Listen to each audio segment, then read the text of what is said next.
This is Atomic Shinobi and today I'm going to narrate first part of what if Naruto got banished and awakened Rinnegan after Sasuke Retrieval arc. If you enjoyed this video, please like, share and subscribe to this channel. Not wasting no more time, let's start the story.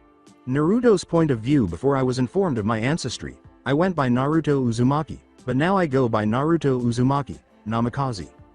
As you can imagine, I was shocked to discover that my father was Minato Namikaze, the Yondaime Hokage, also known as the Konoha no Kiroi Senko, Konoha's Yellow Flash, the same man who had sealed the Kyuubi no Yoko in my stomach. I had always felt that my parents had abandoned me because of what I held. I was angry with my group for putting such a burden on my life for a long time. In a way, I think he trusted me to control the Kyuubi because he thought I could subdue its power, but there are moments when I wish I had never been given that responsibility. Uzumaki Kushina, Red Death of Konoha, was my mother. She was from Uzushiogakure no Sato, which means village hidden among the whirling tides.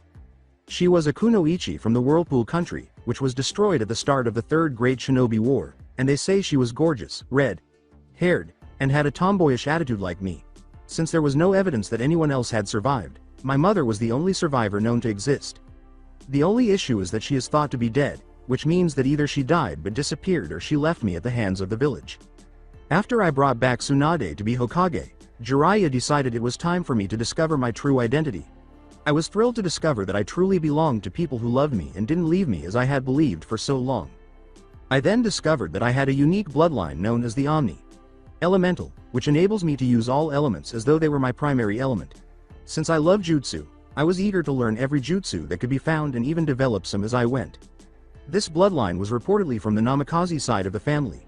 The Uzumaki side was unknown because my mother kept her past somewhat private because it caused her pain to discuss it with others. I was exiled from my hometown of Konohagakure no Sato, village hidden in the leaves, 4 years ago because the stupid council believed they knew what was best for their community. I am currently 17 years old. The council, in its infinite wisdom, decided that Sasuke Uchiha was too valuable to let go and sent Shikamaru Nara, Kiba Inuzuka, and his partner Akamaru Choji Akamichi and Neji Hyuga back to the village after I failed to complete a mission, one that I wasn't even the leader of, in which I had to bring my former teammate back because he had left to gain more power. Since Sasuke had joined the Sound 4, we all chased him through the forest.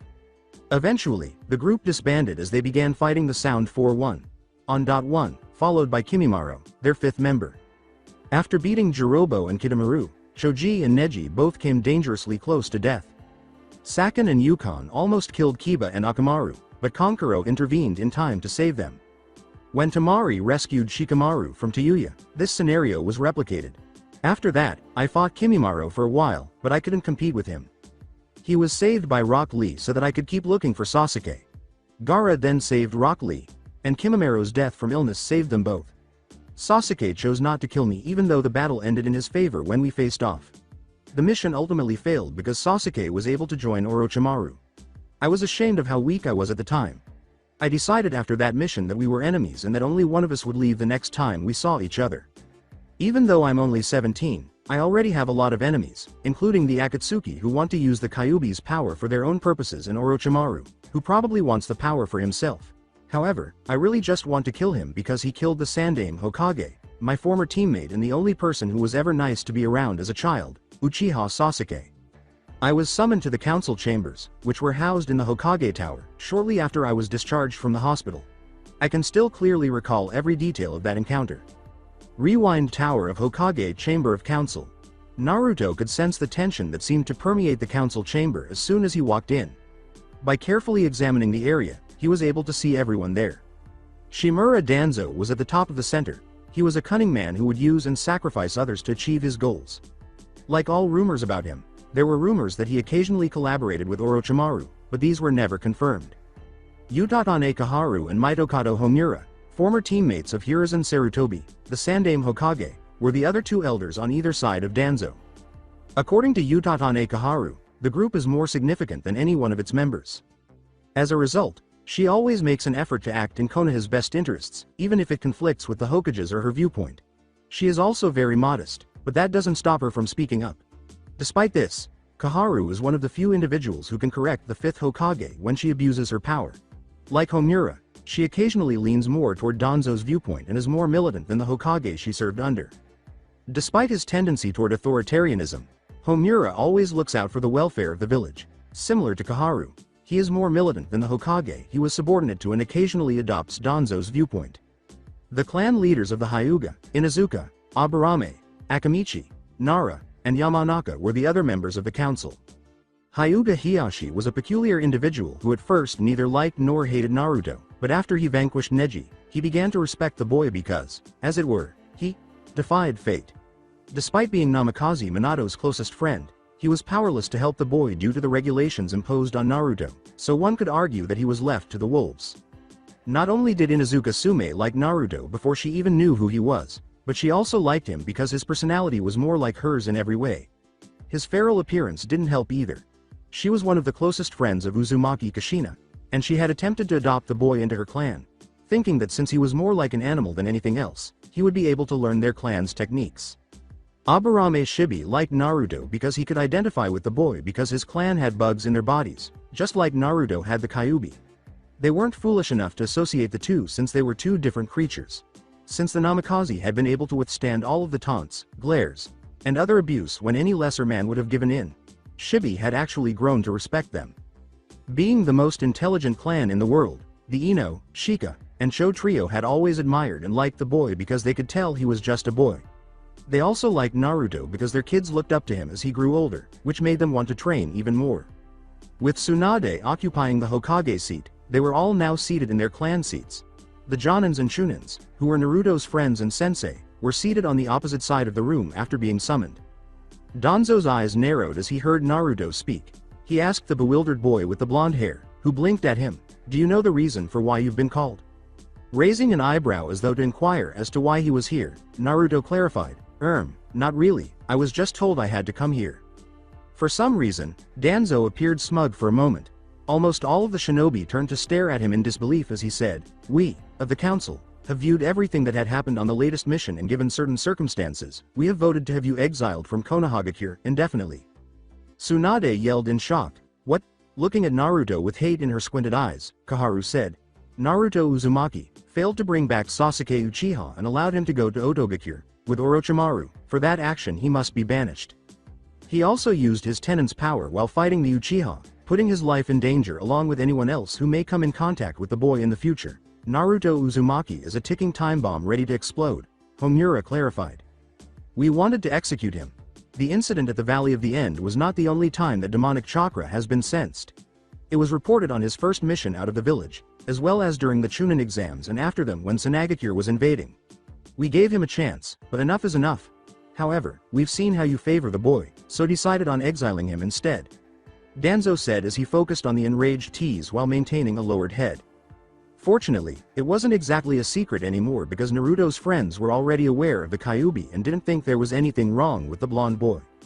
Tsunade yelled, "His seal has not been damaged, it most certainly isn't breaking. Have you no faith in the Yondaime's sacrifice?" The Yondaime, gifted as he was not infallible, and Jiraiya's been keeping an eye on the boy. He's a seal master in his own right. So you honestly think that he wouldn't notice if anything was wrong with it? Tsunade was speechless. How dare they? Who exactly do they believe they're interacting with? The seal that the Yondaime crafted for the boy was one of his own design. It's one of a kind, and only the Yondaime knew how it worked properly. Jiraiya is not qualified to make decisions in the boy. Tsunade knew she had to put an end to this, so she asked, "And you are?" The council's murmurs, especially the civilian half, weren't consoling. She started to say something, but Koharu interrupted. "So you say that the seal isn't breaking? Well then, what excuse has Uzumaki got for using the demonic chakra? If what you're saying is correct, then the fact that he can call up the demon's chakra himself is something that's even more troubling. At least the Uchiha's seal warrants an excuse for his behavior. That tiny little thing?" Tsunade was having trouble controlling her temper. Before anyone could say anything, they heard laughter. As they turned to face the owner, they noticed Naruto laughing, but it was a hollow laugh rather than a funny one. He muttered, "You know," to get everyone's attention. He spoke so coldly that many people actually shuddered, and the elders became indignant. "I was wondering how long it would take the council to pull this one, treating me as the scapegoat, all because you old bag of bones can't even shit right without help. So what do? Pick the usual punching bag to place all blame on because of your incompetence," he said. "Listen here, boy," Danzo began, but before he could finish, a kunai flew by and chopped off a few hairs from the side of his head. He turned to face Naruto, who had his arm extended and a chilly expression on his face. He practically ordered, "No, you listen to me." The other characters stared at Naruto in disbelief at his behavior. "You say I'm dangerous because I have access to the Kyuubi power and I'll use it to practically kill and destroy? If that is the case, then why is this village still standing?" He asked rhetorically as he looked around. "I have every reason to say fuck it and release Kyuubi and reduce the village to nothing, but I don't because I actually have people who see me for me and not some weapon, monster, abomination that should be destroyed. Everything I have ever done is for their safety. I have put my life on the line protecting everyone who is precious to me, and I'm the one on trial here, being told I am a ticking time bomb, right now. You have no idea how close you are." He spoke as his face turned red for a moment, followed by a sort of violet before turning blue and startling everyone present. With anger evident on her face, Kaharu gritted her teeth and said, "You are a danger to everyone here. It is only a matter of time before your presence brings destruction to Konoha." Suddenly, everything seemed to make sense to Naruto, and a tiny smile appeared on his face. He said smugly, "I know the real reason you're all doing this," which made the civilian council and elders stiffen. "Your fear for those outside the village is amazing. You're not worried about the people of this village. You're worried about yourselves, worried that I have a group of S-rank missing nin after me for the power of Kyuubi, and you know they will come for me. Just like Itachi Uchiha and Kisame Hoshigaki did recently, am I right?" He raised his eyebrows. Sume asked in confusion, not knowing who this group was. "What?" "The Akatsuki."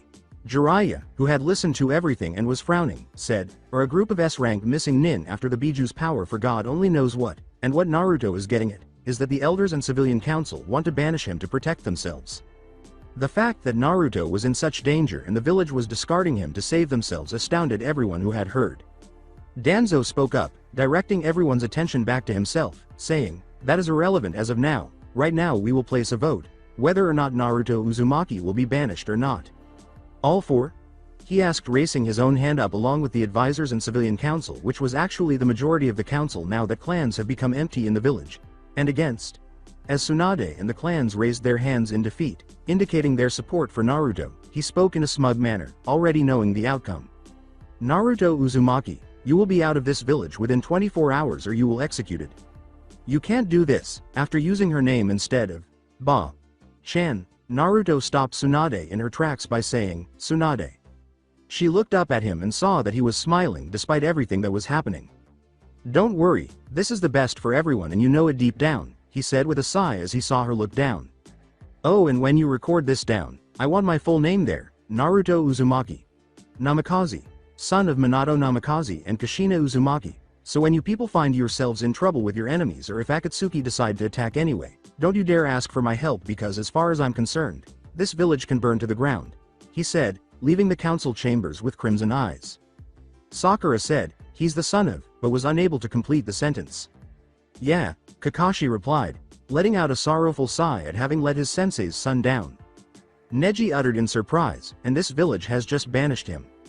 With the council's elders, civilians, and shinobi not faring any better, Inoichi said what everyone was thinking. "Dear God, what have we done?" End of flashback. For the first time in my life, I wanted the village to feel afraid and think that I wouldn't help them. The only reason I would ever do so is because of Tsunade and Jiraiya, as well as my beloved people. Of course, I wouldn't let the village burn down because I was angry with the elders. After that, I went home to pack up everything I owned, including scrolls about my heritage and bloodline. However, before I could leave, Jiraiya had come to my apartment and given me a scroll from my father, telling me to open it whenever I wanted to get really strong. Tsunade then appeared with a couple of scrolls about medical jutsu. Understanding that even with Kyuubi's healing abilities, I would still need to be able to heal myself. I said goodbye to the two Sennin after receiving the largest hug I could have ever imagined from Tsunade. I then left my apartment and eventually the village to live my life in a place only Kami knows. I quickly discovered that it is possible to combine elements to create a sub-element so that I can recreate Mokuton, Hyeten, and many more after learning more about my bloodline. I knew that this would help me become incredibly strong. During the first few months, I finally found myself in a life, or death situation when I suddenly blacked out. When I woke up, I felt stronger than I had ever felt before, and as I looked around, I saw that the area looked like it had been rocked by an explosion. However, when I came across a puddle, I saw that my eyes had turned a grayish purple, with iris and sclera that had circular ripples. It made me feel special for the first time in my life. After some research, I discovered that the eyes were a bloodline, a dojutsu that couldn't shut off like the Sharingan and Byakugan. I soon discovered that people thought it was just a myth and that only the Rakudo Sennin had the eyes. The reason for my elemental bloodline was that the Namakazes were descended from the Rakudo Sennin, just like the Uchiha and Senju, but the family tree had been lost for generations. It was also with this dojutsu that I appeared to learn about jutsu in my dreams, specifically for the Renegon, as it was known. Not until roughly 5 months later, when I was traveling to Kumogakure to further hone my Raiden and possibly even my Rantan elements, did I read up on the subject and discover that Kumo is home to both 2 fellow Jinchuriki and the holders of the specific sub-element. Naturally, I learned this information from spies I had hired. It was also the day that something incredible occurred, and I met my first Kumo shinobi, who would go on to become my friends and allies, and Iwagakure shinobi, who would turn into my adversary, father to son. Rewind surrounding Kumogakure the forest. Although Naruto is already well versed in the Raiden element, he was on his way to Kumo to master it by jumping through the trees. It wouldn't hurt to visit the location with the most knowledge of the element to gain more insight. He heard the sounds of battle nearby just as he was ready to jump to another tree. Being the person he is, he had to know what was happening, so he leapt in the direction of the battle. He was able to identify 4 Kumo shinobi as he approached, 3 females, 2 of whom were blonde, 1 with reddish brown hair, and a male with white, spiky hair. He didn't like seeing the 20 Iwa shinobi across from them, all of whom were grinning lustfully at the sight of the 3 stunning women. However, he could see that the Kumo shinobi were a little tired, and the area was clearly damaged, and there were Iwa nin dead. To the young woman named Yugito, the red, brownish haired one said, "Damn, this is bad, Yugito, can't you use the Nibi's chakra?" "Well, at least I've found a fellow Jinchuriki at last," Yugito said, recognizing her as a beautiful woman with purple slit eyes that, based on the way it sounded, were caused by her demon, the Nibi no Bakaneko. He also noticed that she was wearing what appeared to be traditional Kumo shinobi wear and a headband on her forehead. She responded to the now named Karui, "Can't, I'm too exhausted to be access her chakra right now, Karui." She was also dark-skinned, wearing a typical Kunoichi Kumo shinobi outfit with a bandana for a headband, a sword strapped to her back, a long mane of red hair with brown underneath cascading down her back, and some of the most stunning topaz eyes. Karui was a beautiful woman in a tomboyish way. The lone male speaker, who was crouching low in traditional Kumo clothing with his headband tied around his forehead, said, "This is very bad. I knew I should have been nicer to the Raikage, but no, I had to screw up and now he's sent us to our deaths. I honestly didn't think he would be that upset that I hadn't eaten my cereal." He had black eyes, short, spiky white hair, and was sucking on a lollipop.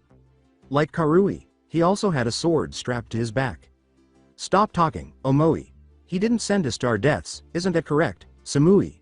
Uncertain of who the blonde woman was, Karui asked. The short-haired, blonde woman with a huge chest stood idly with one hand on her back as though she were leaning on it. She was dressed similarly to Karui, wearing a mesh shirt and holding a sword. Shortly, she said, "Right."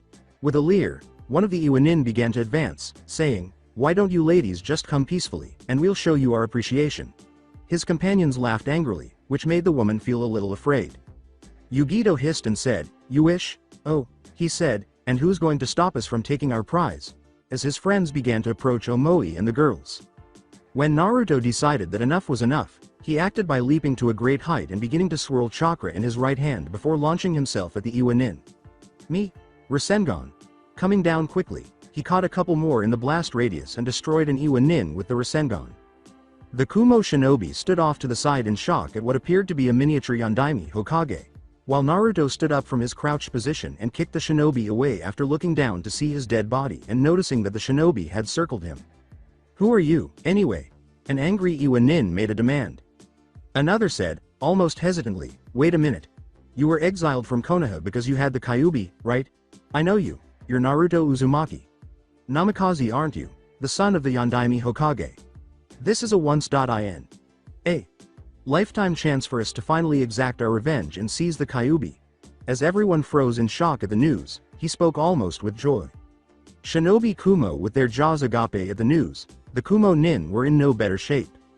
"Namikaze," muttered Omoi. When Samui said, "son of the Yondaime Hokage," she nearly stopped. "Kyuubi?" Shocked, Yugito asked herself. "That's right, kitten, I could feel his presence anywhere, there's no doubt about it, and he's the container of the Kyuubi." The Nibi was speaking to her subconscious. "How come Konoha would expel their Jinchuriki? Fear, kitten. Fear makes people do a lot of stupid things, but if I'm not mistaken, their biggest mistake ever was banishing this young man. Why? Since the existence of the Rakuto Sennin, I have not experienced power like he did. Whoa, was the only word that Karui could think of that captured Yugito's inner monologue. Alongside Naruto as he gathered chakra around himself, ready for anything, Naruto narrowed his rippled eyes at the Iwanin. Yes, but how the hell do you know that? Naruto asked. The Iwanin was just chuckling. Information about you is being passed around pretty easily. It's as if someone's out to get ya kid. Don't blame them. Having the Kyuubi, being the son of one the strongest shinobi, and then there are your eyes, the Renegon. Seems like someone knows more about you than you think. During his brief journey, Naruto had to kill a lot of bandits and shinobi alike. He initially detested this but eventually grew accustomed to it after realizing that he had no other option and that he would eventually have to kill. Over time, he had learned to enter a sort of zone, where you would be a monster in battle. Suddenly, to the horror of the Kumo nin, all of the Iwa nin pulled out kunai and shuriken with the intention of turning him into a pin cousin. All of the weapons were hurled at Naruto, who just closed his eyes and raised his arms to either side of him before his eyes snapped open as he yelled, Shinra Tensai. To everyone's surprise, an amazing force burst from Naruto, destroying all of his weapons at a much faster rate and leaving a tiny crater beneath him. Don't undervalue me, or you'll regret it, Shoten. Shuriken Ranbu. He cried, flipping through hand seals before yelling. When Naruto thrust his right arm out in front of him, he sent his shurikens flying for the 5 Iwa nin who were frozen in place, shredding them from the crystal shurikens that tore through their skin with such force that they slammed them into the surrounding trees. Lights began to shimmer around Naruto as shurikens began to form out of crystals before spinning around him like a tornado. When he felt movement to his right, he turned around and flipped a kunai out of his sleeve, blocking another nin's kunai. By pushing against it, he made the nin stagger back, then used his free hand to knock his opponent's kunai out of control. He then thrust his own into his heart, kicked the body away with his right foot, and caught the kunai he knocked away. 8 down, man, these guys are weak. If I didn't know any better I'd say they were high genin. Low chunin. He spun around and threw his 2 kunai at 2 Iwa nin who approached him, killing them by striking them in the foreheads. After hearing what sounded like a swoosh, he turned around and saw the end of a katana before abruptly appearing to lose consciousness. The mindscape. When he opened his eyes, he quickly realized that he was no longer in the same forest. He could only see what appeared to be a tropical forest, and when he looked up, all he could see was red, as if the sky were on fire, which was odd because he was not feeling any heat at all. A voice, sounding almost royal, said, I was wondering when you would come. When he turned around, he saw what appeared to be a man wearing a samurai outfit. What was odd, though, was that the clothing was made of fire, with metal parts for the kneecaps, elbow pads, shoulder pads, feet, and gloves. Although he should embrace it as if it were a part of him, the ensemble exuded a sense of power. Who are you? The figure said plainly, as though no explanations were required, you're Zanpakuto. Zanpakuto? What is that? Naruto was perplexed. A Zanpakuto is a manifestation of a person's soul. It is extremely rare for a human to ever obtain a Zanpakuto, but that is irrelevant right now seeing as you have one, the figure said, laughing behind its helmet. In any case, Zanpakutos are special to their owner because the swords are both sentient entities in and of themselves and are reflections of their owner's strength and soul, which is why I am unique. A Zanpakuto's physical form is a sword. This weapon will symbolize your soul and be shaped to be somewhat one with you. You're claiming to be a sword, then? And you can only be used by me? Did he ask? Yes, there are a few things first however, every Zanpakuto has its own unique name. A Zanpakuto can determine whether or not its wielder is worthy of its power and also each Zanpakuto have their own true form. This isn't mine at the moment, you could say this is my first form in a way. Alright, I get it now. You say that each has a unique name. What is yours? With a raised eyebrow, Naruto inquired. As soon as the name was said, Naruto could feel the power that came from it alone. Well, normally people don't hear their Zanpakuto's name straight away, but I got a feeling you aren't like the others. Very well, my name is Ryujin Jaka. You mean Ryujin Jaka? I like it, Naruto said, grinning. Every Zanpakuto has a unique ability. Mine is the ability to control all fire, no matter how big or small, Ryujin Jaka added with a laugh. Zanpakuto has various levels as well. For example, when he opened his hand, fire swirled around it before settling into his palm, stretching out, and finally forming a sword. This is the base form of Zanpakuto, like so. He had never seen a sword so magnificent. It must have been a standard katana, at least 5 feet long, with a dark purple handle and a circular handguard engraved with what appeared to be a phoenix around the edge. The scabbard was royal purple with a red tassel hanging off the top just beneath the guard. This is the sealed form. The second form that a Zanpakuto can use is Shikai, initial release. The wielder must learn their Zanpakuto's name in order to activate it. Since the Zanpakuto's living spirit already has a name of its own, choosing a name is not as simple as it seems. As a result, the wielder needs to be able to effectively communicate and harmonize with their Zanpakuto, which necessitates having the ability to speak to the spirit that exists in its world, much like we do today. The third form, Bankai, is the hardest to obtain, though. One needs to be able to materialize and control their Zanpakuto spirit. The opposite of being drawn into Zanpakuto's inner world is materialization. Rather, the wielder must call the spirit of Zanpakuto into the real world. In addition to the experience required to become proficient, it typically takes 10 years or more to accomplish. The power can increase tenfold by accomplishing this, but even with the typical time, I have faith in your abilities. But why do I have this power? With a raised eyebrow, Naruto inquired. Well, that's a good question, my boy. To start, tell me about the Shinigami. What? Asked Ryujin Jaka. Just that it was the one to put Kyuubi inside of me. Correct. Ryujin Jaka said with a nod. But that's not all. The Shinigami goes around the world searching for pure souls, like you, to do his work for him in a way by giving them powers. A Zanpakuto, for instance, is a tool of the Shinigami. You're claiming that I have Shinigami ancestry? Shocked, Naruto asked. Ryujin Jaka clarified, in a way, yes, I am, but more of the fact that you have been touched by it and given a gift. Well, I suppose I should include Shinobi, Jinchuriki, Shinigami under job on my resume. Naruto chuckled as he spoke. You have to exercise caution because possessing the Kyuubi could taint your Shinigami abilities. However, keep in mind that not everyone who has Zanpakutos will be good either. Awesome, so how do I use you, or work with you if that's the right way? I'm not used to this sort of thing. Naruto was giddy with the information and his mouth was practically through the floor. Ryujin Jaka simply chuckled and said, it's okay, my boy. As we mature together, you will eventually learn, but for now, I will teach you the skills you need to use me. He held out his hand and said, just touch the Zanpakuto in my hand, and all the information you need will be given. Naruto instantly grasped the scabbard portion as a wave of emotions swept over him, and he felt power like never before as information rushed to his brain. The outside world suddenly, Naruto felt as though he had woken up from a dream, but the world came into focus just as a katana was about to hit his head. He expected to find a katana in his hand, so he quickly brought it up, blocked his opponent's katana, and pushed him away, sending him flying. With a grin on his face, he looked down at the blade and remembered everything that had happened just moments before. He held the sword horizontally in front of him and gripped the scabbard firmly with his left arm as he began tugging on the handle. The temperature began to rise all around him, and people cautiously retreated from him as the grass beneath his feet began to burn and his body was covered in a red haze. Team Kumo, is it Kyuubi? Karui questioned Yugito. She shook her head and said, no, this is something else. Where on earth did that sword originate? Omoi inquired without anticipating a response. Samui gave Naruto a calculating look and said, who is this boy? Everything seems like a fairy tale. I want answers as soon as this is over. Alongside Naruto, his Renegon appeared to glow as Naruto's eyes snapped open, drawing the sword as he yelled, Bansho Isai Kaijin to Nace, Ryujin Jaka. Nobody would ever forget what happened next. Fire engulfed the katana with such unnatural heat that the surrounding area began to burn due to its intensity. The fire surrounding the katana grew and engulfed Naruto, who appeared to be at peace, as it erupted into the sky, turning the once blue sky red. He put the scabbard in his belt, brought Ryujin Jaka in front of him, and swung forward, causing a wave of intense heat to spew forth, enveloping Ten Iwanin. Unfortunately, they didn't have time to scream, as the heat turned them to dust, incinerating them.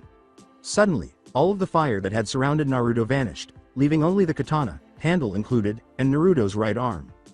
His screams rang out through the air as he turned around and stabbed an Iwanin who was attempting to ambush him. The katana wrapped around the enemy, causing fire to burst out, and he was burned to a crisp before repeating the action with the final nin. Before turning to face 4 stunned Kumo nin, Naruto put the katana back in its scabbard and sighed with relief, saying, I don't know about you, but I could really do with getting to Kumo right about now. End of flashback. They then took me to the Raikage and told him everything that had happened to me since I was banished, along with the Zanpakuto. I was still shocked to learn that I was part Shinigami, but I couldn't wait to find others who shared my experience. I quickly learned a lot of techniques from my Zanpakuto, including Bakuto, which are more helpful defensive spells, and Hado, which are destructive spells. These spells were classified as Kido, or Demon Way. The 4 Kumo shinobi watched in disbelief as the Raikage decided to assist me in my training after learning who I was, something I had witnessed far too often in recent years. When I questioned why, he merely replied that it wasn't a bad deal to mention that he had trained me when I became a legend, so I learned from the Raikage and occasionally his brother, the Hachibi no Kyogyu Jinchuriki, also known as Killer Bee. I learned a little Ranton, not much, but enough to get by, and they taught me so much about Raiden that I could use it from any part of my body like it was nothing. During my 6 months there, I became acquainted with everyone and assimilated into their culture. I began to view the Raikage and Killer Bee as 2 insane older brothers, and I grew closer to Yugito, Samui, and Karui. I knew they were vying for my affection, but at the time I couldn't give it to them. Even though I felt I needed to go to the island where Killer Bee learned to control the Hachibi's chakra, I knew I couldn't at the time, so I told him I would wait until I was ready because I didn't think I was strong enough yet. I said goodbye to everyone when I had to leave, with the exception of the 3 girls, but I gave them each a kiss that they would never forget. My next stop was Kirigakure, where they specialize in Suidenjutsu, so I went there to learn about it. There, I met Mei Terumi, the sexy but powerful Mizukage, and I didn't mind that she was flirting with me, considering how beautiful she was. However, I told her that nothing could happen, and even though she was disappointed, she understood clearly, but that didn't stop her from leaving me with a memento. Since I knew that all of the masters of the elements came from the Great Village, I quickly found myself in Tsunade, where I continued to study futon manipulation. Gaara and Temari helped me advance in the art because they felt obligated to the blonde young man for saving Gaara from the darkness. The entire Icha Collector's Edition, along with something else my father left behind, Hiraishin no Jutsu, the very thing that made my father who he was now all mine when I finally opened the scroll Jiraiya had given me before I left, sometime in the 3rd year of my banishment. I also began studying Tsunade's medical scrolls, and I had to admit they were helpful. Rather than being in a relationship, I quickly found my lover and partner in crime. We were friends with benefits, which we both agreed with given our current circumstances. This individual was the stunning Kagura Enkai. Her crimson hair and emerald eyes always seemed to sway in mischief. She was wearing a slightly altered black battle kimono, but it was still very revealing. She was holding a demon scythe, called Beni Akatokayami, Crimson Moonless Dawn, which had a bone-like handle in black up to 5 feet, with a flat metal base for it to stand on. At the top of the scythe, where the blade is connected, there is what appears to be an emblem of a silver skull with ruby red eyes. The curved blade that is connected is black with red edges, giving it a bloody appearance. To my surprise, the scythe turned out to be a Zanpakuto, the first other person I've met who was part Shinigami. Apparently, her Zanpakuto had explained everything to her, and the reason it was always in its Shikai form was either because it was too powerful, or because she didn't have enough control, or maybe both. The advantage was that it never got in the way, unlike mine, which would make me walk around with a sword on fire all the time. Ryujin Jaka told me that her Zanpakuto's use tends to increase her battle lust, which doesn't worry Kagura at all because she loves battle. With Beni Akatokayami, Kagura can unleash some destructive techniques that might rival mine, though they tend to relate to the moon. Her skill with her Zanpakuto had earned her the nickname Shouju Hikiho, Scarlet Witch, because of her techniques and her insane desire for battle. She thought I was a bounty hunter, so we fought, I won, she joined me, and we had hot, steamy sex. Jokes aside, she is the only person who has ever come close to killing me, except for the Raikage. We met near Kirigakure. During my 4th year of exile, I discovered that Gaara had been abducted by Akatsuki but had been saved and revived by Konoha. I felt like the worst friend because I didn't even realize he had been abducted until it was much too late, but I did know that if Konoha hadn't been able to save him, Akatsuki would have been exterminated. In my 4th year, I was also traveling past Omegakure when I was confronted by an Akatsuki member. This time, though, she was different, and the fact that she was a woman was a major turn-off because everyone I had known or met had been men. She was a really lovely woman named Konan, and although she maintained a chilly exterior to conceal her emotions, I could see the anguish, loss, hurt, and regret in her eyes when she looked at someone who had experienced a difficult life. I beat her and spared her after we had a fight, of course, and I had hidden my eyes so that no Akatsuki member would know about them, which would be my trump card, so to speak. Rewind Konan was not much better, she was burnt, soggy, and frazzled. Some of her Akatsuki cloak had been burned off, almost revealing, and Naruto was also bloody and battered, standing apart from Naruto. Naruto's clothes were ripped, and he had cuts all over him from Konan's paper attacks, which were, to be honest, bitches. At that moment, Konan fell to her knees and confessed that she was too weak to defeat her opponent. Naruto, realizing that he had won, turned away and began to walk, perplexed, asking, "Why won't you kill me?" Confused, she asked. She looked at him incredulously, and Naruto couldn't help but blush at how stunning she appeared as the sun's rays peeked through the clouds. "I see no reason to kill you," he said. "But I'm against you." For the first time in a long time, she cried out with emotion. As if it were the most basic thing, he said, "You know what pain really is, I can see it in your eyes." "How would you describe pain?" Her voice was sharp as she asked. She didn't know he was a Jinchuriki, only that he was trespassing in aim and needed to be dealt with. Naruto approached her and knelt down beside her, saying sharply, "Because I am the Kyuubi Jinchuriki. We Jinchuriki are the epitome of pain, agony, loneliness, we feel it all, and what's worse is that we're treated like nothing but scum or being made into tools for other people's own selfish needs, and your leader is nothing more than one of those pathetic delusional fools. You know absolutely nothing about him." In an attempt to defend the man who had always been by her side, she said sharply. "Are you saying that I have no idea who your incredibly talented leader is, Nagato or Yahiko?" Konan's eyes widened as he asked casually. "How are you aware of his identity?" With harshness, she asked. Naruto laughed as he approached her. "I have my ways. I heard all about you, Nagato and Yahiko. At first when I saw your blue hair I thought nothing of it, but when you used paper for Jutsu it confirmed my suspicions. You are alive, unlike what the rumors say." When Konan learned that he was a Jinchuriki, that he was aware of the three of them, that he was also a student of Jiraiya Sensei, and that he was Nagato, her mind was racing. Perhaps he could save me, she thought. "How would you like to spend your life?" She was startled out of her reverie by his question. "What are you saying?" Confused, she asked. "I mean, do you want to be free or do you want to spend your life with a man who only uses others as means to achieve his larger goals?" She looked down when Naruto asked. She sobbed in front of Naruto, lamenting everything she had lost and how her entire life had been a waste of time spent serving her childhood friend, who would use her as long as it served his objectives. I don't know anymore." When Naruto saw a woman in tears, he embraced her and put his arms around her midsection. The woman instinctively put her arms around the man's neck and sobbed into his shoulder. He suggested shocking her by saying, "You can leave with me." As much as she wanted to accompany the man who had opened her eyes to reality, she said, I can't, he would find me and kill me, it would be too dangerous." She went wide-eyed as Naruto shook his head and lowered his eyeglasses to reveal his own Renegon. "I wouldn't let him, I promise," he said with a smile that made her pale skin turn pink. "How are those eyes yours?" Believing that no one else would get them, she asked in confusion. "Honestly, no idea. One minute I was near death and woke up in an empty battlefield with these eyes. I will protect anyone precious to me, and if you come with me that means you too." Naruto sighed and rubbed his temple, admitting that he wanted her to accompany him in order to live a more tranquil life rather than as a tool. Konan was forced to choose between staying in Akatsuki and becoming a tool that would eventually be discarded or leaving and leading the life she had always desired. But Konan was too terrified. "I can't," she said gravely, and Naruto nodded his head.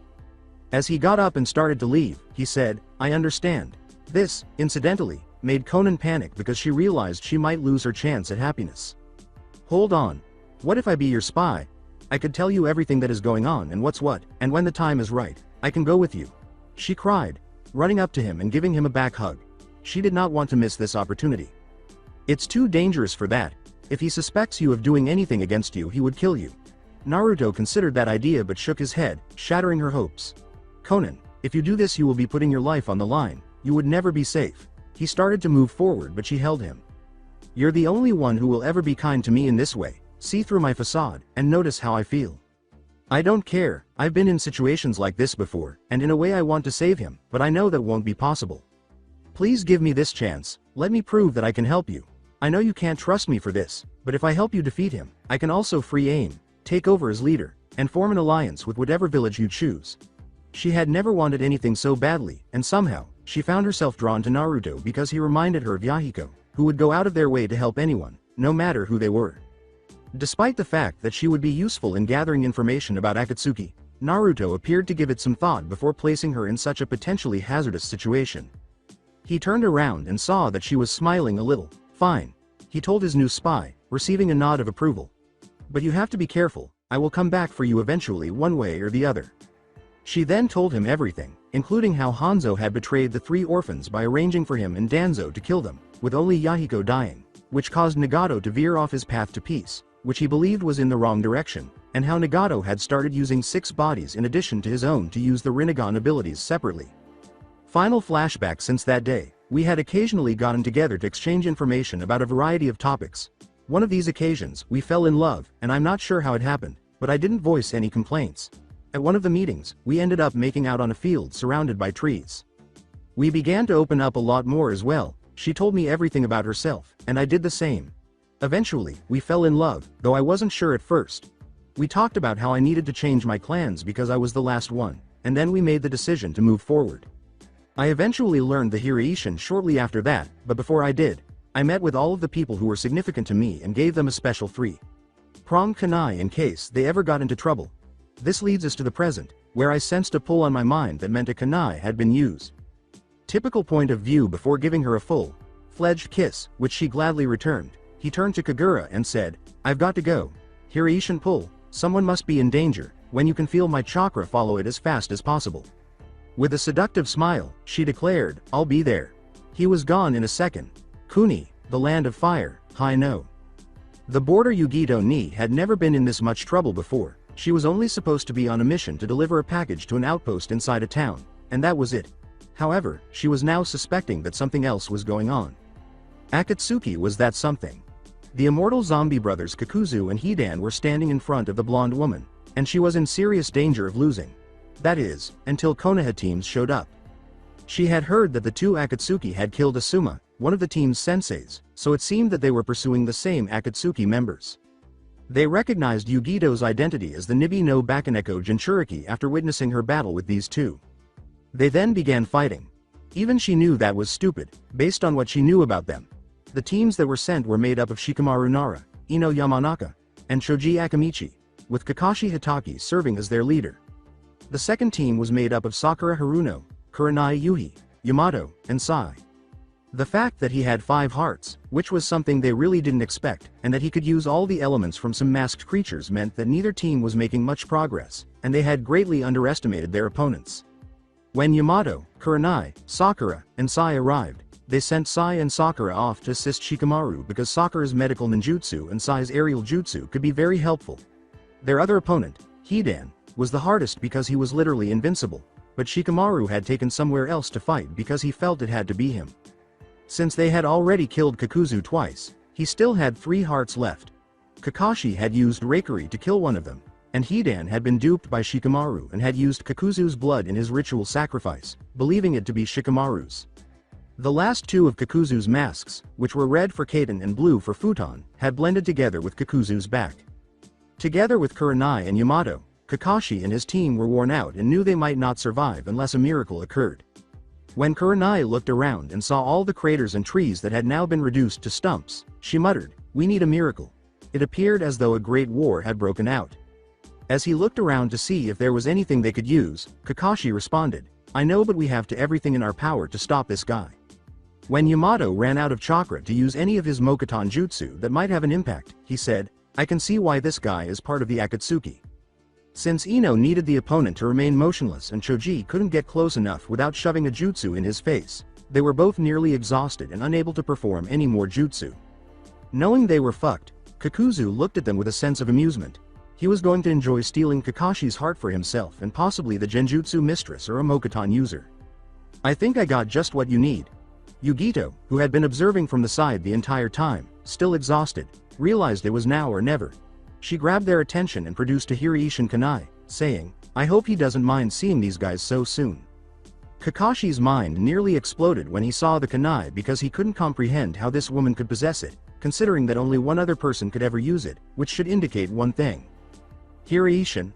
How did you get that?" Kurenai inquired in shock. "Let's just say, you'll be surprised." Yugito simply laughed. After saying that, she threw the kunai as hard as she could between herself and the Konoha nins, blinding them with a crimson flash. The Konoha team was shocked to see someone they hadn't seen in a long time as soon as the flash disappeared. It was Naruto Uzumaki. Namikaze again. He was an impressive 6 feet 2 inches, with blonde, spiky hair with black highlights that stood up everywhere and flowed past his shoulder blades, much like Madara Uchiha's hairstyle. His face was flawless, with only a dust spot on his tanned face, and his Rinnegan eyes were on display, still showing some warmth but not as much as they used to. He had an earring on his left ear that looked like a phoenix, hanging slightly on a very short chain. His face was fixed on a blank stare, as if he was staring at nothing at all. He wore a black combat boot with steel toes, a pair of loose, fitting black cargo pants with extra pockets, a shuriken and kunai holster strapped to each leg because he was now ambidextrous, a utility belt with multiple pouches and scrolls for convenience, and a regular black shirt with an upturned collar covering his neck. On top of that, he wore a trench coat with crimson fire licking the bottom, which, because it had no sleeves, only covered his biceps. He wore a pair of fingerless gloves that appeared ideal for combat because they were fitted with metal plating. The kanji for Shinku Senko, Crimson Flash, was stitched vertically in gold on the back of the trench coat, and the collar of his trench coat stood up to cover his neck. A stunning silver chain necklace, which held a replica of a phoenix, and another exquisite necklace that he had received from Tsunade's Senju were also placed around his neck. Finally, Ryujin Jaka strapped to his left side in his utility belt, showcasing its beauty and being positioned for a fast draw. Naruto noticed a panting Yugito to his left. "Yugito, what's going on?" he asked. Yugito turned to face Kakuzu, where Naruto narrowed his eyes and said, "Akatsuki came after me. I was almost captured when those Konoha shinobi." She stopped, pointing to Kakashi and the gang, where Naruto had his first glimpse of them in over 4 years, and nodded to them, acknowledging that there was no animosity between them. They sent some of their shinobi after the other Akatsuki member called Hidan, but this guy takes the piss. She continued, explaining everything that had transpired before he showed up. "So you have to murder him 3 more times, don't you?" As though it were easy, he said, "I'll give it a go." Kakashi continued to stare at Naruto in awe. Over the years, details about Naruto had surfaced in the bingo book, which he and every other Jonin owned. He was also well versed in his bloodline, the Renegon, which was supposed to be a myth. A part of him believed it was a lie to attract attention when he read it, but now that he saw it, it was a completely different matter. He could almost feel the power. He grinned and said, "Well, there's you miracle Kurenai. Do you believe Naruto can defeat this opponent?" Although Ino was certain that Naruto had grown stronger, she was unsure of his exact strength. "I mean, all of us had trouble," she said. Without saying a word, Kurenai took a bingo book from her pocket, turned through a few pages, and handed it to Ino so that she and Choji could read it. She read it and was astounded by what she read. Naruto Uzumaki. Namikaze is his name, 18 years old. Hair color: black highlights on long blonde hair. Eye color: Rinnegan Shinku Senko, Crimson Flash, is an alias. 6 feet 2 inches 125.215 pounds in weight. Heritage: Kushina Uzumaki, Red Death, and Minato Namikaze, Yandaime Hokage. Class: Rank. S rank proficiency. Proficient in Fuinjutsu, a ninjutsu monster, a master Kenjutsu artist, exceptional taijutsu, a chakra powerhouse that never runs out of chakra, and the ability to see through most genjutsu. Bloodline: the wielder can manipulate any element thanks to the Renegon, who are descended from the Rakudo Sennin. Kaiten, Suiden, Futon, Raiden, Doden, Mokuton, Hyeten, Shoten, and Gravity are some examples of nature affinities. Holder of the Hiraishin no Jutsu and the Rasengan. The Kyuubi no Yoko Jinchuriki Zanpakuto as a weapon. Name of Zanpakuto: Ryujin Jaka. It was a standard katana, at least 5 feet long, with a dark purple handle and a round handguard engraved with what appeared to be a phoenix around the edge. The scabbard was royal purple, with a red tassel hanging off the top just below the guard. "He's amazing. Perhaps being banished did him some good after all. I doubt he would have this strong in the village." He had changed so much since she last saw him, and from everything she could see, he seemed almost like a god. "Whoa," Choji said, startled. Kurenai said with a tone of pride, "Yep, he's come a long way from the last time we've seen him." With her eyes wide with surprise, Ino blurted out, "Don't forget hot." Kurenai responded, almost in a trance, "Yeah." When he heard them, Kakashi shook his head and thought, "Lucky bastards, Naruto." Alongside Naruto. "Stay with Kakashi and the other, this may get destructive." Naruto turned back to Yugito and smirked, causing her to sigh and shake her head before following his instructions. Kakuzu shivered, as if he could sense his death in front of him, as Naruto approached him with a look that could kill. His Rinnegan seemed to pierce his very being. Kakuzu simply grinned and laughed, saying, "If you think you can defeat me, you truly are mistaken. just like the Konoha shinobi Hidan killed. Since he hadn't heard of anyone being killed, Naruto scowled at that. Who? He said, I think his name was Asuma Sarutobi. Naruto squinted as he tried to contain his rage. I now have multiple reasons to kill you, bastard. With a voice full of rage, he said, I'll make sure you never leave here alive. He was a worthy bounty. Kakuzu grunted, indicating that he didn't care about killing Asuma, which infuriated Naruto even more. At that, Naruto clenched his jaw. What does Thad's entire human life mean to you? Bounty? I'm disgusted by you all. So, little Jinchuriki, what are your plans? I intend to demonstrate to you what it's like to experience genuine pain, Naruto said, laughing and raising his right hand. Tensai Shinra. A moment later, Kakuzu was lifted off his feet as he sailed back through a few trees before coming to a stop. The ground in front of him was literally torn up and breaking away, as if some strong force were blowing the area away. On the sidelines, as the group watched in awe of the jutsu's power, they noticed what appeared to be a half-pipe that had been hurled at Kakuzu's position, which was now a crater. How on earth did he accomplish that? Exclaimed Ino. Yamato gave a hazy response, that was the sixth element. Sixth? Choji was questioned. Kurenai marveled at the power and responded, yes, while you and the others know the primary five, there is also a sixth called gravity. No one really knows how to control it, but it seems the Renegon allows that possibility. Combat. Even though he had that dojutsu, Kakuzu was in more pain than he had anticipated from the Jinchuriki's attack, and he paid for it by underestimating him. He stood back up, his arms still dangling down from his black thread, and he reattached them to make them the size of normal hands. As the mouths of the red and blue masks opened, he went through hand seals. Gokaku no Jutsu, Kaden. The red mask then released a massive fireball using the fire release, great fireball technique. Futon. Renkuden. The blue mask launched a compressed ball of air at the fireball using the wind release method known as drilling air bullet. He had been building up chakra to use a jutsu he hadn't properly tested yet, but now was as good a time as any to stop that fireball. Water was out of the question because it would evaporate, wood would burn, wind would cause him to possibly kill himself, and there was no other jutsu saved to stop it. The two jutsus combined to create a ball of fire with intensity comparable to the sun soaring at Naruto, who had his eyes closed. Naruto yelled, Fujutsu Kyuin, as he opened his eyes and extended both of his hands. Instead of exploding as soon as it touched down, the fireball struck a carrier that had gathered around Naruto before beginning to be drawn into the barriers at the tips of Naruto's hands. Sorry Kakuzu, but jutsu don't work on me. The fireball had been absorbed after a minute.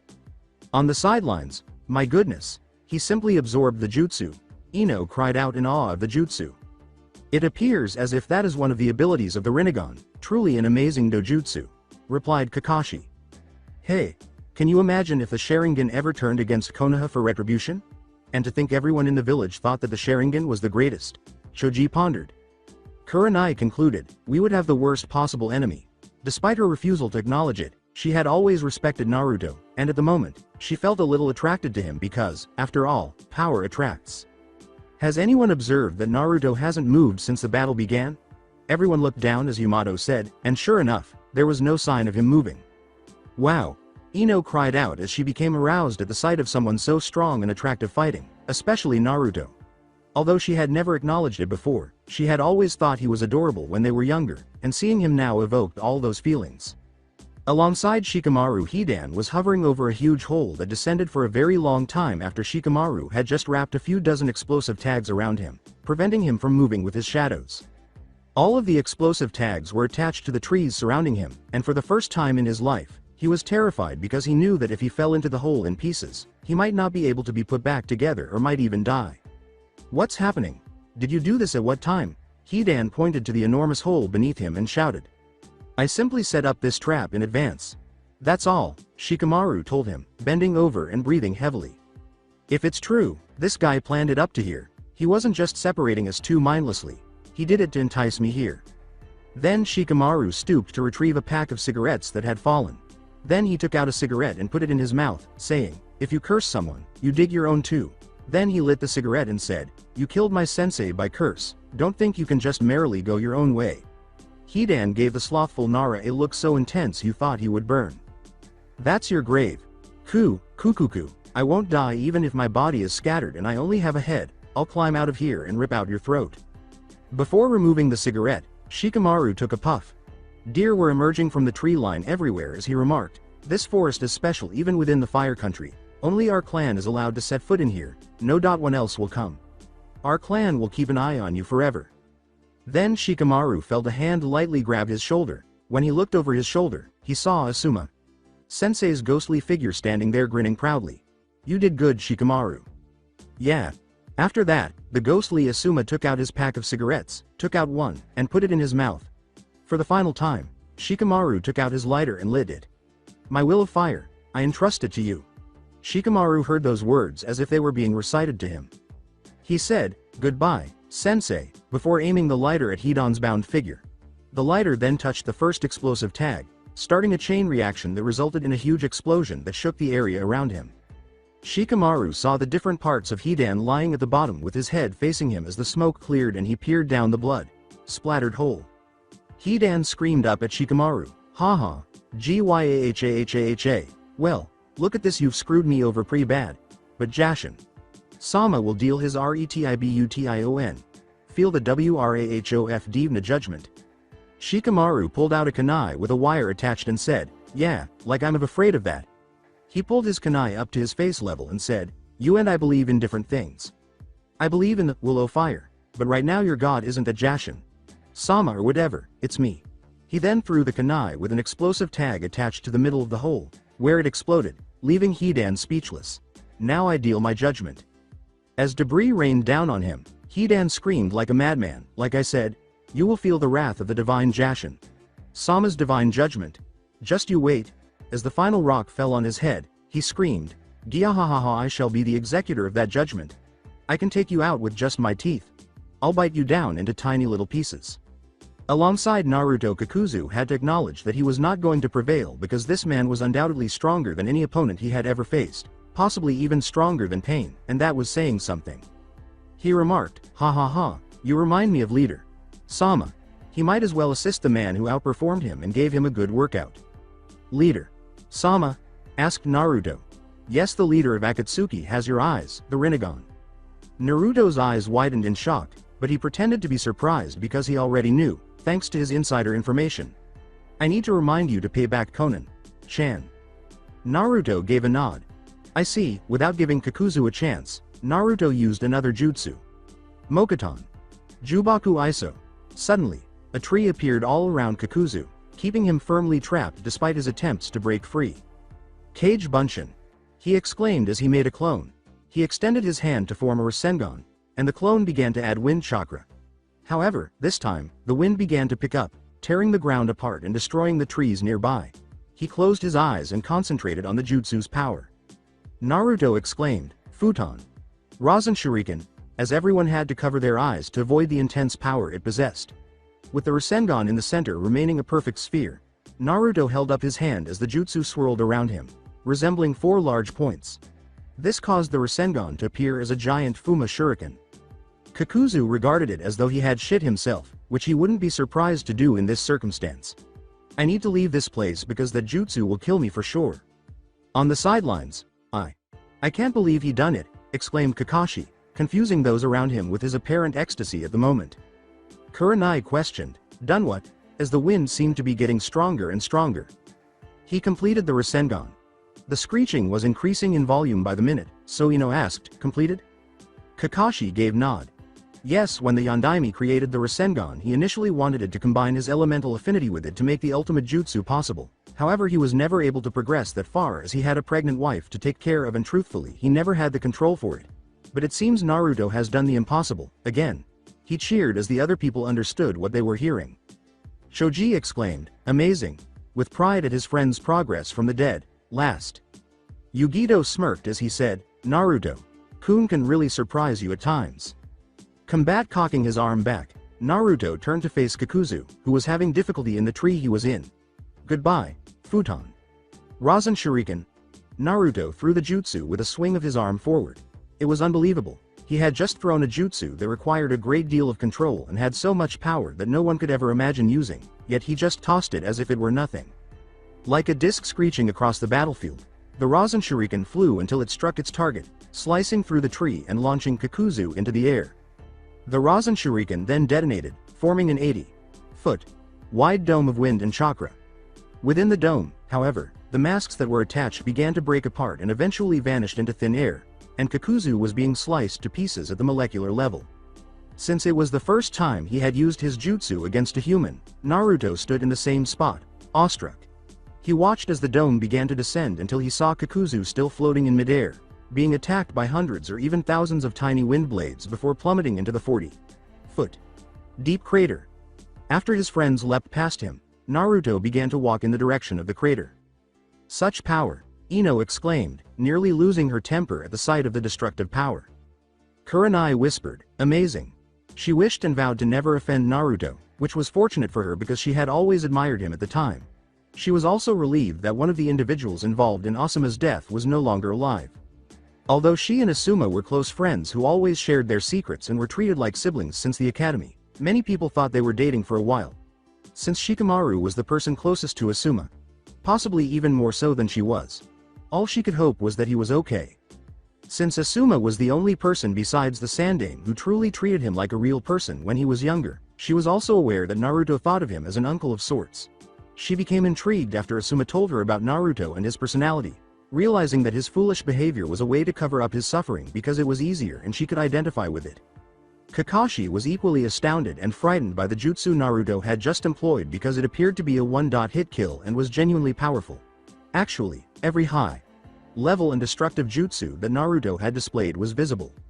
He was going to correct his previous mistakes and hope that he could still give Naruto some jutsu, like his own Chidori and Reikage, which knowing Naruto would allow him to improve in ways he only wished he could. If he was being honest with himself, he didn't expect Naruto to become this powerful. At first, Kakashi approached Naruto a little unsteadily because he was a little worn out from his last fight. He proudly grabbed Naruto's shoulder as he stood by him. Naruto grinned and scratched the back of his head as he said, "Your father would be proud of you." Ino and Kurenai almost yelled, "Kawaii." The sound of someone approaching was heard before anyone could speak. They turned to see Kagura staring at the crater with wide eyes and said, "Son of a bitch." She raised her gaze from that and approached Naruto. She pouted and said, "You never told me about that jutsu Naruto." "Kun." Kurenai thought she looked like Anko. He explained nonchalantly, "It was too dangerous to show you without getting hurt." Naruto glanced at Kakashi after hearing him cough before realizing that nobody knew Kagura. With wide eyes, he said, "Sorry, guys. This is Kagura Enkai the Shouju Hikiho." Naruto knew someone like her, and it was no secret that she was bloodthirsty. "Kagura, this Kakashi Hitaki, Kurenai Yuhi, Ino Yamanaka, Shoji Akamichi and from I understand, Yamato." Being courteous, Kakashi said, "It's nice to meet you." She turned to Naruto and said, "Right back at ya, we should get going soon." Kurenai said, "Where are you going?" "Well, we were going to take Yugito back to Kumo and kick the shit out of the council for what I can presume sending her here for a trap, am I right?" he asked Yugito with a scowl. "Yep, those bastards have hated me for as long as I can remember." Naruto began to leave, but paused, took something out of his pocket, and returned to Kakashi. "Well, we'll be seeing ya." He handed him a scroll and nodded, saying, "Could you give this back to Tsunade? It's important. Oh, and I've made sure only sheer Jiraiya can open it." "Sure, Naruto. Do you think you'll ever return?" Naruto sighed and turned back to face Kagura, who was conversing with Yugito. "I don't know, I doubt it while Danzo and the elders are still there, and if I was, I'd make sure Kagura comes with me." Kurenai and Ino scowled at Kakashi as he raised his eyebrows, "Lovers?" until Naruto burst out laughing. He smirked and said, "More than you know, Kakashi, more than you know." He then left two blushing women and a man who was giggling in a perverse way in the center of the crater, while Choji and Yamato blinked in between the exchanges. Naruto approached Kakuzu's body and unfolded a scroll in front of him. He drew some seals on the black scroll, then put his hand on the seal, and Kakuzu vanished as if the body had never been there. He grabbed Yugito's and Kagura's shoulders as he walked back to them and vanished in a red flash, leaving the Konoha nins to return home. Alongside Shikamaru had just left the forest line, accompanied by a deer from his clan. In his hand now was the packet of cigarettes that had once belonged to Asuma. A blur of pink and black fell in front of him before he could continue. After crouching in front of Shikamaru, Sakura and Sai got up and noticed that he appeared disheveled, as though he had been in a battle of his own. They also found the deer next to him odd. Sakura exclaimed, "Here you are," with joy at seeing Shikamaru still alive. "Reinforcements?" Shikamaru raised an eyebrow in question. "You're a little late, aren't you?" Before Sakura asked, Sai and Sakura both appeared shocked for a brief moment. What? You removed an Akatsuki by yourself, Shikamaru? He's more impressive than I thought, Sai muttered. After that, Shikamaru placed the pack in his pouch and looked at the deer next to him. This time I really had to do it, so yeah, he said. Yeah, I guess, Sakura said with a vaguely proud smile. What's happening to the others? The three of them then leapt into the trees to meet up with the others, and unknowingly an old friend, after saying, we left them to go help you so. Sakura followed as Sai finished. Let's go back to them. Afterwards, after a while, the two teams reunited and stood in a section of the forest, giving each other a briefing on what had transpired. So Naruto actually did show up? Sakura wished she had seen him as she asked. Everyone nodded before they took off. Yep, he's strong too, but right now, we need to get back to Konoha. Naruto asked me to give Tsunade a scroll and it might be important. All Kakashi could hope was that the scroll held no terrible news. Oh, he didn't know. The Konoha Tower of Hokage, the office of Tsunade. Tsunade let out a sigh as she heard Kakashi's account of the mission and how they nearly perished, or would have, at the very least, if a certain blonde Jinchuriki hadn't intervened to save them. She was disappointed that she hadn't been able to see Naruto in person, but she was also relieved that he appeared to be content and doing well in life, and based on what Kakashi had also told her, he was already working on re-establishing his clan. Even after all these years, she still couldn't get over the fact that Naruto had grown so strong, stronger than the Yondaime, perhaps, and that was saying something, and occasionally questioned why he never established his own village, since she knew that recruiting shinobi would be easy given his fame. On some level, she was glad he was exiled because she wanted him to enjoy life in the outside world rather than being confined to a village that despises him. This was based on the idea that the very village she served had exiled him out of fear. She quickly grabbed the scroll from his hands and ripped it open as he said, "Oh, and Tsunade.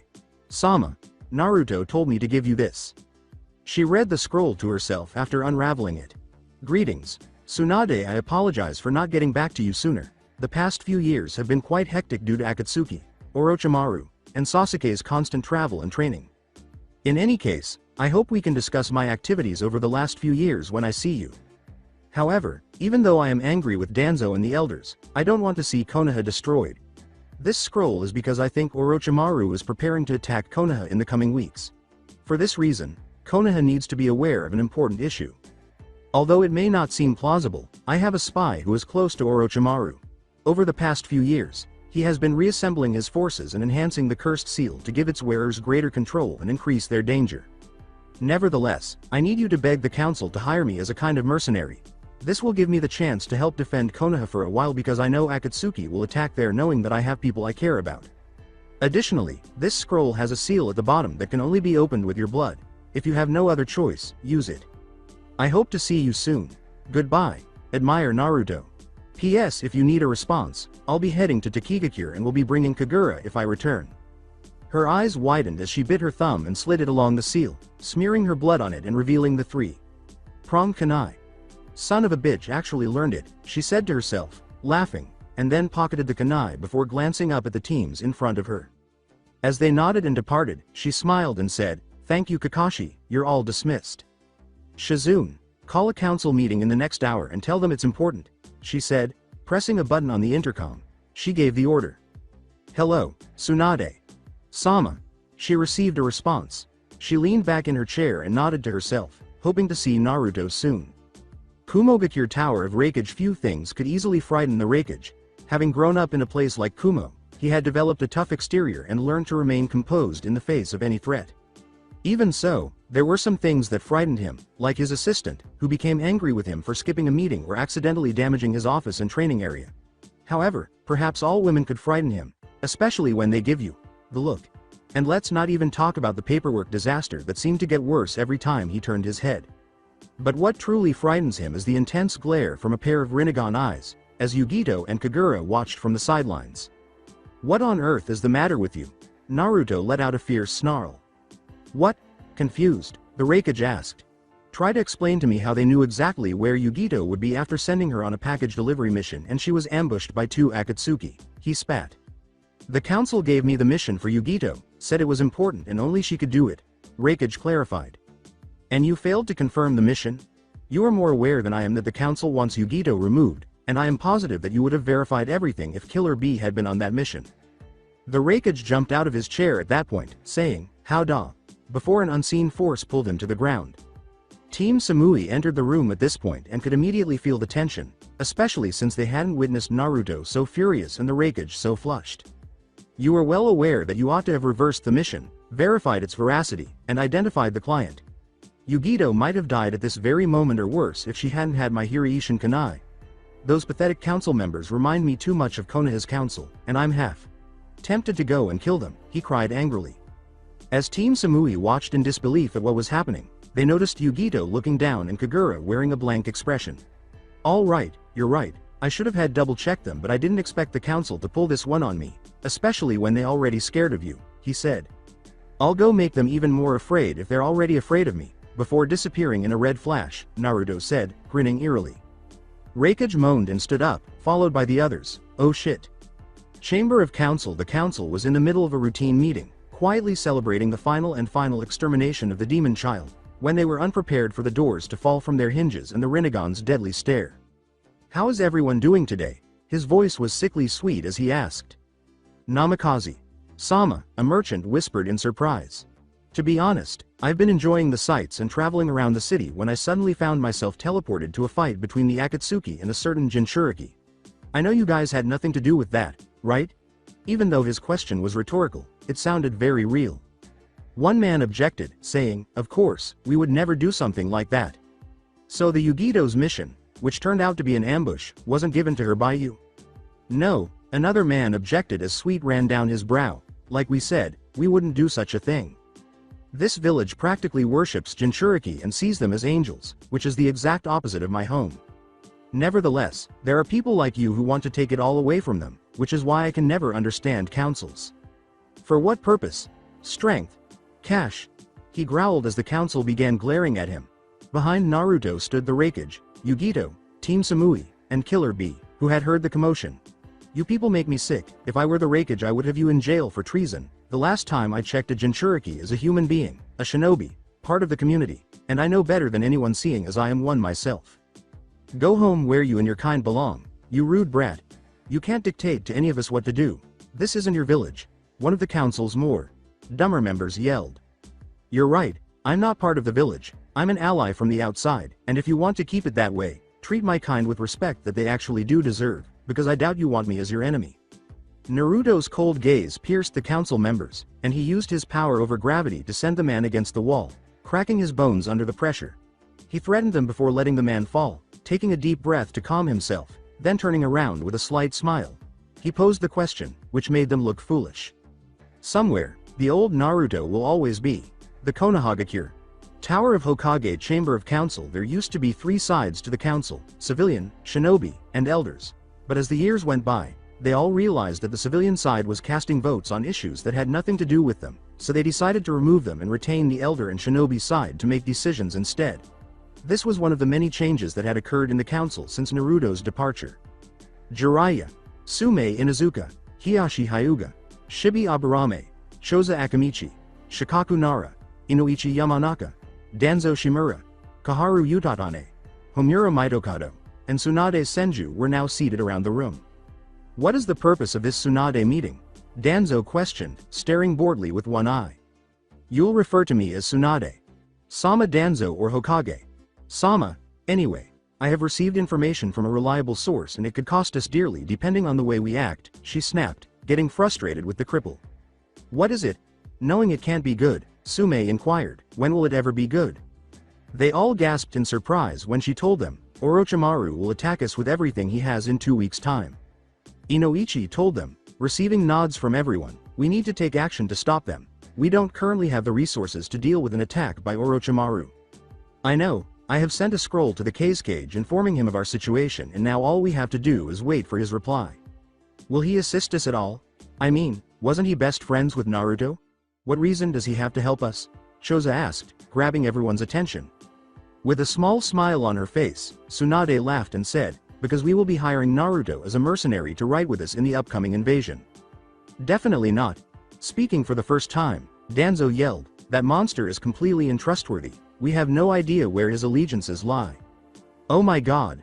Naruto has never betrayed us, never led us to believe he wasn't loyal to his friends. The only reason you don't want him here is because you're afraid of how strong he has gotten, and lie to me. We've all read the bingo book. He is his father's son. No doubt about it, and that scares you more than you like to admit, Hiyashi said, shocking everyone at the time because he never used profanity.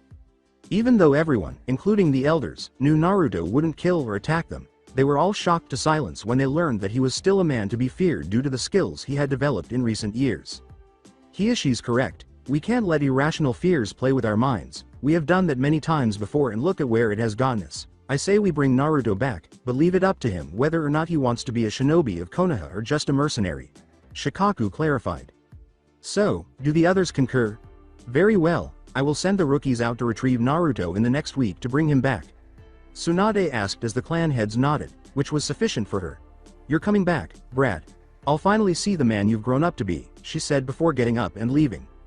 Afterwards, the office of Tsunade Senju was sitting behind her office thinking about the most recent news she had received. Akatsuki had been spotted near Takigakure, the same location Naruto had stated he would be. The only reason she could imagine them being there was because of the Jinchuriki they currently protected, but she knew they wouldn't be able to stop the Akatsuki, which is why the Rookie 12 was standing in front of her, along with Kakashi Hitaki, Kurenai Yuhi, and Maeda Gai. She had also told them about the impending invasion led by Orochimaru. Since Naruto was exiled, the Rookie 12 had undergone significant change. Sakura had taken her training under Tsunade more seriously and became what people called Mini Tsunade, with her strength and expertise in the medical department. She had also been dying to apologize to Naruto for everything she had said to the boy because she had never been able to forgive herself, and it didn't help that he had been banished because of Sasuke. She changed her outfit, which now included the same basic red top as before, along with black gloves, black high-heeled boots, black shorts, a short skirt that looked like a pink apron, and pink elbow protectors. Additionally, Sakura had a Chunin's Tanto above her medical pouch, and her forehead protector had changed to red. To the surprise of everyone, Ino had changed. She had become more focused on her training, learned most of her family's jutsu, and learned a variety of elemental jutsu that had greatly aided her in missions. She now understood why Naruto loved jutsu so much. She had taken off the bandages she had worn around her waist, exposing her stomach, and replaced the fabric armwear on her elbows with fishnet, as well as wearing fishnet over her knees. She also had a Chunin's Tanto, which she wore over her medical pouch, just like Sakura. Apart from training harder, Shikamaru hadn't really changed much. Perhaps this was because he wanted to help Naruto in the future because he knew how dangerous missions were if he wasn't prepared, a lesson he learned on his last mission with Naruto. Shikamaru has grown noticeably taller, changed his costume, wearing a different undershirt and pants, and switched his earrings from rings to studs, though his headband is still in the same spot. Since he first became a Chunin, Shikamaru has been equipped with a Chunin's Tanto and has worn a flak jacket. Other than deciding to take his training more seriously after being beaten within an inch of his life by his family's pills during the retrieval mission, Choji had not had to use them since. Like the rest of his clan, Choji has a much rounder physique than most people, and he wears a red top with armor on his torso, arms, and upper legs, just like his father. The obligatory kanji for eat is displayed on the front of his chest armor, and his brown hair has grown significantly. He also switched his earrings from rings to studs, and his appearance has become less overweight and more muscular, just as he had always claimed. Big, boned. Since Naruto was exiled, Kiba has also changed a lot. He was no longer a loud mouth but rather more composed and able to fight more effectively because he didn't get angry easily.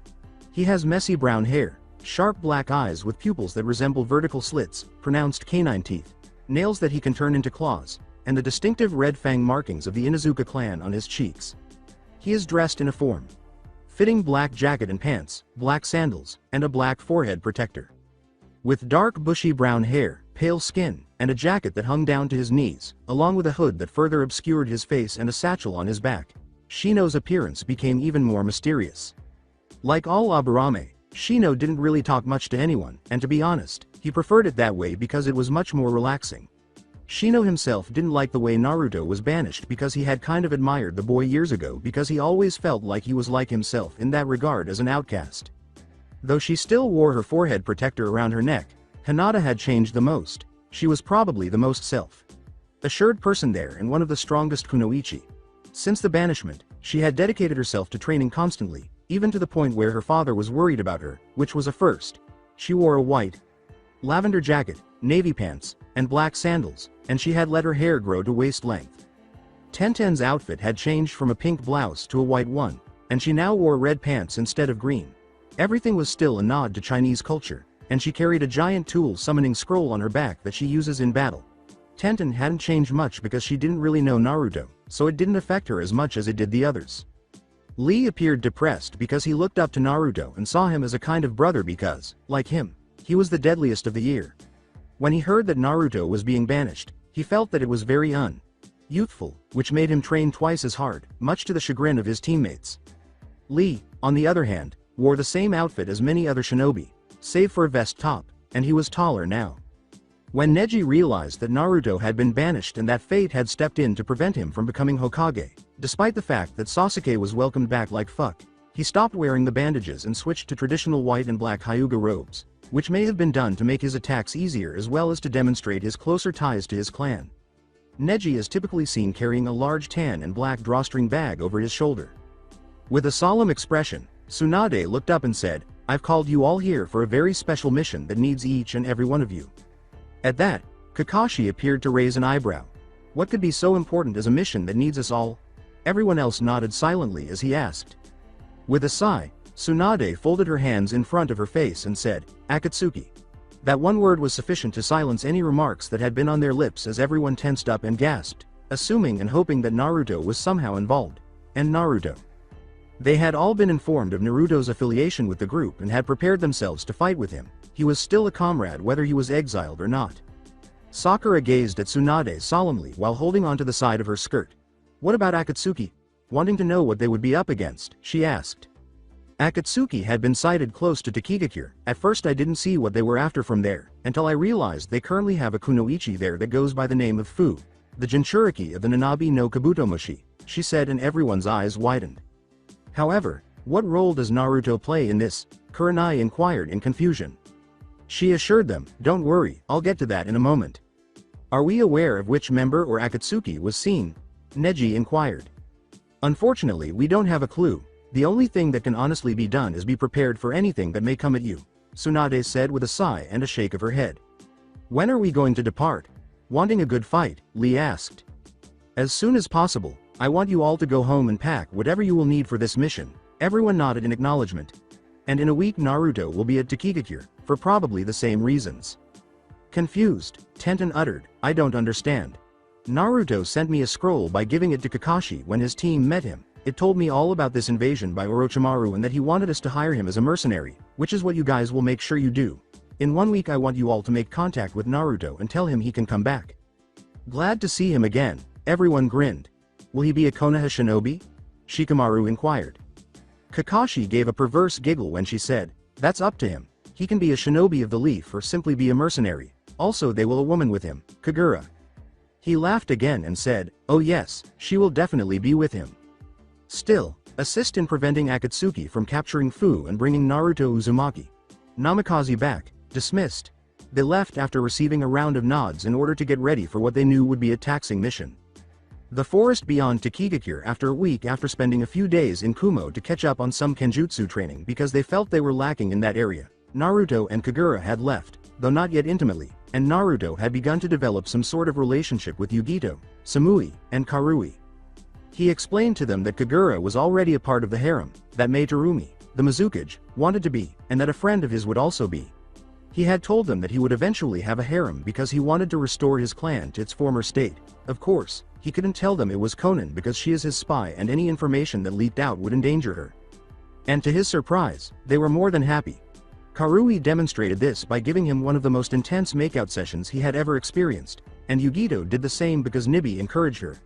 Samui and him shared a kiss, but not to the full extent because she had built an ice wall around her heart that was gradually falling apart every day. It was also the time of the week to visit Takigakure because he needed to see how Fu, the Jinchuriki of the Nanabi no Kabutomoshi, was doing. He had met her a few years prior, but she only knew him as her village hero for assisting her brother Shibuki. They eventually became good friends because they shared similar backgrounds, and the only person who truly liked her was her brother, while the village ignored her. To Kigakure's border camp for slaves they were whimpering and crying because they knew that if they were captured by bandits and missing nin, they would plan to rape them and do unimaginable things to them. In the camp, they had captured women between the ages of 14 and 35 and imprisoned them in cages as a sort of victory trophy. They were laughing, drinking, and talking about how they had raided a small village, killing men, children, and women alike. The dense jungle stretched for miles inside Kusagakure.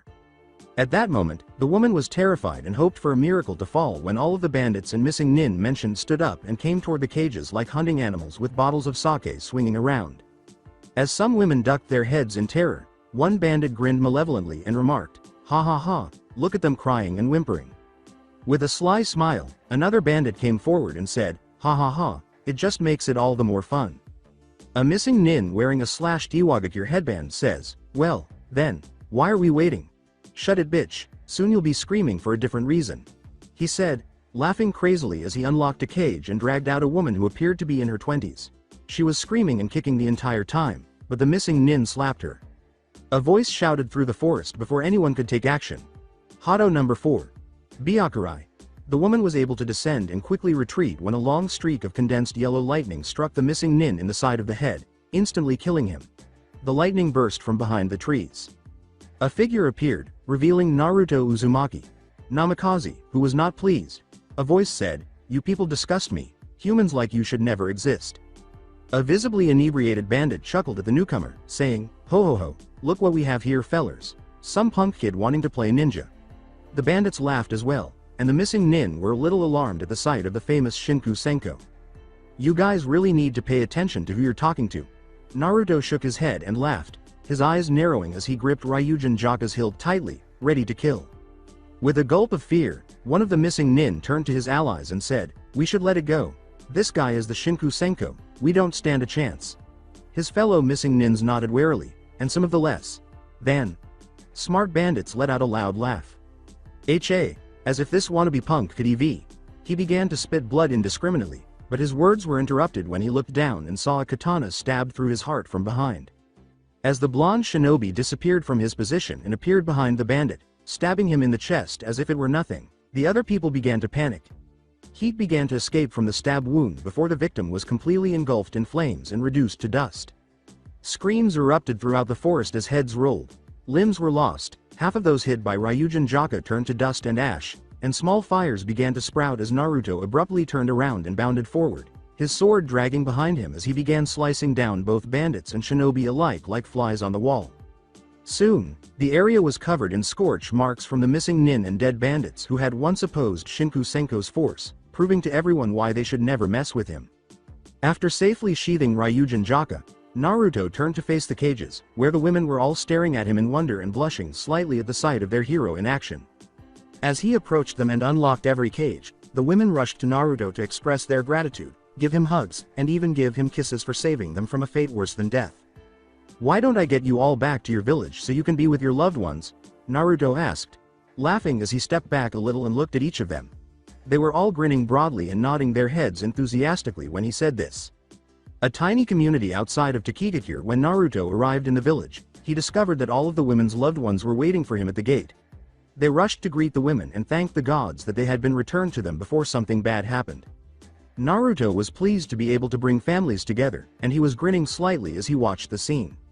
However, he was about to turn around and head out when an old voice interrupted him, saying, "Wait a minute, young man." The male voice says. Naruto turns around to see a man who looked to be about 70, crouched over slightly holding an envelope in his hands walking towards him. "Wait. Take this money, please," he says. "It's for protecting my daughter and everyone's loved one from those awful bandits and shinobi," but Naruto smiles and shakes his head. He and the villagers looked at Naruto in disbelief as he explained, "No thanks, old man, keep your money, I didn't do it for that." "A daughter, you sure? We were going to cover the cost of returning them. You did this for money, didn't you?" "No sir. I just did what I thought is right. Besides, if there's one thing I hate more than anything, it's bandits and missing nin who think they can do whatever the hell they like, and money right now is the least of my worries. Use it for your own purpose," he asks, and Naruto shakes his head in response. "Thank you so much, young man," the man says, blinking at Naruto for a moment before grinning back. "Oh, where are my manners? My name is Momoji." He bowed his head in gratitude as the others did the same. "We are forever in your debt for bringing the women back. We don't know what we would have done if something had happened," he said. "You're welcome, and if you have any more issues with bandits, look me up," Naruto said with a simple smile and laugh. He says, "Well, it's time for me to go." See ya, as his body begins to burn and then disappears, leaving no trace of him. Later on in the day, the Takigakure Fu, the Jinchuriki of the Nanabi no Kabutomushi, was a kunoichi who stood in an open field facing her opponent with a nervous expression on her face. Fu, who had pink eyes and green hair in a clip, wore a ninja outfit consisting of a fishnet waistband, white armlets, and a high white shirt. She carried a red cylindrical object on her back and wore her Takigakure forehead protector on her arm like Shikamaru. However, her opponent, Kisame Hoshigaki, was a member of the world-famous Akatsuki organization. He was a very tall and powerful shinobi, with a shark-like appearance, including pale blue skin, small white eyes, gill-like facial structures, and sharp triangular teeth. Kisame had dark purple nails, just like Itachi, and wore an outfit similar to that of his colleague, Zabuza Momochi, underneath his Akatsuki cloak. On his left ring finger was his Akatsuki ring, which bore the kanji for south, Nan, Nan. Please come calmly, girl, or else you'll be giving my Samahata some beautiful chakra to eat, Kisame said, flashing his sharp teeth in a savage grin. But he wants Nanabi. I can't let him take her, never mind the fact that I will be killed. I have to do all I can. Where the hell is Naruto when you need him? Fu scowled slightly as she looked at her opponent, knowing that this fish-man would defeat her despite her strength. Do you really believe that I'll give up like that? She smirked and said, you really are as dumb as you look. Kisame simply smiled more broadly while holding Samahata. He shot forward, bringing Samahata around and swinging at Fu, who, in self-defense, raised a kunai with chakra coursing through it. Well then, I'll just have to shave your legs off first. Samahata was brought down on the kunai, causing an explosion to erupt as a crater was formed. To get a better look at the situation, Fu pushed Kisame away from her and flipped backwards. As she looked ahead, she saw Kisame standing in the freshly formed crater, his Samahata dangling on his shoulder, staring at her with his fish-like eyes. Kisame's eyebrow went up as Fu held her arms out and said, with having the Nanabi no Kabutomushi sealed within me, it gives me the abilities to control bugs, much like the Aburame of Konoha do. Bugs began to emerge from under her armbands and then fly around her. He yelled, Suikoden no Jutsu, as she threw out her arms and what appeared to be thousands of bugs flew at Kisame at a dizzying rate, flipping through hand seals. When he opened his mouth, a lot of water sprayed out, and it began to transform into a shark that sliced through the insects on its way to Fu. Fu put her hands in a seal and yelled, Mushi Kame no Jutsu, as she saw the danger approaching. As the water shark struck the shield, causing a slight tremor in the ground, all of her bugs suddenly flew towards her and wrapped around her to protect her in a dome-like shield. Alongside the Konoha team at the boundary between Takigakure and Hino Kuni. As they all leapt through the trees, Shino said, we are close. This made everyone turn to face him. How are you aware? Tenten's eyebrows went up as he asked. I can sense bugs being used along with someone that holds a large amount of chakra. He clarified. Neji concluded, receiving nods from his fellow Jonin. The bugs must be a side effect of having the Nanabi no Kabutomushi sealed within her, making her like an Aburame. I can smell what reminds me of fish and a lot of blood, as if this person had killed all his life, Kiba said, sniffing around before squinting his nose in disgust. Before his lone eye widened, Kakashi put his hand under his chin and thought, out of Akatsuki the only one who sounds like that is Kisame Hoshigaki. If that is the case, we need to hurry up. With a perplexed expression, Ino questioned, what's so dangerous about him? Kisame Hoshigaki was a former member of the Kiri no Shinobigatana Nananan Shu. His chakra reserves could rival a Biju, making him a powerhouse, and his sword Samahata is a truly monstrous thing. If there is anyone in Akatsuki who is a real danger, it is him. Kakashi clarified and everyone's eyes widened. When Kakashi realized something, his eyes widened as well. They stared at him in disbelief as he said, Itachi and he were after Naruto. When the pair came to Konoha all those years ago, they told me they were looking for the Yondaime's legacy. Sakura looked worriedly and said, so what does that mean? Naruto is Kisame's target? Knowing it might be true, Kurenai let out a sorrowful sigh. It may be possible, but why would he be without Itachi, unless they're not partners anymore? Before the shot was fired, Guy received nods from everyone around him and said gravely, we should hurry then, we have no idea what we'll be getting into. Alongside Naruto, the fact that Naruto was flying through the trees at full speed and had just sensed demonic chakra. Fortunately, he wasn't too far away, made him even more alarmed. He felt a familiar and incredibly high level of chakra. He was certain that Akatsuki was attacking Takigakure because of their Jinchuriki. Fortunately, he had visited the area previously and knew Shibuki, the village leader, and over the years, he discovered that the village viewed him as a hero, just like other villages he had rescued. The fact that he was regarded as a hero in other nations but was not even given that level of respect in his own village made him feel proud of himself. He shook his head out of his thoughts and squinted, concentrating on his mission to save his fellow Jinchuriki. His tone was laced with venom as he stated, "Akatsuki's going to be one more member down when I'm through with them." Kagura's tone was equally venomous as she said, "You're not alone in that one." With a tick mark on her forehead, she said, "Oh, and next time you go off to save some people, at least leave me some notice, will ya?" As he had just taken off, leaving her behind. He looked sheepish as he said, "Sorry." He laughed and said, "Hero complex, can't help it, but you shouldn't be so slow." She gave him a fierce look before he took off, hearing her yell a number of profanities. With Kisame and Fu as Fu held out her hand and fired the bugs at Kisame, who continued to ward them off with his big sword. Growing irritated as more and more bugs approached him, the bugs scattered around her. "Hijutsu. Mashidama," she exclaimed as all of the insects sucked chakra from Kisame's body, covering his whole body. She was unaware that Kisame had a lot of chakra, though. Before it exploded in water, water began to leak out of the bugs, revealing that it was a Mizu Bunshin no Jutsu. She was shocked that she had missed it when he created a clone. "The cunning bastard, that must have been when I was protected by my bugs." She was jolted out of her reverie by a blow to the head that was so powerful that she flew to the ground, getting sliced in the process. She put her hand on the ground, slowed down, and twisted to climb to her feet, glaring at Kisame, who was grinning. She also saw that Samahata's wrapping had come off at the top, exposing blue scales. She sighed in relief as she looked down at her side and saw that her clothes were ripped and that her skin was ripped by a large gash. Red chakra began to bubble around the area, healing her skin almost immediately. As he flipped through hand seals, Kisame stabbed the ground, putting Samahata there. "Sweden. Suiryuden no Jutsu." As a voice called out, a huge water dragon materialized in front of Kisame and swung at Fu, who was unprepared for the jutsu. Fortunately, Kami was by her side. "Doden. Doryuheki." When the water dragon struck it, a huge wall of solid earth rose up in front of Fu, protecting her from its power. Water splashed all around, some of it even getting Fu.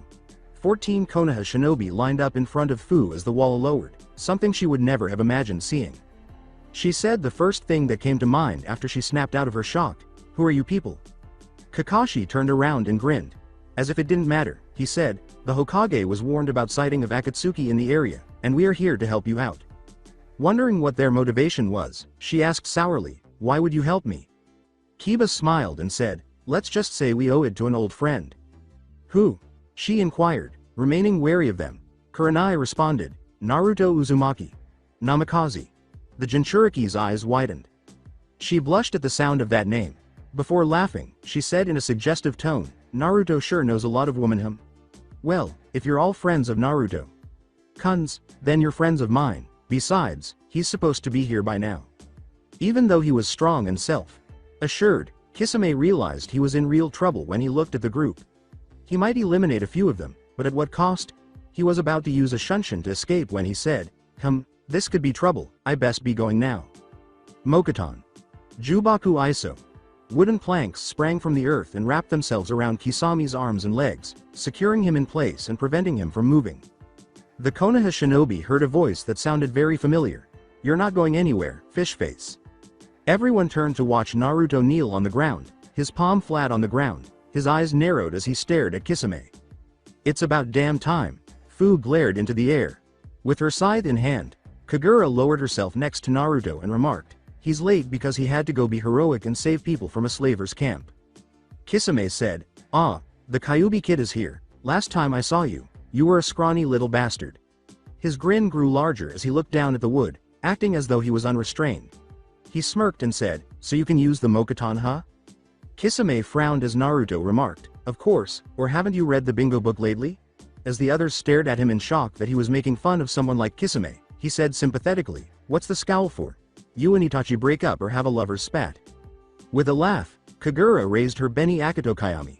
As she called out, storm clouds appeared in the sky as she charged her chakra. "Say bye fishy," she exclaimed. "Kuroi Getsue no Hitakoi." The Zanpakuto swung. A huge bolt of black lightning shot towards Kisame, who looked up in surprise as it struck him. The group jumped back, causing a tremor. Hinata activated her Byakugan and asked, did she get him?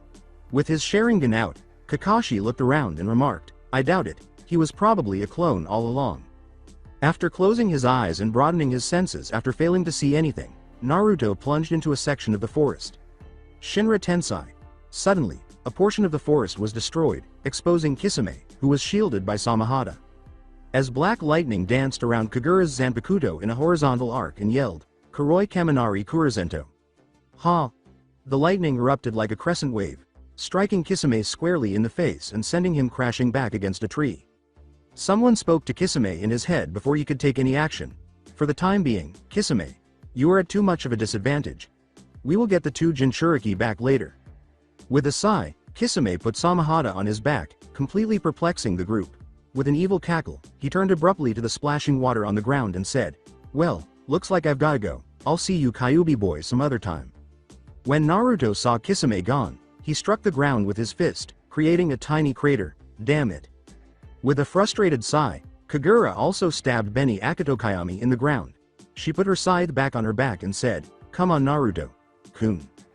He also said, right, as he brushed himself clean. Kakashi approached Naruto after realizing that everyone was okay. The blonde stood up and turned to face him when he said, Naruto. Tsunade. Sama wanted to know if you were returning or not, he responded. Naruto gave Kakashi another glance and grinned a little. He paused as he glanced at Fu, who was staring at him in wonder. Tell Tsunade, I'll be there tomorrow. I still have some stuff to do before I plan on doing anything, he said. I should get Fu back to Tokigakure and to her brother Shibuki, he replied. Kakashi turned to face the others, grinned, and nodded in agreement. Well, it seems like everything is alright here. We should head back now, Tsunade. Sama would want to hear everything as soon as possible. Naruto sighed in relief as everyone nodded and gave him one last glance before leaping away. He whispered to himself, thank God, that was getting awkward with everyone staring at me. Fu sarcastically remarked, oh yeah? Must be horrible having all the women look at you with lust. With a twisted smile, Kagura remarked, it makes things fun if you ask me. Naruto smiled softly as he glanced at Fu. She nodded as they began to run, and he said, we should get to the village as soon as possible. Your brother is probably worried sick for you. That evening when Naruto returned with Fu, Shibuki, who had practically hugged him until he nearly passed out from lack of breath, thanked him profusely for saving her. He had merely informed him that it was his responsibility and that there was no issue. Before he had to return to Konoha and deal with the council, Shibuki had offered to let him stay for a while so he could rest and organize his belongings. And today was the day he would depart for an indeterminate amount of time. With Kagura by his side as usual, Naruto stood at the village entrance leading to the outside of the big tree, prepared to return to his former village that had deceived him. He glanced back and saw Fu and Shibuki bidding him farewell. With a slight bow, Shibuki wished Naruto, San and Kagura, San a safe journey. With a slight smile, he said, thanks Shibuki. San, I doubt anything will happen though, Konoha's not far from here. He then saw that Fu was acting glum and realized that it was because he was leaving. He had known she had developed feelings for him but didn't want to press her into doing anything, so he had waited to see how things developed. As he approached her, he produced a 3-pronged kunai from his pouch and extended it toward her. If you ever need my help or in trouble, or if you just want to talk even, throw this at something and I'll be there within a moment's notice, I promise. I've never seen anything like that, she said, looking at the kunai in awe. I quickly took it in case he declined and took it back, she said, bowing slightly to Naruto. Thank you, Naruto-kun. As Shibuki attempted to ignore what was happening to his sister, Naruto laughed and put his hand under her chin to raise her head. Then, leaning slightly, he planted a gentle, sensual kiss on her lips that nearly caused her to pass out. Naruto pulled back and smiled at Fu's stunned expression. He waved to them both and said, that's something to remember me by. Hopefully when I see you again, it can last longer. Kagura laughed a little as he left. After Naruto had disappeared, Shibuki turned to face his sister, who was laughing while holding the kunai close to her chest. The girl blushed when he said, in a psalm-like voice, looks like someone's in love. She yelled, Shibuki, as she ran after her brother, who was laughing the entire time. Hello. No Kuni North Gates, Konoha the following day. Naruto narrowed his eyes as he gazed at the village gates. It had been 4 years since he had been banished and he still felt a twinge of resentment toward those who had mistreated him all those years before. Kagura, who had been by his side, also narrowed her eyes at the treatment she had received from the village gates. As he started to walk toward the gate, He was thrilled to see Tsunade and Shikamaru again because they were best friends. Kiba and Shikamaru also had a rivalry. Since he no longer believed in fate, the Hyuga had become more gregarious with others, and he had also gotten along well with Neji following the Chunin exam. As Naruto approached the gate, he saw two guards lounging in the gate booth. Among those who saw him for him rather than the fox were Naruto's friends, Kotetsu and Izumo, the cunning Chunins. The guards were so shocked to see someone come back from the dead that they nearly fainted when they saw him. "Why? Yondaime. Sama," choked Izumo. That made Naruto groan. He grinned and said, "Geez, I know I look like my dad, but I'm sorry to upset you, it's me, Naruto." When Naruto returned to the village, they were so shocked that they did faint this time. He stepped over them and continued on his joyous journey to the Hokage Tower after saying, Didn't expect that, oh well." As Naruto simply stepped over the guards, Kagura's perspiration fell, but she shrugged her shoulders and followed him because she didn't want to get lost in a village. The last time she got lost in a village, she ended up destroying part of it because she was angry with her Zanpakuto, which led to her expulsion. As he walked, Naruto noticed that everyone was staring at him. Women were blushing and pointing, and men were glaring at him because they could see how lustfully their wives and girlfriends were staring at him. "Yondaime. Sama has returned. He's back for redemption against us. Our hero is back. Wow, he's so handsome. I wonder if he'll have my children." At the final remark, Naruto moaned. "Everywhere else I go, it's the same, Tower of Hokage." Tsunade's Senju had a fairly good idea of why they were here, and she was currently sitting behind her desk reviewing reports of recent sightings of Akatsuki in Fire Country. She hadn't changed at all over the years. She was still the irritable person who would nod off and get wasted, though this was becoming less frequent. She was startled out of her reverie by a knock on the door, but she was perplexed because no teams were out and no missions were prepared, so the only explanation must be. With some optimism, she said, "Come in." Tsunade had to control her emotions and suppress a drool as she walked through the door of what some might refer to as a god among men. All of her fantasies and dreams were blown away when she finally recognized the man. Carefully, she said, "Naruto?" Naruto laughed and took a step forward. As Tsunade's eyes widened to enormous saucers, he said softly, "Yep, it's me. I'm back for as long as you need me." Tsunade practically jumped over the desk to embrace the blonde, and she loved every second of it. The man was taller than her and had a lot of muscle. Naruto put his arms around the woman and gave her a tight hug, relishing the moment of seeing Tsunade again. However, he was cut off when he heard someone sniffing, and upon looking down, he saw that Tsunade had a few tears in her eyes. He asked while holding her cheek and using his thumb to wipe them away, "What's wrong?" Softly, she clung to him, saying, "I'm sorry, so sorry for banishing you." Wiping away the tears, Naruto took a step back and smiled. She felt a little better after he said, "It wasn't your fault, and besides I think it was for the best." However, as soon as she saw the red-headed woman, the room became cold, and Naruto couldn't resist taking a big gulp. With narrowed eyes, Tsunade said, "I take it you're Kagura?" "The one and only." Kagura smirked as she walked up behind Naruto and gave him a hug while making a dramatic bow. When Tsunade realized what she had said, her eyes widened. "I'm one of Naruto's lovers and future wife." Her voice was shaken as she asked, "One of Naruto's lovers?" Naruto tried to defuse the situation by laughing and waving a hand. "Well, I need to restart my clan, and as you know I'm able to have multiple wives to rebuild it. But we'll talk about that later anyway," he replied quietly. After that, Tsunade walked around her desk while Kagura and Naruto drew chairs up to it and took seats. She smiled fondly to herself, thinking, "They look just like Minato and Kushina, must be in the blood to like red heads." Naruto inquired, "So when will I meet with the council then?" With a laugh, Tsunade glanced down at her watch. The boy nodded as she explained, "Actually, not long from now, we'll probably need you to be tested against various shinobi just so everyone knows what you're capable of." At that point, Shizune came into the office carrying additional documents. When she saw the Yondaime's clones conversing with Tsunade, she began to say, "Tsunade Sama, I brought you the rest of the paperwork you need to fill out." However, she stopped and dropped the papers on the ground. Her jaw hung from her mouth, and her eyes were as big as dinner plates. Glancing at the blonde Adonis, she stammers, "Why? Yondaime Sama? Why, you're alive." Before he spoke, Naruto and Tsunade blinked and stared at her stunned form. As she blinked, he said, "Hey Shizune-chan, I see you're doing well."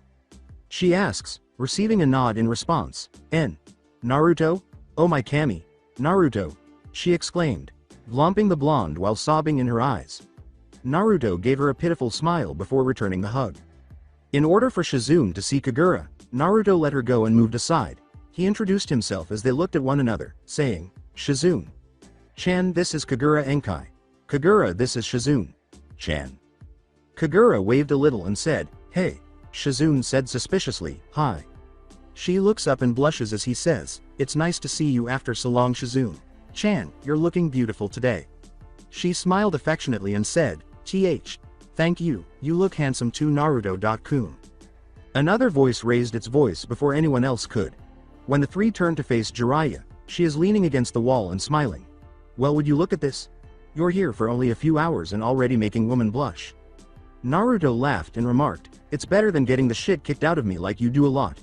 Jiraiya complained about blonde brats. Kagura pointed a thumb at Jiraiya, who appeared surprised, and asked Naruto, "So this is the pervert you told me about?" Knowing what was about to happen, Naruto sighed and said, "Yep, this is him." "I'm not a pervert," Jiraiya exclaimed angrily. "I'm a super pervert," he exclaimed, but Tsunade dropped him with a twitch of her eyebrow and then sat back down, leaving the twitching sage on the ground as Shizune looked ashamed and Kagura laughed. Tsunade laughed, too, and leaned forward. "So tell me, what have you been up to all these years?" Afterwards, alongside Naruto ground of training 7. Ryujin Jaka lay flat along Naruto's legs as he held it with both hands, and Naruto sat in a meditative pose in the middle of a field with his legs crossed and his eyes closed. "Once the Orochimaru invasion has subsided, we will begin your Bankai training. We must not permit any disruptions." "I understand, but there aren't many places that won't draw attention, so it might be easier said than done." "What about that forest that is off limits to everyone?" "It may be easier said than done, but all I have to do is make sure Anko doesn't get in the way of the Forbidden Forest. Hell, she'll probably want to participate. There are no issues at all as long as we complete the training. Since I doubt they will wait any longer, you should leave for the meeting." "All right." Naruto's eyes opened as he returned to the normal realm, then he blinked to restore his vision. He then stood up, sheathed his Zanpakuto, and pulled a book with the title, "Loveless," on the front out of his pouch. He opened it up and read a line. "When the world ends due to the war of the beasts, the goddess emerges from the heavens. Far away, wings of light and dark spread. She leads us to happiness, her gift never fades." As he made his way to the council, he thought, I gotta admit, I'm good at my work," he laughed. Chambers of the council. Everyone was in the meeting within an hour after learning that Naruto was back and willing to work with the village again, as Tsunade had stated. They were only relieved that Naruto didn't despise the village enough to collaborate with Orochimaru, even though they knew they wouldn't win and that it would be another Kyuubi attack. The doors suddenly opened, revealing Tsunade, what they described as the Yondaime reincarnated, and what appeared to be a younger Kushina Uzumaki. After the three sat down, Tsunade got things started. There were gasps of surprise and shock when she said, "Naruto Uzumaki. Namikaze has returned to help us. He has also brought his partner Kagura Enkai, and you probably know her as Shojuhi Kiho." Kagura laughed and smiled, reminding everyone of Anko. "That's the Renegon, then." A chill went down Tsume's spine as she thought, just looking at them looks intense. With sadistic delight, Danzo thought, "Now that the demon brat is back, I can finally make him my weapon. And we're going to use that bitch as breeding stock." With a certain amount of enthusiasm, Shikaku thought, "With the two of them, we might actually come through this better than we expected." Tsunade, who took pleasure in their wide-eyed expressions and stuttering, chose to return to the topic at hand and turned to face Naruto. Professionally, she said, "Naruto, do you know why we had asked you to return to Konoha?" Naruto nodded and sighed. The council was tense because they knew they had made a mistake. "Yep, Orochimaru's finally making a move at Konoha. Honestly, I was wondering when it would happen." Knowing that this would get the meeting off to a good start, Tsunade also knew that Naruto's role in this still needed to be resolved. "Before we get started, we should discuss Naruto's contract of employment."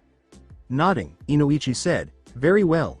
With his typical stoic expression fixed on his face, Hiyashi questioned, "So will you be reinstated as a Konoha shinobi?" But Naruto shook his head. They lowered their gazes when he said, "No, I still don't trust this village. While I may trust my friends and certain other people, there are sides of the village that are too corrupt for me to just bounce back in. For now I'll just be a mercenary." Shikaku raised his voice and nodded. "And what are your terms?" Naruto simply gave a shrug. "Honestly, normal pays for whatever missions I do. I get the feeling I'll be sticking around while Orochimaru and Akatsuki is still out there, but basically just as if I was still a shinobi." Also, I will only follow orders from Tsunade, no one else. Chosa smiled and said, "That's fair." With avaricious eyes, Danzo asked, "What about your partner, Kagura Enkai?" As she felt nauseous at the thought of his plans for her. Narrowing his eyes, Naruto put an arm around her. "She will always work with me unless I say so. I don't trust anyone in the village when it involves her, especially people like you." The clan heads nodded as Tsunade stated, "We'll accept those terms as long as the majority are fine with it." "Very well, as of now, you are a mercenary employed by Konoha. Shibi questioned, "But what do you mean Akatsuki?" Danzo said, "He's probably already attracted them to us now." Naruto snarled at him, "Listen, you old fossil. Akatsuki are going to attack here whether you like it or not. It's only a matter of time. If they can't find me, they would eventually attack the place where they know I have some friends." Now that he was aware of everything, well, nearly everything, that the old cripple had done, Naruto could not help but feel rage coursing through his veins. He was aware that he was responsible for the events involving Konan, Yahiko, and Nagato, and that Nagato would never have joined Akatsuki if it weren't for him. Sume, who understood what it was like to want to keep your pack safe, said, "And that will draw you out in the open." Naruto nodded and said, "Yes." He said, "Akatsuki don't care who they kill. If they know by attacking Konoha will drive me out, then they will make sure they do as much damage as possible, and we all know that there is no way to stop them from breaching a village if they want to, take Gaara's kidnapping for instance." This made them realize that, in spite of Tsunade's security and knowledge of Akatsuki, they managed to enter the village with ease and without anyone noticing until the very last minute. Hiyashi acknowledged what he had said, knowing it to be accurate, and said, very well." Tsunade questioned Naruto, "What do you know of Orochimaru's plans?" Naruto sighed and said, "Not a lot." He growled at the name of the Uchiha and remarked, "But I do know he has a large force as well as Kabuto, his right-hand man, and Sasuke Uchiha." Kaharu grinned and remarked, "We can use this chance to reclaim the Uchiha." As though he didn't believe what they were saying, Naruto looked at them incredulously. "There is going to be an attack by Orochimaru, and you're thinking about getting the Uchiha back. What the fuck is wrong with you people? You would just let people die in order to get your precious Sharingan back?" With a severe expression, Homura stated, "The Sharingan is invaluable." At that, Naruto burst out laughing. "That is fucking rich, isn't it? How long have you all gone on with no Sharingan, and yet this village is still standing? It's power-hungry people like you that end up destroying the village." He looks around before his eyes grow resolute. He trailed off as he held out his hand to a wall, confusing people, saying, "I promise you, when I met the Uchiha, his head is mine and anyone who gets in my way, until the entire wall was blown away. That will happen to you," he said, looking at the three elders, but especially at Danzo, as he sensed something through his hidden eye. If chakra isn't as useless as he wants people to believe, then why is it circulating to that socket? "Oh, I see you, bastard. Understood. But what we need to do now is to test you in your abilities to see what you can actually and give the shinobi of the village an insight as to what you can do if they work with you," Tsunade replied. "Very well. Where and when?" "Chunin Stadium. It will allow anyone to watch and gives the best room to fight. And how about in 2 hours while I inform everyone of what's going to happen?" Tsunade responded with a nod. As everyone nodded and departed, Tsunade remarked, "Well, that's all for now, dismissed." To get his attention, she said, "And Naruto, do your best, don't hold back." Afterwards, with Kagura and Naruto, since they were running out of time, Kagura was leaning on Naruto and holding his hand as he walked down the main street to the training ground, making everyone around them envious of their possessions. Naruto grinned as he observed Kagura's serene appearance. As she gave him a gentle pat on the chest, he laughed and remarked, "You know, for someone who has a high amount of bloodlust in a battle, you sure are a softie. All thanks to you, I've never felt at such peace before. I was always on the run before, having to kill to survive. I just got used to it, and then I received my Zanpakuto. It made me become accustomed to killing, and sometime I enjoyed it." She ended her speech with a sadness. She confessed, and Naruto laughed. "Sometimes when I use the Kyuubi's chakra, I enjoy killing, although it's when I kill people like bandits, rapists and murderers. You shouldn't feel bad about it. For all you know, someone is alive because of you." Kagura grinned at Naruto's effort to lift his spirits. "Thanks, Naru. Koi, what are you going to do about Sasuke in the invasion?" Naruto gave an evil laugh. "There's nothing to do except for the fact that I have to kill him. If he ever got Itachi's eyes, God knows what he will be able to do. He would be the next Madara Uchiha, only more insane." As they neared the training area, Kagura grinned into his arm. "You better not lose by underestimating him, or you and my scythe will get very comfortable," she was threatening. At that threat, Naruto laughed uneasily. He smirked and remarked, "You know I won't lose, especially to him." Since she didn't know anyone, she questioned, "Do you know who you will be fighting now?" "Well, for Taijutsu it will most likely be Maeda Guy since he's the best in Konoha. Genjutsu will be Kurenai. I doubt anyone's as good as she is. Ninjutsu will most likely be Kakashi.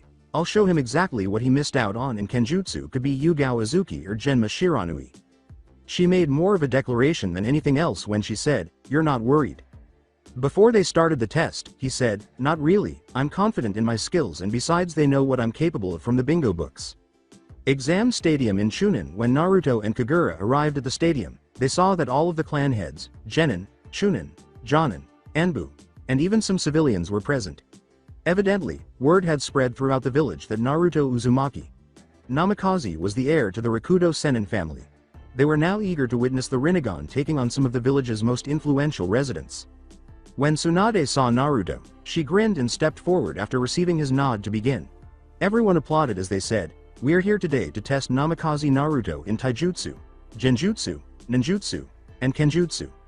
Naruto was a little taken aback that people were so eager to watch him battle. "Will Maeda Guy step forward please for the Taijutsu portion?" Guy moved forward while Tsunade and the rest of the group retreated. The green spandex wearing man exclaimed, "Yash, Naruto. Kun, it will be fun to test your flames of youth," and caused Naruto and the others to start perspiring. Naruto said, laughing. The man nods to begin, saying, "It will be a blast going against you too."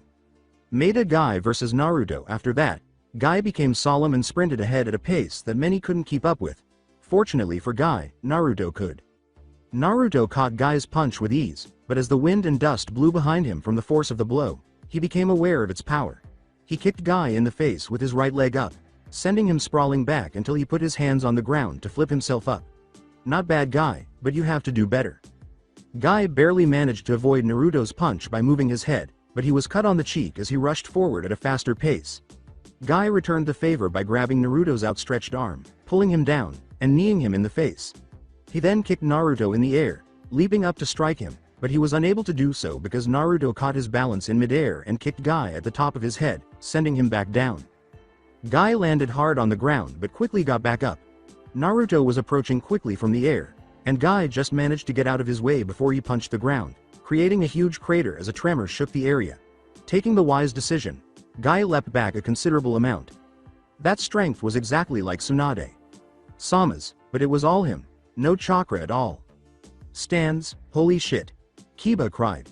Half-asked Tsunade, "How in the world did he do that?" "That was similar to my strength, only I need chakra added to do something like that." Kagura smiled and stepped forward. "Naruto has trained his muscles for the past 4 years by using weights all the time. What you're seeing is just the beginning." Jiraiya said, "It's like my Sage Mode's strength." He hadn't witnessed Naruto's full potential. Even with Guy's weights on, Shizune exclaimed, "This is amazing," because she had never seen anyone use strength and keep up with Guy. Tenten said mockingly, "I take it this is just the beginning?" Lee exclaimed, "Yash, Naruto. Kun's flames of youth shine brighther than ever." Neji and Tenten sighed at his outbursts. Kurenai commented, "I don't think I've seen anyone match Guy before." As he put his book away for the time being, Kakashi remarked, "This is just starting, Kurenai. I get the feeling they haven't even broke a sweat." Battle Naruto couldn't imagine this guy yelling about youth or something similar when he looked up at him. He had an oddly serious expression on his face. "Guy, you're going to have to take your weights off if you want to beat me." Guy replied, "It seems you were right." He had only removed the weights out of respect for a deserving opponent. He threw his ankles and wrists to the side, causing an earthquake by taking the weight off of them. Guy wanted to fight with all of his might, so he said, "You should remove yours as well, Naruto-kun." Naruto nodded, then removed his shirt and trench coat, tossing them aside as a crater formed and a tremor shook the ground, making everyone's eyes pop out. Who were these people? All of the girls swooned over Naruto's torn muscles, which continued to flex as he moved, and even Tsunade drooled a little as he stood topless with the necklaces around his neck. Both fighters disappeared from view, only to reappear when they struck or avoided each other.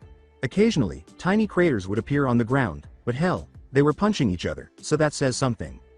Everyone could sense the force emanating from them whenever their punches made contact with one another because they would be lightly struck by wind. When they heard a crash and saw Naruto pulling himself from the stadium wall, they became alarmed. He crossed his arms in an X shape and began pumping chakra through his body, causing glyphs to appear all over his body that were glowing bright blue. I got to hand it to you, Guy. You really are worthy of being called a Taijutsu expert. Stan's Jiraiya commented, "Ooh, this is gonna get good," after realizing what Naruto was up to. "What's he doing?" Tsunade asked, feeling a little uneasy. Kakashi asked, "That's Yondaime. Sama's gravity seal, isn't it?" Which caused many people to gasp. Yep, that's what helped Minato become the Konoha no Kiroi Senko, Konoha's yellow flash. It was his first step towards the Hiraishin, according to Jiraiya. Guy is going to have to release a couple of gates if he wants to remotely win, said Kakashi. Battle, gravity seal. Release. Everyone felt the sudden, strangely soothing chakra strike them as soon as Naruto said that the glyphs on his body pulsed before disappearing. Guy was launched through the stadium wall before anyone could blink, and when they turned to look behind them, they saw Naruto standing exactly where he had been before. Not even the dust had moved, a clear indication of his newly discovered speed. Everyone could feel the power radiating from Naruto simply by looking at him, but before anyone could speak, a sudden burst of chakra blew away the debris surrounding Guy. Hachiman Kaimon. Kai, Hachiman Kumon. Kai. When Guy opened the two gates, Naruto was looking into the dust cloud that had grown. Suddenly, a blur charged at him, and he felt the strain of the powerful kick as he raised his arm to block it. Then, without anticipating it, Guy kicked Naruto with his other leg, sending him skyward. Naruto had no time to block, and the same was true for the knee to the chin while he was still in the air. Then, just like Lee did to Gaara during the Chunin exams, Guy began kicking Naruto everywhere. But as he was about to punch him again, his arm was grabbed, and he looked up to see Naruto's smirking face before being punched back into the ground, creating a crater. After that, Naruto landed on his feet in a crouch, waiting for Guy to surface, after falling back to the ground and flipping. After a while, Guy got back up, but this time she posed comfortably and grinned at Naruto. "You have definitely made Naruto-kun better. Let's finish this with more attack," he said in a lighthearted but earnest tone. With a slight crouch, Naruto returned, saying, "Ready when you are." In the following second, they both flew in human speed toward one another. Guy threw a punch at Naruto's head, but Naruto twisted beneath it and powerfully punched Guy in the gut. Ikatsu. Guy spat globs of blood out of his mouth a second later, then he flew back against the stadium walls, leaving a huge indent on his body before he collapsed in a heap on the ground. When Tsunade showed up by Guy, she performed a diagnostic jutsu on him and was relieved to discover that he was just unconscious. I could tell he wasn't using all of his strength for that, even though a punch like that would have split a person in half. She got to her feet and turned to face Naruto, who was wearing a serious expression. Winner by knockout, Naruto Uzumaki. Namikaze. Stan's Kiba cried out, "Holy shit, what was that?" Kagura clarified, "It's a special technique he uses for a quick kill." That was more than quick, but why is Guy still alive then if it was a killing technique? Yugao was perplexed. Kagura's bloodthirsty grin made people back off as she said, "Be thankful that Naruto was holding back, or the green spandex wearing Guy would have been split at the torso." Hiyashi proudly remarked of his old friend's son, "To think he had advanced so far in such little time, he truly is a prodigy of his time. What's worse is that I doubt he would have improved this much if he had stayed within the village, well not since they'll want him at a certain level in case he snaps." Sume grumbled. Returning with Naruto, people were amazed when they saw Naruto's cuts and scrapes sizzle up before fully healing because no one had ever seen someone heal that quickly except Tsunade. As Naruto watched the medics approach Guy to tend to his wounds, he asked, "So who am I facing next then?" As Guy was being carried off the field, Tsunade moved forward. As Naruto smiled, she smirked and said, "Will Kurenai Yuhi step forward please for the Genjutsu portion and Anko Midarashi for part Ninjutsu?" When Naruto spoke, Kurenai and Anko moved forward and stood a few yards away, prepared to begin at any moment. With a sly smile, Naruto prepared himself and said, "Let's see what you got, Kurenai. Chan, Anko. Chan." Kurenai smiled slightly and remarked, "You look exhausted from your batch with Guy there, Naruto-kun." When Naruto notices dirt on his body, he wipes it off. As they blushed at the mention of beauty, he smirked and said, "You don't have to worry about me, beautiful, just worry about yourself. Same goes for you too, Anko. Chan." Anko took a kunai out and Kurenai did the same, saying, "Oh, you're going down, Gaki." Then Anko lunged at Naruto. "Time for me to get some more of that delicious blood of yours." With a laugh, Naruto produced his own kunai, but this time it was his Hiraishin kunai, which caused Anko to raise her eyebrows. As he charged forward, he yelled, you have to cut me first. Exile Stadium in Chunin Kurenai and Anko vs Naruto. The stadium was filled with clangs of metal as Anko's regular kunai and Naruto's Hiraishin kunai clashed. As Naruto pushed against Anko, she grabbed his wrist and flipped him over to stab him in the back, but he rolled away and threw his kunai at the purple-haired woman. While attaching the thin wire to the ring edge, Anko ducked beneath the flowing kunai and threw her own at Naruto's face. However, he grabbed it with 2 fingers before it touched him. In a sarcastic song, he uttered, "Gonna gave to do better than that Anko-chan." Anko flipped through hand seals, bit the end of the wire, and laughed. Hot white fire erupted from her mouth, shooting along the wire and scorching the ground as she exclaimed, "Kaden! Ryuka no Jutsu!" However, she was caught off guard when Naruto grinned and threw the kunai in Kurenai's direction, rerouting the attack. Kurenai called out her own jutsu as she saw the flames approaching her. Genjutsu. Hanichiri Nuko. Her body burst into pink petals that quickly disappeared as soon as she said the words. When Naruto saw Kurenai disappear, his eyes narrowed and he focused intently. A moment later, he turned and grasped the thin air, only to grab someone's hands. Then it was revealed that Kurenai had appeared behind Naruto in a genjutsu to use a kunai to hit his back. How? She asked, her eyes wide with surprise that he was aware of her location. With a laugh, Naruto gestured to his eyes. He laughed and then thrust his palm on her chest, just as Anko was about to stab him. He landed behind her and stabbed her in the back, turning her into mud. The Renegon can see through most genjutsu with a bit of concentration. Too bad for you though. Jutsu no Tsuchi Bunshin? Kaden. Gokakyu no Jutsu. He spun around and saw a huge ball of fire emerge from the real Anko's mouth while he held up his right hand. Shinra Tensai. An invisible blast blasted out of his hand, destroying the fireball and striking Anko, who was blown into a wall and coughed up blood. Stan's Ino eyed the match and remarked, "Whoa, they're showing no restraint in this match, are they?" Guy, who had just woken up, remarked, "Not many people can last long when these two are paired up together." Confused, Tenten questioned, "Huh? Why?" Kakashi laughed and said, "Teamwork. They know each other's skills better than they do their own. They would work together where Kurenai would cast genjutsu and attempt to take the opponent out while Anko would do the job while the enemy is incapacitated. Simple, yet effective." Neji grinned. "Yes, but I'm curious how long Naruto can last against them." Kakashi replied. "You think he can win?" scowled Hinata. "Well, I don't know. I've seen Kurenai's and Anko's strategy work plenty of times and I don't honestly know how Naruto is at reading people's tactics, so I guess we just have to see." Kiba smirked as he recalled his Chunin match against Naruto and said, "I put my money on Naruto. I learned never to underestimate him once. I won't do it again."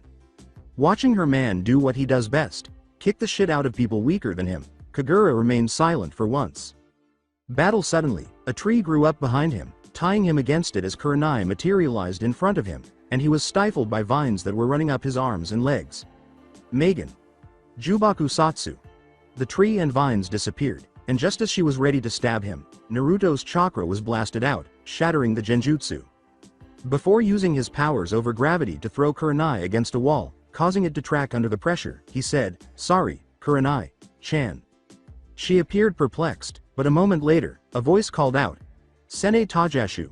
He looked to his right and saw a dozen enormous snakes fly toward him, pinning him in place with their bites into his arms and legs while one snake hovered over his neck.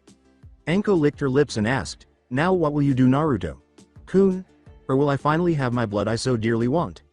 When Naruto noticed poison on the tips of the snake's teeth, he stopped trying to move his head as it approached his neck. That should not be an issue.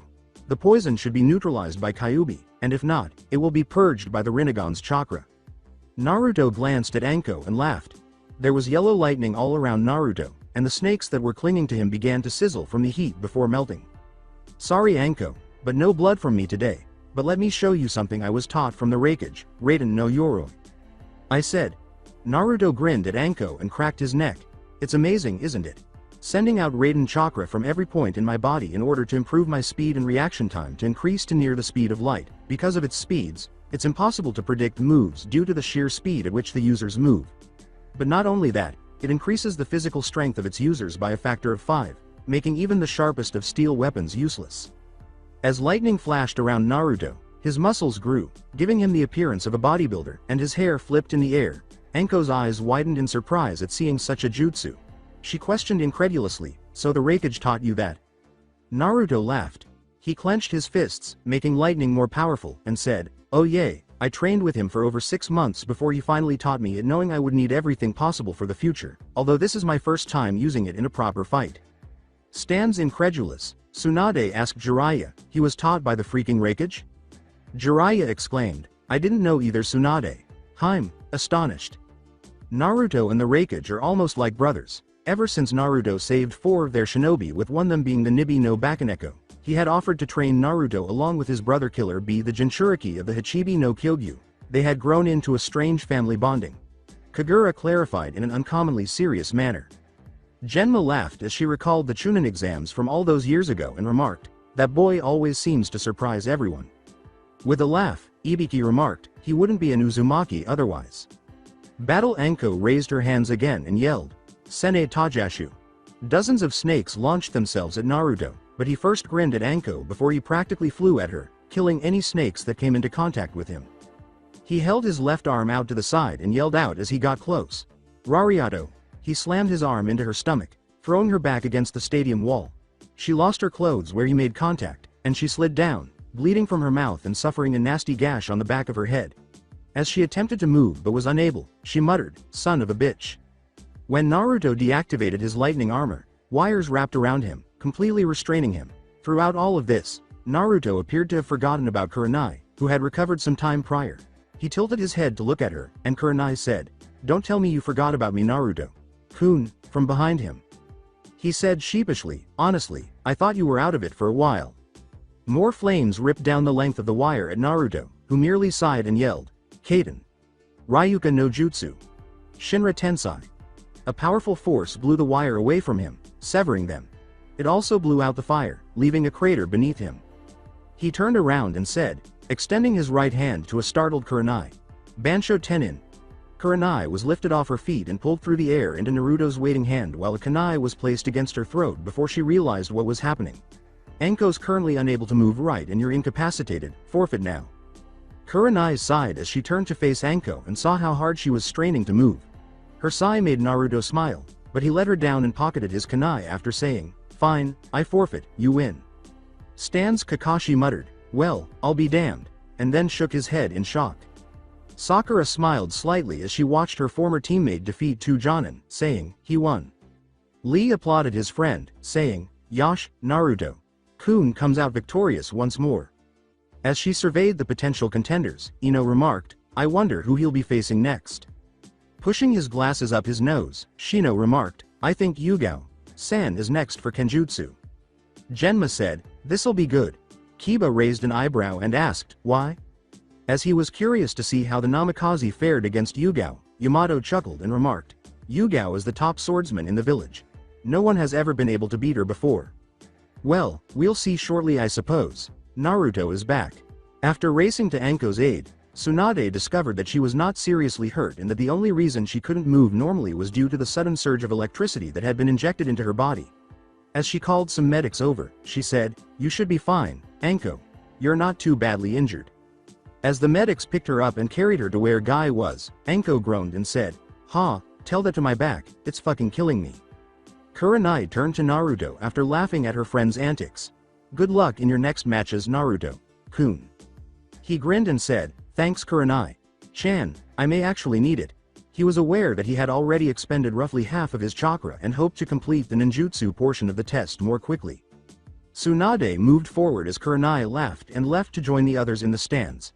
As she proclaimed, "Now for the Kenjutsu portion, your next opponent is Yugao Izuki." The purple woman with the long hair stepped forward, her sword already drawn.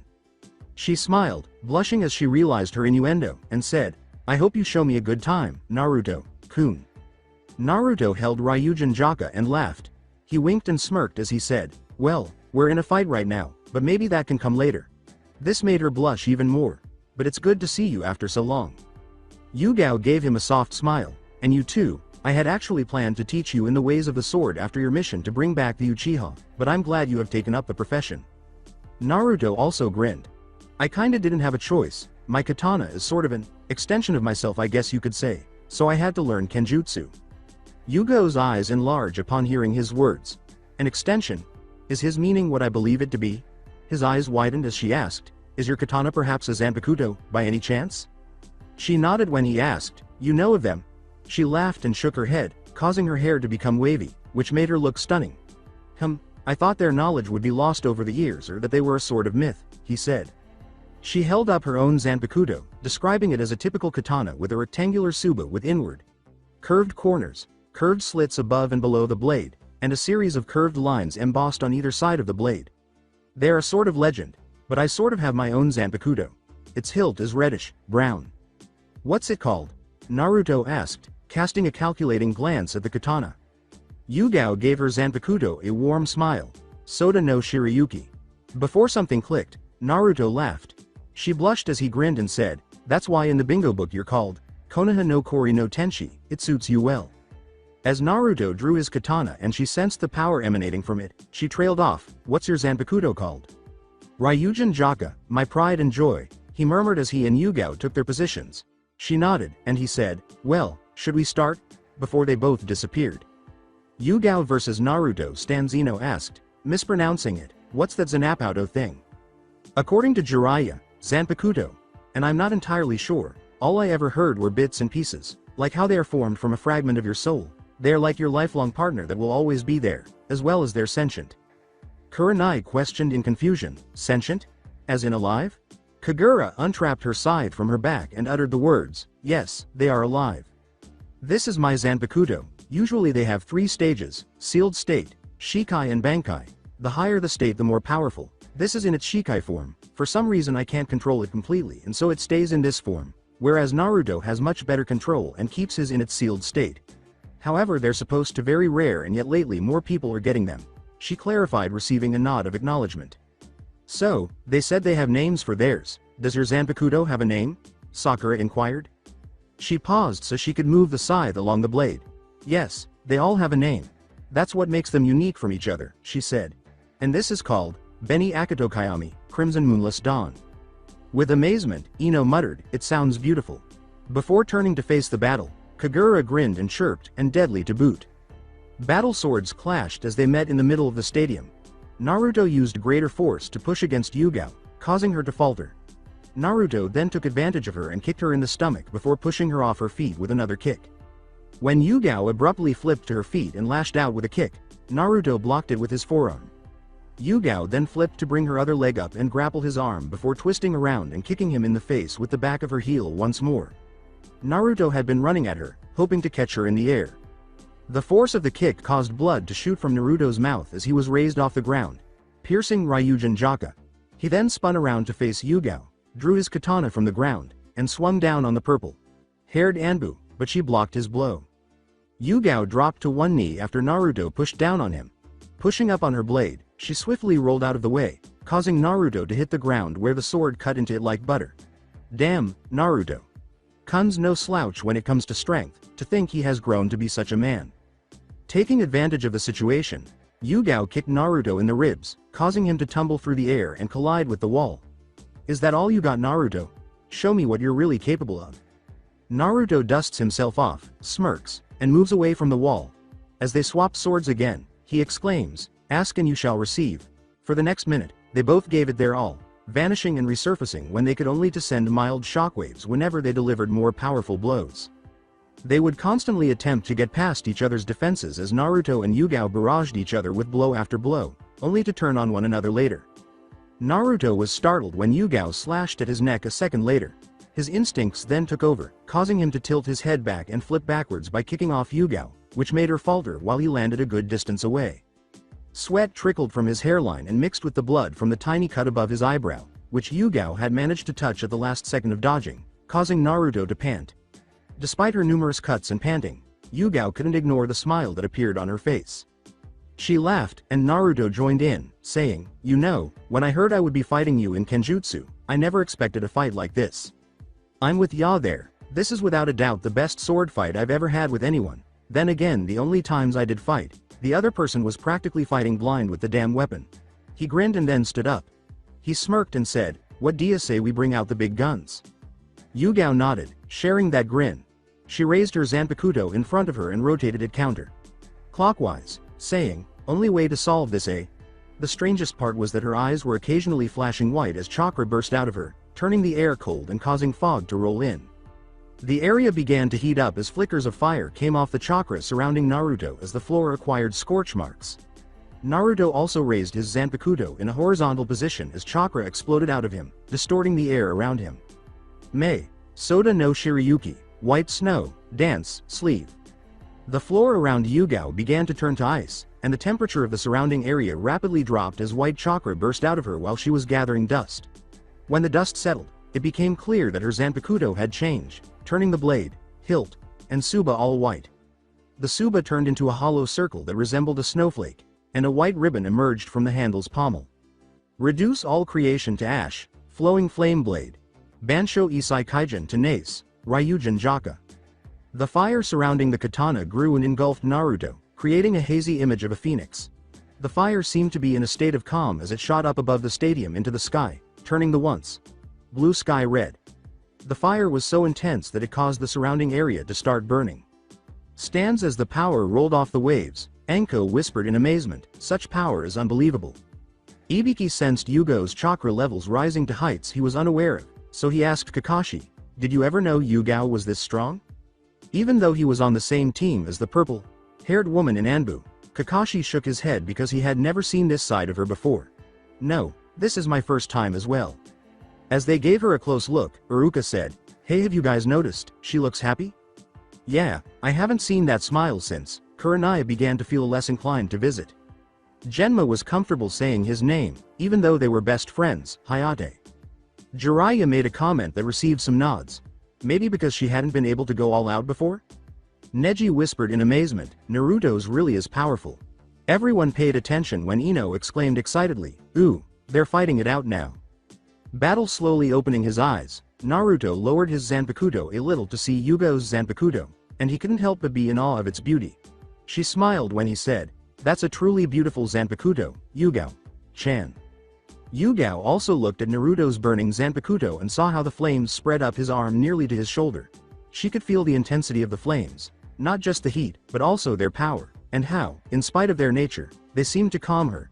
She smiled slightly and remarked, your Zanpakuto is quite intense.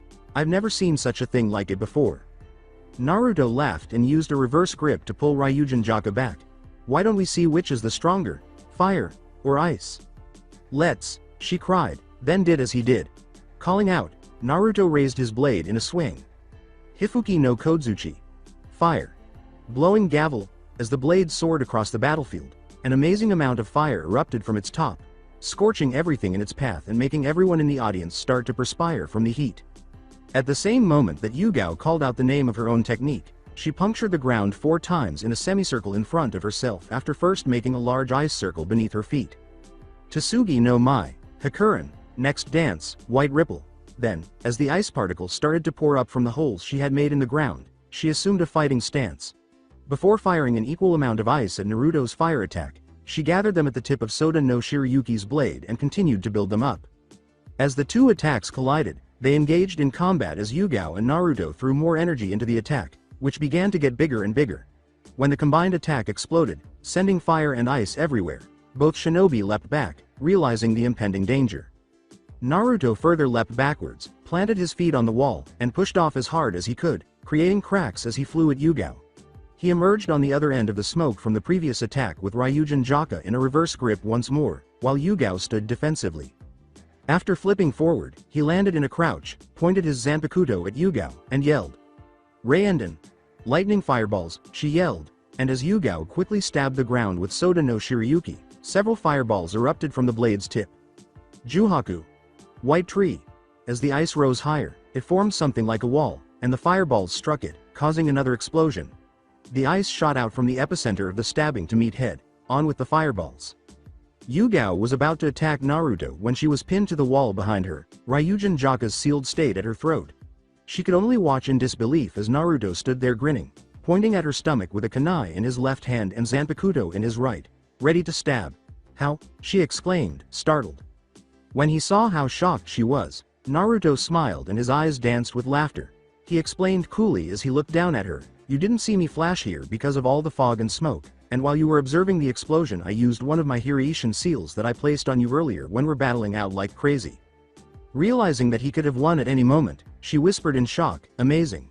As she resealed her Zanpakuto, she remarked, "Well, I guess I have to forfeit this match. You definitely won, Naruto-kun."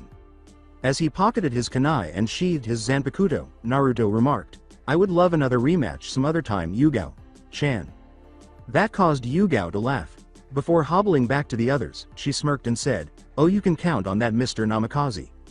Stan's Kiba grinned and remarked, "Now that was a match I would have paid to watch over and over again." With a lustful tone, Sume remarked, "He certainly has earned his rank." Inoichi laughed and remarked, "As long as he stays on our side, I'm alright." Hiyashi grinned and remarked, "He has the same determination as his parents, they would be proud of him." Kurenai grinned and said, "Isn't it your turn now, Kakashi?"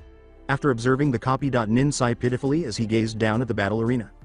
As he began to descend the steps, he asked rhetorically, "I suppose so, huh?" Naruto is back. Naruto had just finished healing himself to the point where there was no dirt on his back or chest. However, since he is only wearing his shoes and pants, with his Zanpakuto strapped to his belt and necklaces hanging from his neck, he may sustain more injuries. For the final time, Tsunade took the stage. As Kakashi walked up idly with his book in hand, Tsunade stepped off again and said, "For the final round, the ninjutsu portion, Kakashi Hitaki, you're up." From behind his book, Kakashi glanced up at Naruto and saw the serious expression on his face. Knowing that Naruto would be angry now and that he would destroy it, something even he wouldn't risk, Kakashi decided to put his book away for the time being. Given that Naruto has the Renegon, which enables the user to learn any jutsu, Kakashi knew that this might be the most trouble he had ever encountered and that he would have a large number of ninjutsu in his arsenal. Indeed, this was going to be one of the most difficult battles ever, and he wasn't really sure what to do in terms of jutsu if Naruto could just absorb them all. What a fool he was to have ignored him for a pampered Uchiha all those years ago. As he lifted his headband to reveal his Sharingan, Kakashi remarked, "I guess I'm going to have to get serious here." Naruto grinned, relieved that he wasn't underestimating him. Naruto smirked and remarked, "That depends on if you want to survive." Kakashi vs Naruto. Stan's Choji asked, "Who do you think will win?" "I bet on Blondie," Anko declared confidently. "What gives you such faith in him?" Kiba frowned as he spoke. "Because I already got my ass kicked by him, as well as everyone who's faced him, so it's only right he gets his ass wiped too," she stated with a snicker. In response, Yamato, who was listening in, said, "This could go either way, while Naruto has the jutsu and the strength and possibly the speed that can beat Kakashi. Senpai, Kakashi. Senpai also has a lot of jutsu and much more experience. Get moving." As she now stood beside Kurenai, Anko exclaimed, "Naruto has probably more experience than any of us. He has been fighting for his life since he was banished, and the fucking Raikage and God knows who trained him." Knowing that Naruto was stronger than he had demonstrated, she yelled in frustration. Kurenai laughed, saying bluntly, "He could probably take us all out if he wanted. He's a one-man army." With a laugh, Kagura said, "Don't worry, my boy will take care of Kakashi easily." "Your son?" With a raised eyebrow, Ino inquired. Kagura grinned and said, "Oh yes, he's all mine, and I mean all." She punctuated the word, all, which made her and some women gasp. In an attempt to defuse the situation, Shikamaru said, "They're starting." After that, they all turned to face the two who had gone through hand seals. Battle. Goryuka no Jutsu. Kaden. An enormous dragon erupted from Kakashi's mouth, twisting into the sky before charging at Naruto with such speed and heat that everyone could feel it. Sweden. Heki Sujin. After that, the water molecules in the air created a very strong wall of water that encircled Naruto and prevented the fire dragon from striking. Although the dragon had already struck the wall and was gone, Naruto put his hand in a seal before yelling, "Sweden. Suiryuden no Jutsu." The wall of water then swirled around Naruto, changing into a dragon in front of him with fiery yellow eyes. Kakashi barely avoided it before it struck the ground and, amazingly, created a crater. Kakashi told Naruto, "You're very good at your Sweden manipulation." Naruto smiled. Then, both fighters yelled as they passed through the same hand seals. Kaden. Gokaku no Jutsu. Before launching a massive ball of fire at one another with the intention of defeating the other, they both took a sharp breath. However, rather than blowing up, they transformed into a flamethrower that fought against one another for strength. Since he had used hand seals so frequently that it came naturally to him, Naruto created a clone in secret without using them. The clone performed a few hand seals before yelling, "Futon." Atsugai. A tiny tornado erupted from its mouth and combined with his fireball, engulfing Kakashi and resulting in an explosion that sent them both reeling back. Just before diving into a tree with his back to it and devising a strategy, Kakashi flipped up. When Naruto noticed Kakashi was gone, he knew he had gone into a tree, but which one? He smiled, sealed his hand, then slammed it to the ground and yelled, "Akatsuki Hakai!" Lightning erupted from his hand and flew toward the tree lines, slicing through the earth and shattering it. The lightning struck a tree and exploded, bringing down numerous other trees along with it, but no Kakashi. Everyone gaped, unable to believe that this was a real shinobi with the ability to kill, not the deceased person they had previously ridiculed. Who would have thought Naruto would become this strong? Neji thought about it. "You guys haven't seen anything yet," Kagura snorted. Battle seeing the danger of continuing to hide, Kakashi made the decision to charge a Raikage in his hand.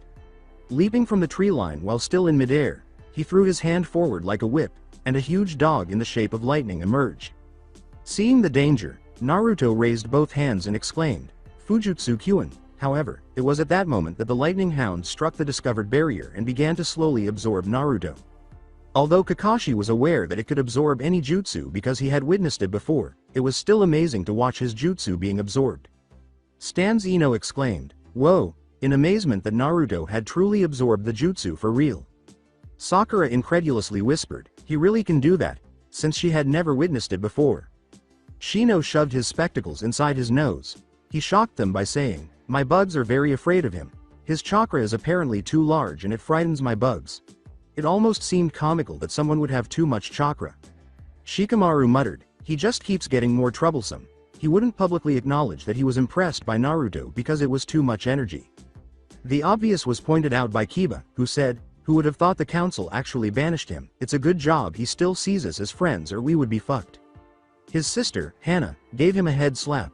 She then turned to face Naruto's dripping body from using the Suiden Jutsu, saying, "Wait to point out the obvious runt." Kiba's eyes widened in surprise as his mother Sume grinned and she licked her lips, saying, "But I wouldn't mind a piece of him." She licked her lips and added, "I'm with you there." Kiba passed out. Before speaking, Kagura looked at Hana and Sume and laughed. The two Inuzukas turned to face her after she winked at them, and they both smiled and returned the wink. "I'll have him take you up on that offer." Battle Naruto grinned at Kakashi's shocked expression. He enjoyed it when someone had that expression after he accomplished something great. As the chakra began to build, Naruto extended his right hand. "Let's see you handle this one, Shinra Tensei."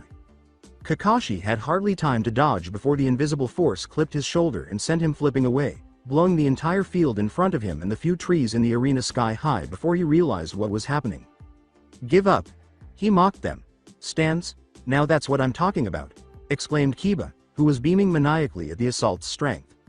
Kagura whispered, but it was clear enough for everyone to hear, he should have used more power for that. Hinata asked, "What do you mean, Kagura-san?" Shinra Tensei is a jutsu that varies on the amount of chakra is put into it. What you saw was a basic version of it, should Naruto Kun want to, he could probably destroy Konoha by putting much more into that attack. He used it a lot on our travels to wipe out bandit camps quicker. She explained, shocking them with the true power of that jutsu, should he ever want it to be. Battle Kakashi stood up a little bruised, but he grinned because he wanted this fight to go on for a long time. Before chakra began to flow out of him as he yelled, Kakashi placed his arms in an X shape and said, "Not a chance, I still have some tricks up my sleeve. Hachiman Kaimon. Kai." As he yelled, his chakra began to rock the ground, causing dust and stone to levitate, and veins began to sprout out of the top of his head. Hachiman Kyumon. Kai.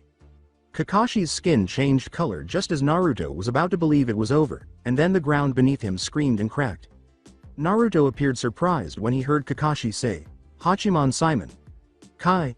He had assumed that Kakashi could only open one or perhaps two, but it appears that he wasn't the only one who had been training. He was still in shock when he realized Kakashi was no longer there. Oh shish, he couldn't finish because he was kicked back once more and sent tumbling away. He was then kicked upwards, and just when he thought he could get his bearings again, Kakashi appeared behind him. He put his arms around Naruto and spun very quickly to the ground, creating a crater and a mushroom cloud. Kakashi, however, had hoped away before Naruto hit the ground. They were all in awe of what Kakashi had accomplished. Nobody had anticipated how far he could take the gates, let alone the force with which he struck Naruto. Kiba asked, somewhat concerned for Naruto, "Is he dead?" But Hana also gave him a slap on the head. "Of course he isn't, Baka. she exclaimed, giving him a stern look for bringing up the subject. Tsunade was about to go check the crater because she knew how powerful that move was and because of its size and lack of movement. Jiraiya grabbed her shoulder, which caused her to turn around. He could see that she was worried and couldn't blame her, but she didn't know what he was really capable of. Calm down, Tsunade. He's fine. Tsunade gave him a scowl. Jiraiya, that could have killed him, I have to stop this. To prevent her from turning around, Jiraiya tightened her hold on her shoulder. Tsunade, Naruto has to do this, he has to prove himself. Tsunade scowled. She understood his meaning, but others did not. Shizune, who was nearby, was asked, prove himself for what? Tsunade turned to face the crater that was gradually coming into view. Naruto has been put down all his life by his peers being told he was too weak, or he wasn't fit to be a shinobi. By fighting Kakashi and winning, it proves to everyone here that he isn't the same Naruto anymore. The fact that Kakashi neglected him as well is more of a told you so Naruto is hoping for. Sakura, who was watching, scowled at the claim that Kakashi was ignoring Naruto. Kakashi never neglected Naruto, he taught us loads of things. Jiraiya gave the pinkette a scowl. Really? What did he teach you all? Perplexed, Sakura glanced up at the Gamasani. At the most basic level, she stated, he taught us all we know, he taught Sasuke a lot of Kenjutsu and even the Chidori. Kurenai, who was also listening in on the conversation, questioned, and what did he teach you in Naruto-kun? After Sasuke left, Sakura worked for Tsunade and Naruto was exiled, leaving him to fend for himself. Sakura pondered and was unable to think of anything helpful that he had taught them. Satisfied that Sakura understood, Jiraiya grinned. Good, you understand, Naruto wants to show Kakashi what he missed out on by showing him his power. After hearing those words, Naruto's friends realized that he had to do this to prove to everyone that he was, first and foremost, Naruto Uzumaki, Namikaze, and second, that he was the son of the Yondaime. But Kagura had no intention of remaining silent. The woman gave her a few blushes and tick marks as she yelled, "Come on, you lazy bastard. If you stay down, then there's no sex tonight." Battle. As he rose from the crater, Naruto said, I got to admit, he had some cuts on his chest from the rocks, and blood was streaming down from his hairline. His pants were also slightly torn. He laughed and said, I really didn't expect you to release 3 gates. Then he stopped and turned to face Kagura in the stands. It's you, who suffers from that, not me. So ha! He yelled childishly, and when Kagura yelled back, everyone blinked owlishly but almost lost their faces. Fuck you. Before putting on his game face, Naruto muttered to himself, women. Then Naruto folded his arms. As the ground collapsed beneath him, chakra erupted from him, saying, looks like I'll have to take this seriously, gravity seal. Release. Sparks began to fly off his skin like static as he focused chakra throughout his body, and then he yelled, I'm not finished yet. Raiden no Yoroi. Naruto exclaimed as lightning burst out of him, completely encasing his skin. He held his arms out chest high, unclenched his hands, and watched as lightning danced around his fingers. Kakashi grinned at Naruto and said, he's come a long way. The worst part, though, was that he knew Naruto could do more to kill him, and he was pretty sure he could, to be honest. I'm impressed, Naruto, you really have gone far. Naruto smirked and held up his right hand, causing lightning to dance around it before he yelled, you've seen nothing yet. Hado number 63. Raikoho. A lot of yellow lightning shot from his palm, heading straight for Kakashi. He used his newfound speed to dodge the blast before it struck the ground, tearing it to pieces as it ripped through the earth. Kakashi laughed and arched an eyebrow at the damage. I doubt I have much strength left for the match. What do you say? One last move? Naruto responded. Naruto concurred, feeling exhausted from the continuous battles. One last move. After flipping through a few hand seals, Kakashi's right hand grabbed his left arm's wrist before lightning began to crackle and a huge surge began to shoot everywhere. Additionally, Naruto extended his right hand as chakra began to swirl, forming a bright blue ball. A moment later, as wind began to gather, the ball began to turn light blue, and a shape resembling a 4-pointed shuriken began to form around it. As they approached, the two shinobi cocked their hands back and thrust forward, leaving a tiny crater behind where they were standing. Futon. Rasengan. Raikage. When the two jutsu clashed, there was a huge flash of light and an explosion that tore up the ground around them. The rocks began to jut upward, creating a crater. Before another flash, two forms flew out of the smoke and landed on the ground, landing hard as they continued to roll a little. With everybody running for Naruto, Tsunade slid down beside him and rolled him over so he was on his back. Then, using a diagnostic jutsu, she placed her green, glowing palms on his chest. His pants and the only other clothing he had left, aside from his boots, were ripped to the point where you could see his black boxers, giving him the appearance of having been in a war. This made Tsunade blush a little, which was out of character for her. She was working to heal the cuts that were all over his body and arm. Sakura did the same to Kakashi, who was in worse shape. He was obviously beaten because he looked like shit, and his entire left arm was burned and bruised. Tears and rips had also appeared in his clothing. The whole audience gasped in disbelief at what had transpired.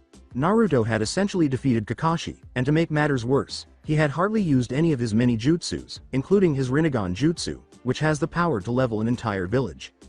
He had defeated some of their best shinobi, but that didn't matter. Naruto opened his eyes blearily, then quickly closed them when the sun shone on them. When he opened them again, he saw Tsunade grinning down at him. He said, "So how'd I do?" to her. Even though he was capable of much more, Tsunade gave him a proud smile. "You did great, but why didn't you use any of your other jutsus like your Rinnegan ones?" she inquired, interested in learning more about them. Naruto laughed. He asked rhetorically, "They're too dangerous, plus didn't want everyone to know all about me now, die?" When she looked down at his chest, she saw that all of his wounds had healed, revealing a flawless body that she would kill for a man. Tsunade shook her head at him because, if she was being honest with herself, she wanted to see how strong he truly was. She broke out of her reverie and assisted Naruto in getting to his feet. Naruto then proceeded to retrieve his clothing from a crater they had created earlier, and to the chagrin of numerous women, he put on his trench coat and shirt. Tsunade turned to face Sakura, who was now raising up a conscious Kakashi who appeared to be quite injured. Sakura grinned to herself, and Kakashi didn't even engage in a physical fight with Naruto. Tsunade said as she grinned at Naruto. Naruto nodded and walked out of the field with Kagura to go to a hotel to sleep. "Come to my office tomorrow. I already have a mission I want you to check on, and I'll also have your team ready there as well." Otogakure Underground Laboratory, standing in front of Orochimaru in one of the countless laboratories beneath his own village, was Sasuke Uchiha, his right handman Kabuto Yakushi, the finest apprentice he could have ever hoped for. They were accompanied by Tayuya and Kimimaro Kagaya, two shinobi who were allegedly dead. Since leaving Konoha, Sasuke had advanced significantly. His already remarkable speed had increased significantly, enabling him to travel great distances in an instant, seemingly teleporting. As demonstrated when he was given the task of killing countless shinobi as a test, he also significantly improved his speed at performing hand seals, being able to perform numerous in a blur and launch a huge number of weapons at the same time. In order to determine the best strategy for eliminating his opponents regardless of their skill level, he has learned to control his emotions while remaining completely composed. With the more sophisticated chakra control, he was able to use Chidori to emit throughout his entire body and many more Kaden jutsu without using much chakra, demonstrating his exponential improvement with his Kaden and Raiden. His reactions had also improved, allowing him to avoid nearly all attacks. However, Orochimaru was unaware that Sasuke could use his bloodline to control a creature like Manda without having to pay for his services. His Sharingan had also improved to the point where he could put anyone in a genjutsu just by making eye contact. Orochimaru would rank him as a shinobi of the borderline S rank by all rights, and he would be considerably more powerful if he were to acquire the Mangekyo Sharingan. Additionally, he had switched to a white long-sleeved shirt with a smaller version of the Uchiha crest on the collar. The shirt was open at the torso. He was dressed in black pants and had a blue cloth draped from his knees to the middle of his stomach. In addition, he had a purple rope tied in a bow around his waist. He also had a sword now, or more accurately, a Zanpakuto. The preferred weapon was a white Sakabato, or reverse-edged sword, with a cross guard that resembled three lightning bolts that converged at the point where the blade and hilt met. However, Kabuto remained the same person as before, with the exception that he now had plans of his own to increase his power as he had always desired. All he needed was time. However, Tayuya had transformed into a stunning woman. She was now 5.6 feet tall, had a hat on her head just like she had all those years ago, and her red hair was flowing down her back with two tufts on either side of her face and a strand hanging between her eyes. Her stomach was as clear as day, and she wore black sandals, black slacks, and a low dot-cut white tank top with a red phoenix spreading its wings. She wore a tiny black jacket that was the same size as her tank top over it. Her flute had been destroyed, so she had a new weapon. She had a katana with an H-shaped tsuba and white weaving around the hilt. She was totally devoted to Orochimaru years ago, but these days she would seize any chance to avoid the man, or creature, whatever the hell he is, as long as she would be safe. With the exception of growing taller and more muscular due to his bloodline's evolution, Kimimaro hadn't really changed all that much. However, since his illness had been cured, he was now a more formidable opponent. Orochimaru glanced up at his force's most formidable shinobi. In 7 days we will launch a full-out attack on Konoha, Sasuke and Tayuya. You will attack from the north gate. Kabuto, you will attack from the west gate, and I will attack from the east gate. Also, I've hired someone that will help us in our invasion. He will meet you Kabuto, but will most likely be a bit late. Also Kimimaro, I want you at the north gate at a later time. Guren will accompany you, but she will be sent to the west gate. Sasuke grinned. Konoha will finally burn, I can't wait. Kabuto grinned and said, well, at least you've grown some patience, Sasuke-kun. Orochimaru took out a book and laughed. He held the book to Sasuke and opened a page, saying, it might not be that simple, Sasuke. Read that. With a sneer, Sasuke grabbed the book and began reading it with the other 3. Naruto Uzumaki. Namikaze is his name, 18 years old. Hair color. Black highlights on long blonde hair. Eye color. Renegon Shinku Senko, Crimson Flash, is an alias. 6 feet 2 inches, 125.215 pounds in weight. Heritage. Kushina Uzumaki, Red Death, and Minato Namikaze, Yondaime Hokage. Class. Rank. S rank proficiency. Proficient in Fuinjutsu, a ninjutsu monster, a master Kenjutsu artist, exceptional taijutsu, a chakra powerhouse that never runs out of chakra, and the ability to see through most genjutsu. Bloodline. The wielder can manipulate any element thanks to the Renegon, who are descended from the Rakudo Sennin. Kaden, Sweden, Futon, Raiden, Doden, Mokuton, Hyeten, Shoten, and Gravity are some examples of nature affinities. Holder of the Hiraishin no Jutsu and the Rasengan. The Kyuubi no Yoko Jinchuriki. When they read that, all 4 of them were incredulous, not thinking the blonde midget from 4 years prior could truly be that strong. Tayuya looked shocked and said, isn't that the blonde little shit who used to spout off about being Hokage all the damn time? He smirked as he said, the very same Tayuya-chan, however he will never become Hokage anymore now. What? Why? Confused, Kabuto asked. He was banished 4 years ago for failing to bring Sasuke back to them, and recently they have hired him a mercenary to help fight against us in Akatsuki. With all of his training, Sasuke had believed he would be far ahead of Naruto and would never again be viewed as the weaker one. After reading this, he realized how naive he was and that the only way to make things right would be to kill him. His face was full of rage.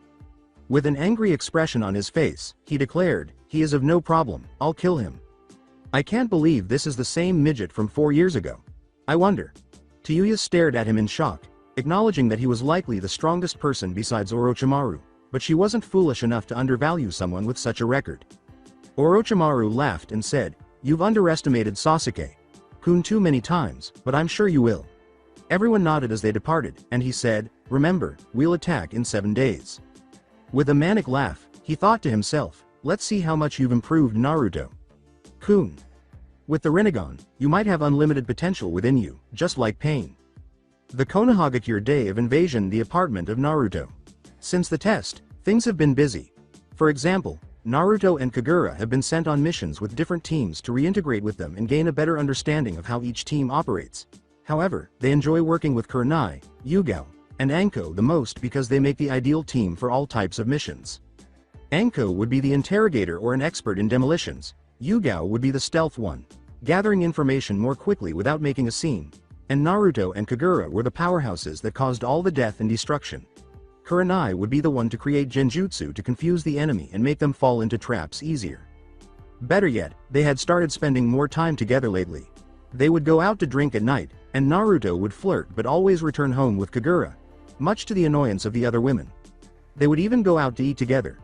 They were fast becoming fast friends, and Naruto had some hope that they would accompany him when he had to go. Not that he would force them or anything, but it's nice to have people you can relate to, and by relate he means that they are lonely in some way. Due to the village's severe trust issues, no one would go out with Anko because she was a former apprentice of Orochimaru. Yugao had lost her only lover in the Tsunade invasion and had not been with anyone since, and Kurenai was unable to find a man who was interested in her for reasons other than her appearance. Thus, Naruto would ideally have more people traveling with him if everything went according to plan. However, since Orochimaru, Kabuto, and Sasuke Uchiha were going to strike today, there was no time to consider all of that. It had been funny to see the normally stoic Gaara give Naruto a man hug, and smile at him after they hadn't seen each other in a long time. The day before, Gaara had arrived with Temari, Kankuro, and Matsuri as the main force with battalions of Suna shinobi. Seeing Temari embrace Naruto while ignoring the female's ominous auras that erupted around them as soon as the Suna Kunoichi even stepped into Naruto's personal space was even more entertaining. There were only 3 ways to enter the village: the North Gate, East Gate, and West Gate, and every detail of the battle had been planned. Along with a large number of shinobi, Naruto, Kagura, Kurenai, Yugao, and Anko would defend the North Gate, from which Intel Sasuke Uchiha would launch an attack. Tsunade, Jiraiya, Sakura, Team 8, and their own sizable force would finally face Orochimaru at the East Gate. A variety of shinobi, including clan heads and the like, were positioned throughout the area to batter defend their home, and Kakashi, Team 10, and Team Guy would face Kabuto and his merry band of thieves at the West Gate. They just hoped everything went according to plan. As if. However, shinobi were currently getting ready for battle throughout the village. The last time Orochimaru attacked, they were totally unprepared. This time, they would destroy him. They merely hoped that they wouldn't lose someone in the conflict. Clan compound Inuzuka accompanied by Akamaru, Sume and Kuromaru Inuzuka, Hana Inuzuka, and the entire Inuzuka clan. Kiba left the clan house. Sume grinned and said to Kiba, "Good luck, pup." Kiba smirked and said, "Don't worry, Ma. These guys won't know what hit them." After giving him a head slap, Hana said, "Don't get too confident, brat." Kiba scratched the back of his head and apologized, saying, "It's just that after seeing how strong Naruto was, I want to be like that." He sighed. "Well, all people ever want from you is to do your best, but if you keep comparing your skills to someone else, nothing good will ever come from it. Besides, I'm proud of you as it is." Sume smiled broadly. As he turned to leave with Akamaru, he said, "Well, I'd better be going. Team 8 is situated at the East Gate to confront Orochimaru. And thanks, Ma, don't die on me," he said. "You don't, sis." As Kiba began to run, Hana smirked and said, "Just do your best. Oh, and if you see Naruto-kun, give him a kiss from me." Kiba stumbled and spluttering, causing the others to laugh. Clan compound Aburame together with the rest of the clan, Shino and his father Shibi left the compound house to prepare for the impending battle. Shibi warned his son, "Be careful out there, Shino." He received a nod in response. "I will, father." "Good, don't hold back. Give them everything you have got." He got a nod from his father before leaping away, saying, "I will make sure the enemy doesn't leave Konoha, father. It would be best I met up with my team. Look after my son."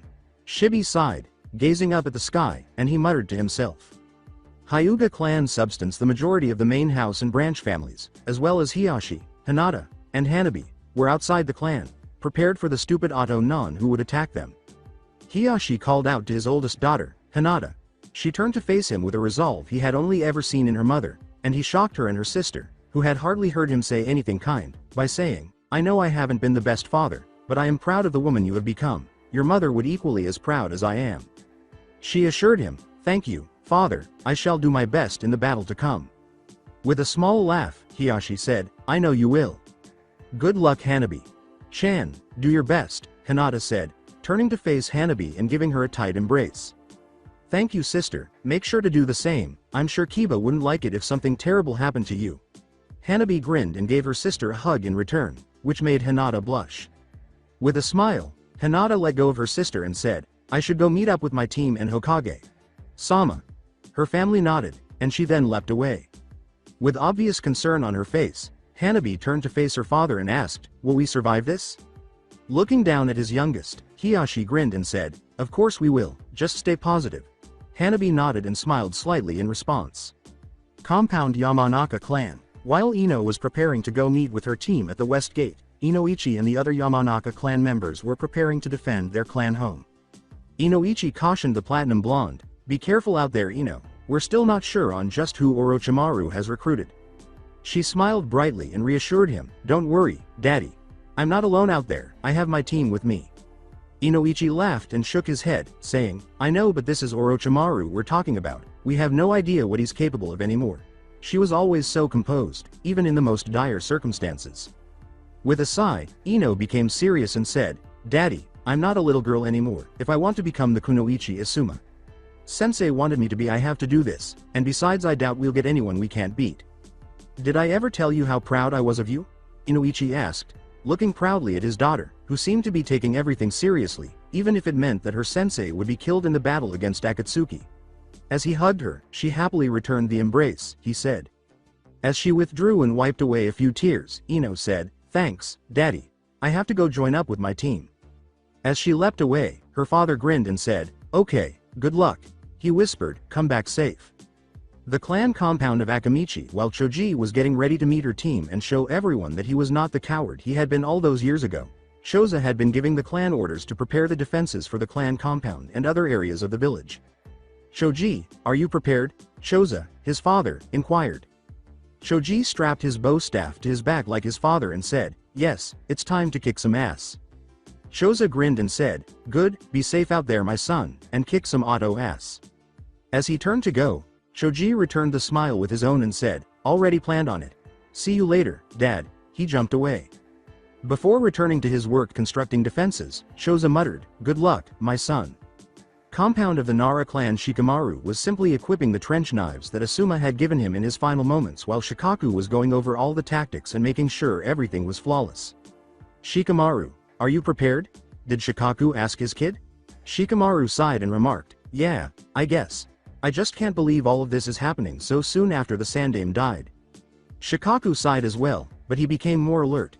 "At least this time we're prepared for Orochimaru." Shikamaru laughed and sighed, "I can't believe how things have changed so much in the last 4 years. And we have Naruto with us to take care of Sasuke." Shikamaru fingered the trench knives in his pouch. "All we have to do is make sure that we all live tomorrow and create a better future," Shikaku said, placing his hand on Shikamaru's shoulder. Before Shikamaru's mother could say anything more, Yoshino Nara hurried out of the house and embraced Shikamaru, saying, "Be safe out there." She then hurried back inside, leaving 2 stunned Naras. "Oh, and when this is all over, invite Naruto-kun over. I haven't seen him since he was 12 years old." Shikaku shook his head and said, "Women." Shikamaru said, shaking his head, "Well, I've gotta go meet my team before Ino kicks my ass." He left a laughing father in his wake. The apartment of Kagura and Naruto, because they knew that anything could happen in a big battle like the one that was coming up. Naruto and Kagura had spent the entire night having sex and nothing else, just wanting to spend as much time as possible together being intimate. But as of right now, they had just finished dressing in their battle gear, which had only been updated after they realized their old gear was becoming outdated. Naruto now wore steel-toed black combat boot along with a pair of baggy black cargo pants with various extra pockets for scrolls, a shuriken and kunai holster strapped to each leg which hold his Hiraishin kunai now that they are all he uses. He also had a utility belt with several pouches on it along with scrolls for easier use. He wore a tight sleeveless black top that was made like a second skin which shone off his muscles as clear as day. On top of that he wore a black sleeveless trench coat that had crimson fire running along the bottom much like his father's. The sleeves had been ripped off to show his bare arms leaving the edges jagged. On the back of the trench he had the kanji for Shinku Senko, Crimson Flash, in gold stitching with the Uzumaki spiral on the right and the Namikaze clan crest on the left, while Trenchcoat's collar stood up covering his neck. Around his neck was also a beautiful silver chained necklace where it held a replica of a phoenix along with another beautiful necklace he had received from Tsunade Senju.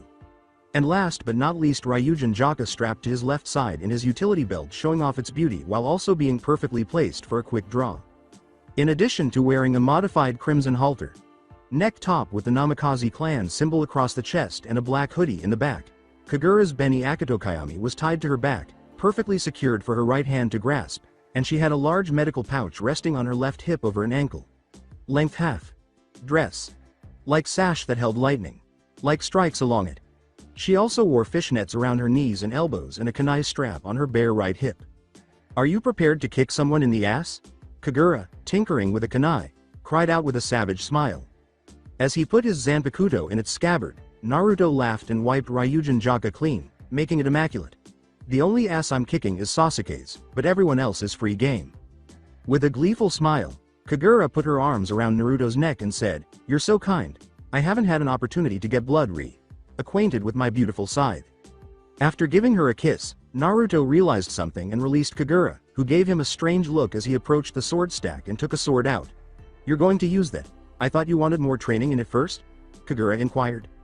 As he gazed at the blade in wonder and recalled when he first received it, he remarked, "I've been training with it in my inner world for a while now. It's time I took it for a tryout." Rewind the Kusagakure accommodations. Naruto was lying down beside his girlfriend, who could become his future wife if rebuilding the clan was still on the agenda. He couldn't sleep for an unknown reason, but he had the feeling that he was supposed to be somewhere, that he had to do something significant but couldn't identify what it was. Considering that it was coming from his head, a voice interrupted his thoughts as he was about to attempt to fall asleep. Naruto, Ryujin Jaka told him in his head, "We need to talk right now. There's something important to discuss." "What? I'll be there. Just go to your inner world." Naruto sighed and closed his eyes when he was suddenly knocked unconscious. The inner world. Naruto appeared in his inner world and looked around, seeing only what should be there. "Where are you, Ryujin Jaka?" He heard someone say, "I'm here." He turned to see him standing there, waiting for him to approach. "What is the issue?" Confused, Naruto asked. He further confused him by saying, "There's someone you need to see." "Am I thinking of someone else?" His eyebrows went up as he asked. "Not exactly." Suddenly, a blackish red energy dropped down next to Ryujin Jaka before beginning to take shape, and when it was evident, Naruto appeared utterly shocked. What the devil? A perfect replica of himself stood in front of him. The only difference was that everything about his color scheme was reversed, as if he were a reflection of himself. "I predicted that's how he would respond." His doppelganger's voice sounded somewhat disembodied as he exclaimed in triumph. Ryujin Jaka explained, "Sort of, this is you, or rather I should say this is your hollow." "My hollow? What on earth is that?" "What he means is that I'm all the negative part of you, the hate, violence, bloodlust, the lot, and eventually if you don't gain control you'll end up killing everything and everyone you love." "What? Never would I do that." "Yes, Naruto, you will. As much as I hate to say it, you will eventually suppress all of your anger until something triggers you to lose control. Similar to how you handle the Kyuubi. Anyway, where is the Kyuubi? Your inner world, or Zanpakuto world, as it were, is where the little fox shit cannot enter. And I'm the part you have to keep under control because if you don't, eventually the hate and bloodlust will overwhelm us both and we'll turn into a real monster. Not the little kitty story monster, but a full-on, kill anything you want monster. How will I manage it if what you say is true? We combine. It's that easy, and you won't look any different, so don't worry about being changed into something hideous and hideous. However, you will receive a mask that will enable you to freely use my powers, but only if you have trained with them. The mask typically breaks off after a set amount of time, so you must constantly train with it on to keep it on for longer. I just have to do that. Kid, don't take it so lightly. You must train yourself to wear the mask for longer periods of time and to control your urges, which shouldn't be difficult over time. If you lose control while wearing the mask, chaos ensues. You will also receive a new Zanpakuto." "What? But Ryujin Jaka is already mine." "Don't worry Naruto, this would be a secondary Zanpakuto. It will be the catalyst for your hollow, like I am for your powers of the Shinigami." "I see that there is a lot to process. Is it possible for someone to have the same hollow side as you?" With a raised eyebrow, Naruto inquired. "Yes, but only those who share Zanpakutos must also share your hatred, grief, loss, or even jealousy, which can bring out the worst in people. Remember that not everyone who is associated with Zanpakuto is good. There will be bad people who have some sort of flaw in them. I would normally just fight you for control of your body, but it would be foolish to try to corrupt someone who still has the Kyuubi in them and has a somewhat pure soul, which is why I'm offering to merge. Life won't be easy, and I know you need the power, but this is the only way we can both survive." After giving it some thought, Naruto had to acknowledge that this was a once-in-a lifetime chance and that he would now have a much easier time protecting his loved ones. "Alright, so how do we go about doing this?" did he ask. "Simple, I will just become one with you." Inner Naruto grinned and began to fall apart from his feet. His body transformed into pure white chakra, which briefly swirled before shooting at Naruto and causing an explosion. Naruto gasped to regain his breath after the rush of power he had experienced a second earlier, and if he were to admit it, it felt more powerful than ever before. He could actually see the potential for such strength. As the smoke settled, what appeared to be white skin was cracking all over Naruto before it all broke as it disintegrated into nothing. A second Zanpakuto was lying on the ground when Naruto heard a clang. This was a dado, but instead of a silver blade, the blade was black. The crossguard had 4 prongs bent out to form the shape of the manji, which is the kanji for ban, meaning full, as in full release. A short length of chain with a broken link at the end dangled from the base of the hilt. He observed that the scabbard next to it was also black, with a red ribbon charm dangling from the top. White intricate patterns appeared on both sides, and they appeared to glow a little. He picked up the scabbard, tied it to his left waist, and inserted his Zanpakuto into it, ending with a click. He swung the sword a few times and knew it was his. He could also feel the hollow energy emanating from it, or more accurately, his hollow energy. As he held it, knowledge about his Zanpakuto, this mask he can use, and methods to aid in his development into the person he is today flooded his mind. I think we'll have a wonderful relationship, Tensa Zangetsu. You already know its name?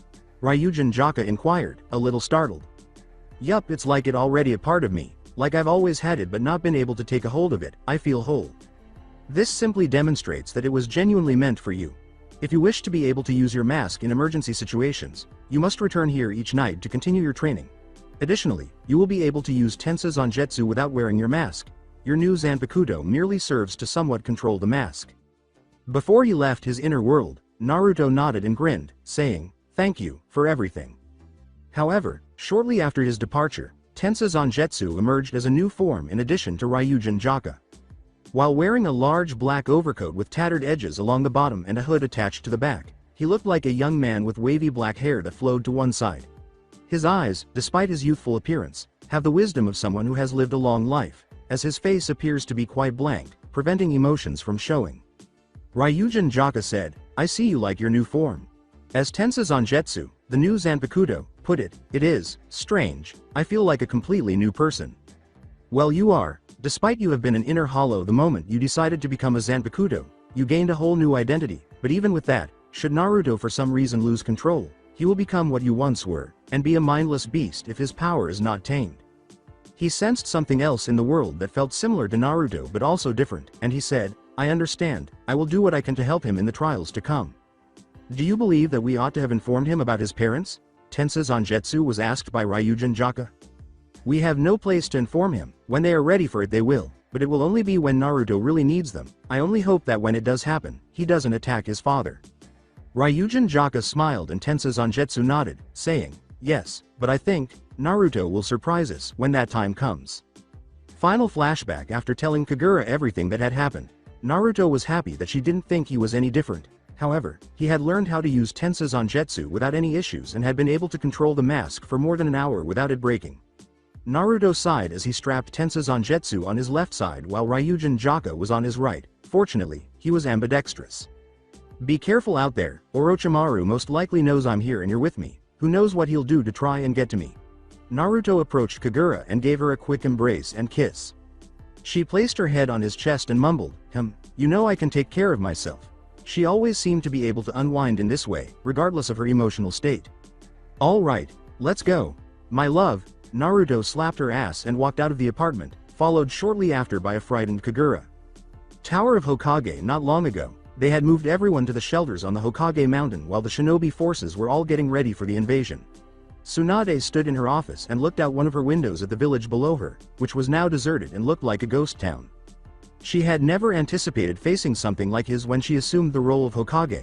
It's obviously not the same as a war, but it's just as bloody, especially when they're being attacked. However, she had never realized how much Konoha meant to her, especially to the extent that she sacrificed her life to defend it. She could now comprehend the feelings of all the previous Hokages during their final battle, and why her brother Nawaki and boyfriend Dan lost their lives for the village. All she could hope was that those she cared about, particularly Naruto, wouldn't suffer the same fate this time. She would claim that they were all related in some way if she didn't know any better because she was aware of how similar he was to his father, sacrificing his life to ensure the survival of everyone else, including her brother and lover. "Are you concerned?" When she turned around, Jiraiya was standing there looking grave. She turned back to the window and sighed, saying, "I just never expected to be facing what Sarutobi Sensei faced 4 years ago, and almost the exact same circumstances." At the end, he laughed and remarked, "We're stronger now. All of the rookies are Jonin level. Hell, we're the Sannin, and then there's Naruto's team.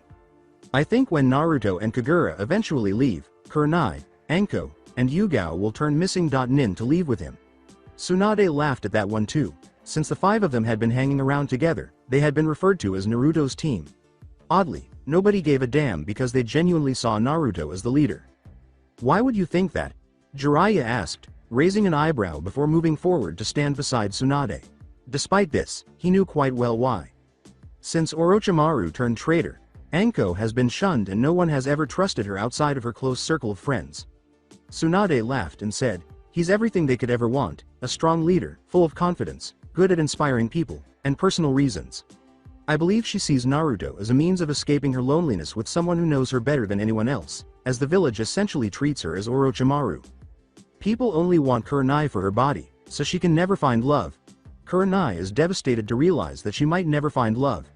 Naruto, Guy, and occasionally Kakashi and Asuma are the only men who treat her with respect. However, that simply narrows the list.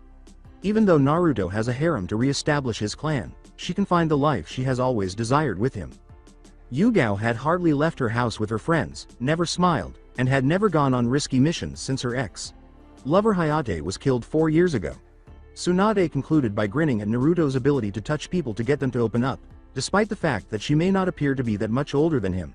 Since Naruto returned, she has smiled more, spent more time with her friends, and generally seemed more at ease and relaxed, especially when she spars with Naruto. "What would you do if they wanted to leave?" Jiraiya asked, giving a silent nod before turning to face the blonde, curvaceous woman. "You'll just have to see now, won't you?" Tsunade laughed. She said as she turned to look at the door as it was knocked on. "Come in." When she got Gaara in full battle form, she gave the order, anticipating some random shinobi. In a monotone, he stated, "Hokage Sama, Orochimaru is close by now." "Very well." Tsunade sighed and turned to face Jiraiya before making her way to the door. "You coming?" Before he and Gaara left the room with her, Jiraiya laughed when she said, "We got an invasion to see to."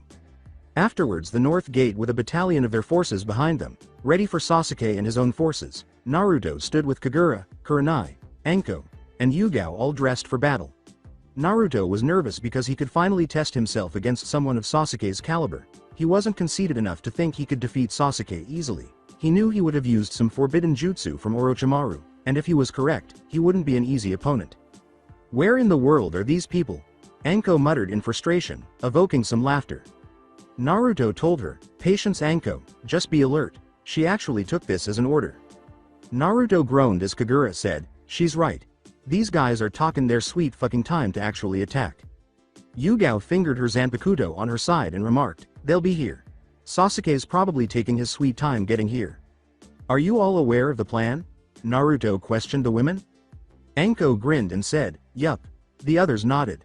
Concerned, Kurenai questioned, "Are you sure that you should face Sasuke alone?" Naruto sighed and said, "Yes. Even he won't accept anyone else to fight, I must do this." He then looked ahead and saw figures coming in a flash of 2 red dots show up. "Everyone, get ready. They're coming." He gave everyone orders. Gate East, just like Naruto and his team, Tsunade, Jiraiya, Sakura, Kiba, Hinata, and Shino were waiting for the forces to attack at the gates, which was making them impatient. Tsunade and Jiraiya were anxious about facing Orochimaru, not because he is strong, but because he would stop at nothing to accomplish his goal. The last time he was in Konoha, he had brought 2 Hokages back to life, and they hoped he wouldn't do it again. The others were pumped with adrenaline because they were more anxious than anything else and eager to get some action. Sama the Hokage. "The cage is where?" Sakura looked around, expecting to see Gaara, and asked. Tsunade laughed and said, "Gaara is pursuing Naruto." "What? Why?" Kiba inquired, perplexed. "Because Naruto will be fighting Sasuke, and I wouldn't be surprised if Orochimaru has sent someone to intervene and take Naruto out. Believe it or not, Gaara is very protective of Naruto, just like a brother, but I think in some way that Gaara needs Naruto." Tamari replied with an affectionate grin. "Is Naruto Kun aware that he's being watched?" With a raised eyebrow, Hinata inquired. Jiraiya laughed as she explained, "Well, nobody's told him, we didn't really need to, but if I know Naruto, he most likely already knows and understands his reasons." Shino remarked, "Because even Naruto-san knows he may be in danger." Jiraiya said with a hint of pride, "Yes, Naruto's not an arrogant bastard like some people, he knows when to act sensible." Sakura sighed sorrowfully, "I still can't believe it even came to this point." Everyone looked forward to see figures as Tsunade said, "Get ready, they're coming." The West Gate Kakashi, Guy, Lee, Tenten, Neji, Shikamaru, Choji, Ino, and Kankuro were waiting for the opponents at the other gates. Kakashi was anxious about Kabuto because he knew that he was on par with him, and worse, he was a medical shinobi who could defeat anyone with a single blow. Tenten was looking forward to fighting only to test out her new weapons, and the best way to do that is with living targets. Neji just wanted to get it over with and avoid another incident like the one that happened 4 years ago. Guy and his team were both excited and nervous about fighting, or at least Guy and Lee were. Like Neji, Team 10 didn't want to see anyone else die because they would always remember Asuma's death, and the last thing they needed was for someone else to die. Kankuro sighed at having to wait and remarked, "I wonder if anyone else has started fighting yet." Shikamaru fingered the trench knives and remarked, "I doubt it. They're probably going to strike all at the same time. Keep your eyes open, people. We can't underestimate Kabuto. For all we know, they've sent more than just Kabuto," Kakashi stated. "Kakashi is right, everyone. Do not let your guard for anything reason," Guy concurred. Tenten muttered, "As long as they hurry up, I don't care. A true test of our fighting abilities, you must continue to be positive," Lee yelled with excitement. "Do you have to put up with that all the time?" Ino rubbed her ear and grimaced as she asked Tenten. Tenten nodded and said, "Yup. Slow down, they're coming," Neji said, observing ahead of them with his Byakugan. "The time has come." Whirling his bow staff, Shoji said. Alongside Orochimaru 5 minutes prior, in order to keep everyone from seeing them, Orochimaru and his army stood well away from Konoha. On the inside, he was laughing uncontrollably at how close they were to destroying Konoha. His plan was flawless. He would first head for the East Gate, knowing that Tsunade and Jiraiya would be stationed there. Later, he would arrange for Fubuki Kakuyoku, a survivor from when she was vanquished by Team 7 during their expedition to Yukigakure, to join the fight. After assigning Yuya to fight whoever she wanted and Sasuke to fight Naruto at the North Gate, he would have Kimimaro and his hired assistant Raiga Kurasuke join the fight later while Oto Nin battled the Konoha Nin. Most likely, Kabuto will engage Kakashi in combat, after which he will send Gurren to cover for him when their forces are weaker. In any case, it was ideal for him.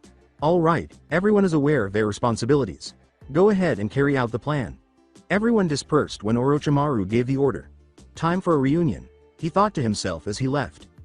The North Gate, with their own Oto Nin behind them with weapons drawn, Naruto and his team now faced a smirking Sasuke who appeared to have won the lottery or something, a red-haired girl he remembered from the Sound Ford but who was now much more mature and attractive, and Sasuke himself. There was tension in the air because Naruto and Sasuke had been staring at each other as soon as he and his group arrived, seemingly in an attempt to make the other falter completely. As Sasuke's coal-black eyes seemed to pierce Naruto's nearly glowing Rinnegan, Kagura could feel the tension in the air as clearly as day. She wished someone would speak up. Kurenai could see that this was not the same naive boy from the village. Rather, the eyes he held were those of a murderer, which she detested and which only demonstrated the boy's depths of depravity. Yugao could see that Sasuke had descended so far into the dark that there would be no salvation for him, but she also knew that even if there were, Naruto would still kill him because their animosity for one another was greater than anything she could ever comprehend. The foul smell of the cursed seal mark that was placed on Sasuke's neck was so obvious that Enko could tell the young man had accepted Orochimaru's teachings. Oh, she can't wait for Naruto to kick his ass. Sasuke's companion, Yuya, sensed the tension in the air and couldn't help but admire Naruto. She wasn't sure if it was because she had been lonely for a while or if it was just her hormones, but she couldn't help but think Naruto was a handsome and sexy man. "I haven't seen Sasuke-chan in a while. How's your gay life with Orochi Teme going?" Naruto grinned as he spoke, but Sasuke's smile wavered a little. Sasuke gave Naruto a fierce look as he considered using his Sharingan on the blonde. "How's your exile going?" "You were exiled because you were unable to bring me back, after all." Sasuke smirked, hoping to enrage the blonde, but all she did was smile. Sasuke became even more enraged when he shrugged and said, "Oh, it was great, much better than being tied down to a village where most of the people there actually hate my guts." Naruto became serious and asked, "So are we going to do this or what? I've been itching to finally kill you for 4 years now." To Sasuke's surprise, Naruto clarified that he hadn't anticipated Naruto's genuine desire to murder him. "Are you going to let me return to your Sakura-chan dobi?" Sasuke sneered as he asked. Before he grasped Ryujin Jaka, Naruto said, "You actually think I care about that? The minute you stabbed me with a Chidori in the chest, was the minute I declared you as an enemy of everyone and everything I find precious to me. Believe me, you won't survive today." Naruto performed an unexpected action and laughed. "All right, however, let's move this to a location where we won't be disturbed," he said, disappearing into the woods. "You know what to do. I got a piece of shit to take care of." Naruto grinned and turned back to his people, receiving nods from the girls before disappearing as well. "I can relax now that Naruto-kun is gone." With a crazed laugh, Kagura lifted her scythe from her back and spun it around before assuming a stance while black lightning flashed all around her. Kurenai said blankly, I got that red head. I remember her being one of the Sound 4, heard she actually died to be honest, I'll make sure to finish the job. Tayuya gave the raven-haired beauty a sly smile and said, you think you can take me? Alright, let's see what you have, she yelled as she dashed toward Kurenai, intending to punch her in the head, but she ducked and kicked her in the face, causing her to collide with a building wall and chase after her. The air became cold as Yugao said, I guess that's our cue. She then unsheathed her Zanpakuto. Grinning, Anko held a kunai and said, you bet, let's see how many I can actually kill. Kagura laughed and turned around. Alright, then. Let's go. The three of them, along with their Konoha, Suna forces, charged at the Auto Nin to start the carnage after she yelled at the end. Gate East Orochimaru smirked as his shinobi materialized behind him, marking the moment when he finally faced Tsunade and Jiraiya, who were ready to fight. Orochimaru said sarcastically, well, if it isn't my two old teammates, Tsunade and Jiraiya. With her fists full of chakra, Tsunade glared at him and said, today you die, Orochimaru. Orochimaru frowned as Jiraiya took a position and said, I won't let you get away this time, you've done too much running, you coward. Am I a coward? Even though I'm not that mean, you two are cowards in your own right. Jiraiya for abandoning his godson to the whims of this village, and Tsunade for running away from her troubles and drinking non-stop. Sarutobi Sensei was a coward, and I killed him. He yelled, causing the two Sannin to scowl at being made fun of for their errors. Tsunade grinned and remarked, we may have made mistakes in our time, but at least we faced them.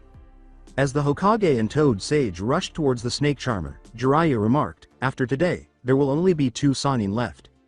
Kiba and Akamaru ran at the opposing forces, and Kiba remarked, I guess that's our cue. As he prepared to use his bugs, Shino remarked, come Hinata, we have to teach these idiots not to attack Konoha shinobi. Hello, she said as she assumed the Hyuga stance. Tamari smirked and remarked, when I'm done with them, they won't know what hit them. Before they all bounded forward and confronted the Auto shinobi, Sakura turned to face the Konoha shinobi behind her and said, that goes for you guys too, let's show them the way out. Sakura was about to strike when a voice said, Hyuden. Sabama Fubuki, as what appeared to be frozen birds swooped past her, Sakura leapt to her right. When she turned to face her assailant, she was shocked to see someone she had assumed had passed away 4 years prior. Her voice was shocked as she whispered, Fubuki Kakuyoku.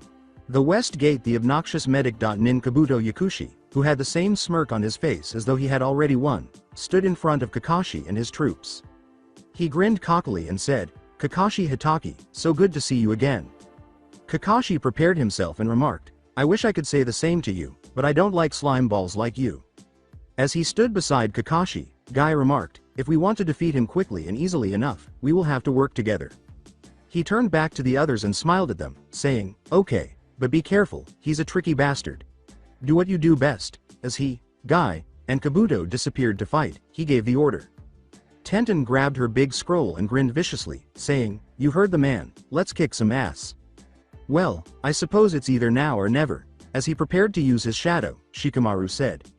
After removing her tanto from her back, Ino declared, it's our time to shine. Shoji brought his bow staff into a stance and said, let's show these bastards why we're the strongest village. According to Lee, who assumed his taijutsu stance, they will know the power of youth when we are finished with these shinobi. Be ready. Neji slipped into the Hyuga stance and gave the order. As he picked up some scrolls, Kankuro grinned and remarked, I finally get to use my new puppets. Konoha, Suna then met Otto to fight for their village, their freedom, their people, and most importantly, their home. The forest outside of Konoha was the scene of the invasion. The North Gate Sasuke versus Naruto. Sasuke and Naruto simply stared at each other, not moving an inch as they waited for the other to begin. When they had fought years ago, they knew everything about each other, including their strategies, thought processes, and abilities. However, in the present, they knew nothing about one another. Sasuke was aware that Naruto could use all elements, but that wasn't really useful. But what was the Renegon? Describe the Renegon. If it's anything like the Sharingan, how can I counter it? Sasuke inquired. The Renegon first appeared in the Rakudo Sennin, the person who gave us chakra, Naruto sighed, deciding it was only fair that he knew. Given that the Byakugan and Sharingan were byproducts of the Renegon, it is believed to be the most powerful and revered of the three great dojutsu. With a grayish, purple iris and sclera, the Renegon is typically distinguished by a ripple-like pattern surrounding the pupil. The bearer, who is currently me, can use all 6 forms of chakra nature transformation: Futon, Kaden, Suiden, Raiden, Doden, and Gravity, in addition to being able to quickly master various jutsu. If the user is skilled in the Renegon, they can also recreate sub-elements. The Renegon gives the user the ability to see chakra, including otherwise hidden barriers, just like the Sharingan and the Byakugan do. Sasuke was shocked to learn the news. It was more than he could have imagined, and it sounded too real to be false. Even though they were mortal enemies, he couldn't help but feel a little proud of Naruto as he changed from an arrogant, overconfident idiot to a composed, collected individual who could back up his statements. It's a shame he ended up the same way. Well then, Sasuke began, his black eyes changing into the Sharingan's fiery red as the 3 tones materialized in each eye. I guess I can't underestimate you then. No matter what, I can't slip up, even though I have the Renegon, his Sharingan can counter-act it, so I can't depend too much on sight. Naruto grinned and placed his hand on his kunai pouch, saying, "Glad you can see it my way." Sasuke should be able to use Genjutsu simply by looking into someone's eyes, but will it affect me? Hell, would I even know? I can't underestimate him, despite what I said when I read the bingo book, even I know not to take the information lightly. But he said the Renegon is like the Sharingan in a way. Does that mean Genjutsu won't work on him? I'll have to give it a try soon, Sasuke said, placing his hand on his kunai pouch and repeated Naruto's action. Sasuke threw a regular kunai at Naruto's after he flipped one of his 3-pronged kunai out and swung it at him. However, as soon as the 2 kunai made contact, Naruto sliced through Sasuke's one like a knife slices through butter. Is that chakra enveloping the kunai, and why is it that shape? Sasuke asked, his eyes wide before he saw this. Seeing the danger, Sasuke only had time to tilt his head out of the way, which resulted in a cut on his cheek and let the kunai pass by. As he looks at the spot where the kunai struck, he sees that it had split a rock in half behind it and cut clean through a tree. Sasuke's wide-eyed reaction as he observed what a single kunai could accomplish made Naruto laugh. It's incredible what one can accomplish with futon manipulation, isn't it? Naruto posed a rhetorical question. What on earth did you do? With his Sharingan flaming, colored eyes fixed on Naruto's, Sasuke demanded. The Uchiha's foolishness causes Naruto to shake his head. Didn't I just tell you? I can make the kunai so sharp that it can cut through anything by adding futon. Given enough time to practice, the futon chakra's greatest advantage is its ability to cut through anything, Naruto said plainly. Unbeknownst to Sasuke, however, Naruto had managed to apply a Hiraishin seal to his back during the combo strike.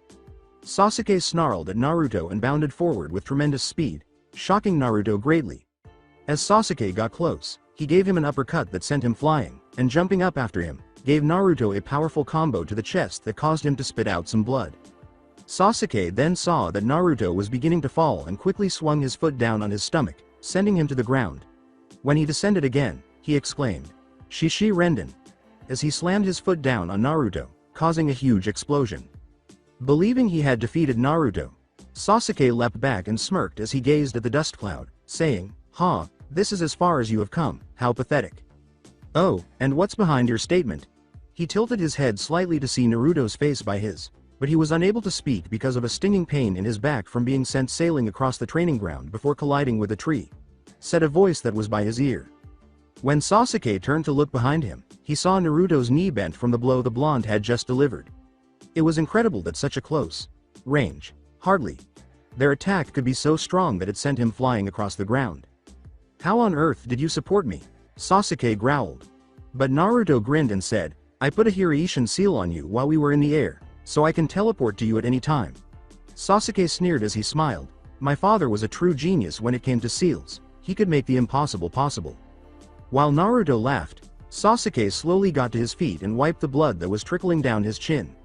"Not bad, Dobi, but you're no match for me," he said haughtily. "Is that correct? Then give it your all for me," Naruto remarked, provoking the Uchiha. This time, Sasuke snarled as he sped through hand seals. Kaden. Goryuka no Jutsu. He blew out a giant dragon made of intense fire, its mouth open, its teeth slamming down on Naruto as though he were its prey, while puffing air into his cheeks. Naruto yelled, raising his hand in a sign, Suiden. Suiryuden no Jutsu. As steam rose from the epicenter, where a crater had now formed, a giant dragon of water appeared out of thin air and then shot forward, its yellow eyes gleaming as it met the fire dragon in the center, causing a chakra explosion that shook the earth. Unable to see anything, Naruto began to concentrate his chakra in his stomach and then yelled, "Futon! Renkuden!" He brought his fist back and punched his stomach, causing a huge stream of air to shoot out of his mouth and fly straight at Sasuke, dispelling any remaining steam. When Sasuke saw the attack coming, he leapt aside to let the bullet pass him, blowing numerous trees away as it struck the forest, leaving everyone stunned by the destruction, which included more than a dozen trees blown away and the ground torn to shreds.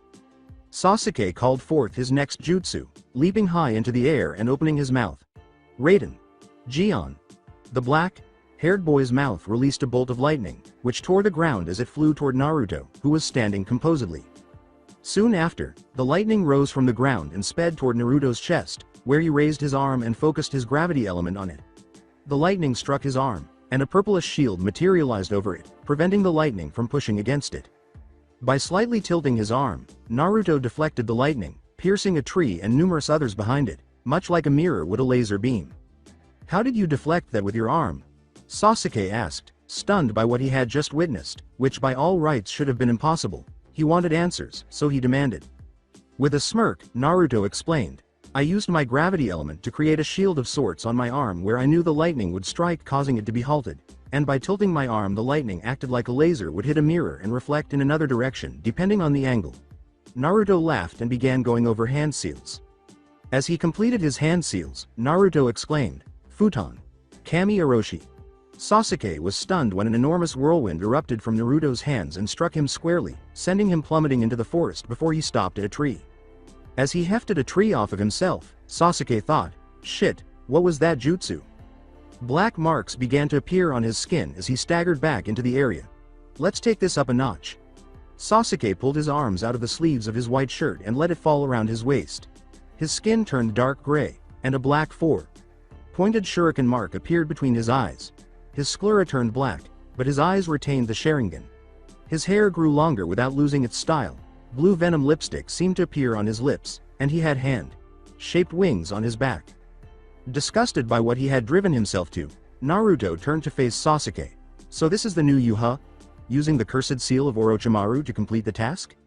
With full-fledged rage, Sasuke growled at Naruto, saying, "I would sacrifice my soul to exact revenge on Itachi," he yelled fiercely. Naruto whispered, "Very well," as they bounded toward one another. Alongside Kagura as she wielded her Zanpakuto like a maniacal woman on a mission. Kagura was having a great time, tearing apart Auto.Nin in every way possible, leaving them in ruins. As she swung again, she thought gleefully, "I'll have to thank Naruto-kun later for leaving me with such a thrilling role in the battle." Black lightning flashed around her occasionally as Kagura began spinning her Zanpakuto over her head, causing the wind to pick up harshly. Eventually, the wind got so strong that rocks were being lifted and the ground was being torn up, so she swung forward and yelled, "Shinku Getsue no Orori." 5 typhoons were formed from the wind that gathered and sped in the direction of the Auto.Nin a second later. As the typhoons tore through the enemy ranks, tearing them apart piece by piece, limb by limb, Kagura listened with delight to the sounds of screaming from the shinobi. She laughed as she said, "Music to my ears." She hurried ahead, passed through a few hand seals, and exclaimed, "Ikazuki Hakai." As she slammed her hands to the ground, lightning sped through her body and along the ground, shattering it and destroying everything it touched. There was a brief pause as the lightning struck someone, and then an explosion blew everyone nearby either away or up, killing anyone nearby as a column of smoke rose into the air. Seeing that some people were still alive, she raised her chakra output and held her Zanpakuto in the air, causing a purple chakra column to shoot into the sky, creating black clouds. Black lightning then struck along the clouds, trailing down the chakra column. "Let us demonstrate to these idiots who they are playing with." Beni Akatokayami responded to her with equal delight at vaporizing these idiots who dared to challenge her partner. "Yes, let's, my Shoujugi Kiho." She yelled as the lightning intensified, "Kuroi Getsue no Hitakoi." Kagura merely smiled as black streams of lightning erupted from the sky and struck each shinobi, causing them to scream in agonizing pain. She moved the Zanpakuto and caused the lightning to roar across the battlefield, destroying everything it came in contact with and turning everything to dust simply from the heat the lightning seemed to produce. Before she could take any further action, she heard applause behind her. Glancing around, she saw someone grinning amusedly. She noticed that he was wearing a black sleeveless trench coat, black shinobi pants, and what appeared to be medical tape wrapped around his entire body, from head to toe. He had black hair that reached his shoulders and black eyes that seemed a bit too crazy. She looked at the person who gave the impression that he could beat her and said, half amused, I take it you liked my performance. Of course, the way you could lightning in such a way is breath taking. I never have seen someone use black lightning before though, he laughed. She smirked before becoming serious, saying, I'm just that good at what I do, so who are you? The man appeared to be grinning even wider. Me? Well, my name is Raiga Kurasuki. He smirked as he interrupted her, saying, and you are Kagura Enkai, the Shojuhi Kiho. She laughed as she tightened her hold on her Zanpakuto and said, ah, you know me, should I be scared of craped out? You're gonna die anyway so it doesn't matter. Raiga shrugged, seemingly indifferent. With a laugh, Kagura assumed a stance and said, well, we'll see now, won't we? She posed a rhetorical question. Raiga had drawn his dual swords and crossed them over in an X, so Kagura prevented the attack by bringing her Zanpakuto down as she charged forward, appearing to be a blur to everyone else. Raiga kicked Kagura in the side and pushed her back with a heave, causing her to block it with her arm before she flipped over a blow from his swords. Raiga watched as Kagura flipped back before he pointed his two pike like swords at the sky, causing the heavens to rumble with thunder. Raiga smirked as he called out his jutsu, Kazuki no Kiba. Both of his swords ignited with electricity as he used his power over Raiden, and then they both sent out two massive currents of lightning into the sky. Let's watch you avoid this jerk, over the commotion, he yelled. Just in case you forgot, you're not the only person who can control lightning. As she flicked her Zanpakuto, the side's blade flipped upwards, giving the impression that it was a staff with a blade on the end. She then raised the scythe to the sky and saw a huge blue bolt of lightning fly down at her. She smirked as she thought, must be an effect of Beni Akato Kayami. Either way, this dipshit doesn't have a clue how my powers work. The lightning bolt struck her, first completely covering the Zanpakuto from head to toe before moving toward her, giving her a slight tingle but otherwise feeling like it was replenishing her chakra. She gave Raiga a sly smile as the lightning stopped. Is that it? As I mentioned, I am completely unaffected by lightning. As she returned with her Zanpakuto ready to swing, she exclaimed. Before swinging it forward with all of her strength, she pumped her chakra into it and watched with delight as it burst into black lightning. Kuroi Kaminari Kurizento. Ha! As it formed a crescent shape along the way, the black lightning burst from the scythe, roaring at Raiga and crisping the ground. Knowing that the attack would cause pain, Raiga raised his swords above him and gathered lightning from them both inside and outside of him. Then, he began spinning faster and faster, creating a small tornado around him, and he yelled, Raryu no Tatsumaki. The tornado that had developed had grown into a huge, red-eyed, blue dragon of lightning. Raiga then gave the dragon a mental command to attack, sending it in the direction of the crescent wave and grabbing it in its mouth. However, the dragon quickly realized that the attempt was in vain as the wave sliced right through it and headed straight for Raiga, who glared angrily at the fact that his technique had been ripped apart. He gathered lightning through his swords and arranged them in a cross formation as the wave approached. A second later, the wave struck, dragging him along the ground until he struck a building wall, which was the perfect moment for the wave to explode, sending Raiga through the building and landing in a heap. Are you sure that's all you have? When Kagura saw her handiwork, she asked or exclaimed, grinning ferociously. As Raiga emerged, lightning and chakra blazing from him, the building suddenly exploded outward, blowing everything off of it. He then put his sword's hilts together and began spinning them quickly before yelling, Reijeki no Yoroi. She was shocked by what transpired next because blue lightning completely encased him, leaving no space for movement. Before the red man from Lightning Cove charged at her, she muttered, well shit, that wasn't supposed to happen. It's time I kicked your ass for good, you overgrown lightbulb. She screamed as she charged at him. Tayuya vs Kurenai. Fucking bitch. Felt like I got hit by that Tsunade bitch of a Hokage. Tayuya moaned as she dragged herself out of the building she had been abruptly kicked into. She had certainly not anticipated being struck so severely by the red-eyed woman. When she eventually emerged, she saw the same woman poised for combat. How the fuck did you kick that hard? She rubbed her jaw as she spoke. I've been training in my chakra control so that I can gather it at one point and release it all at once, like Hokage. Sama can do it. Unfortunately I haven't finished it yet, but it works for now, Kurenai said, smiling in a way that was very different from her usual smile. Realizing that this would not be as simple as she had initially believed, Tayuya frowned at the woman. Fortunately, she had increased her training in Taijutsu and had become very skilled in the art, as well as Kenjutsu, which was something she had to learn after receiving her katana. Unsheathing her katana, she said, well then, this won't be as boring as I thought it would be. By bending it at an angle, she was able to cause a light to reflect into Kurenai's eyes. momentarily blinding her and enabling her to charge forward. Kurenai's sight returned a moment later, and she saw a blade aimed at her neckline. She hurried to block the sword strike with her kunai, but to her surprise, she was pushed several feet away. When Kurenai stopped, Tayuya raised her foot to kick her, but the raven's arm blocked it, grabbing her wrist and twisting it. However, Tayuya's flexibility allowed her to release her grip and turn the woman over.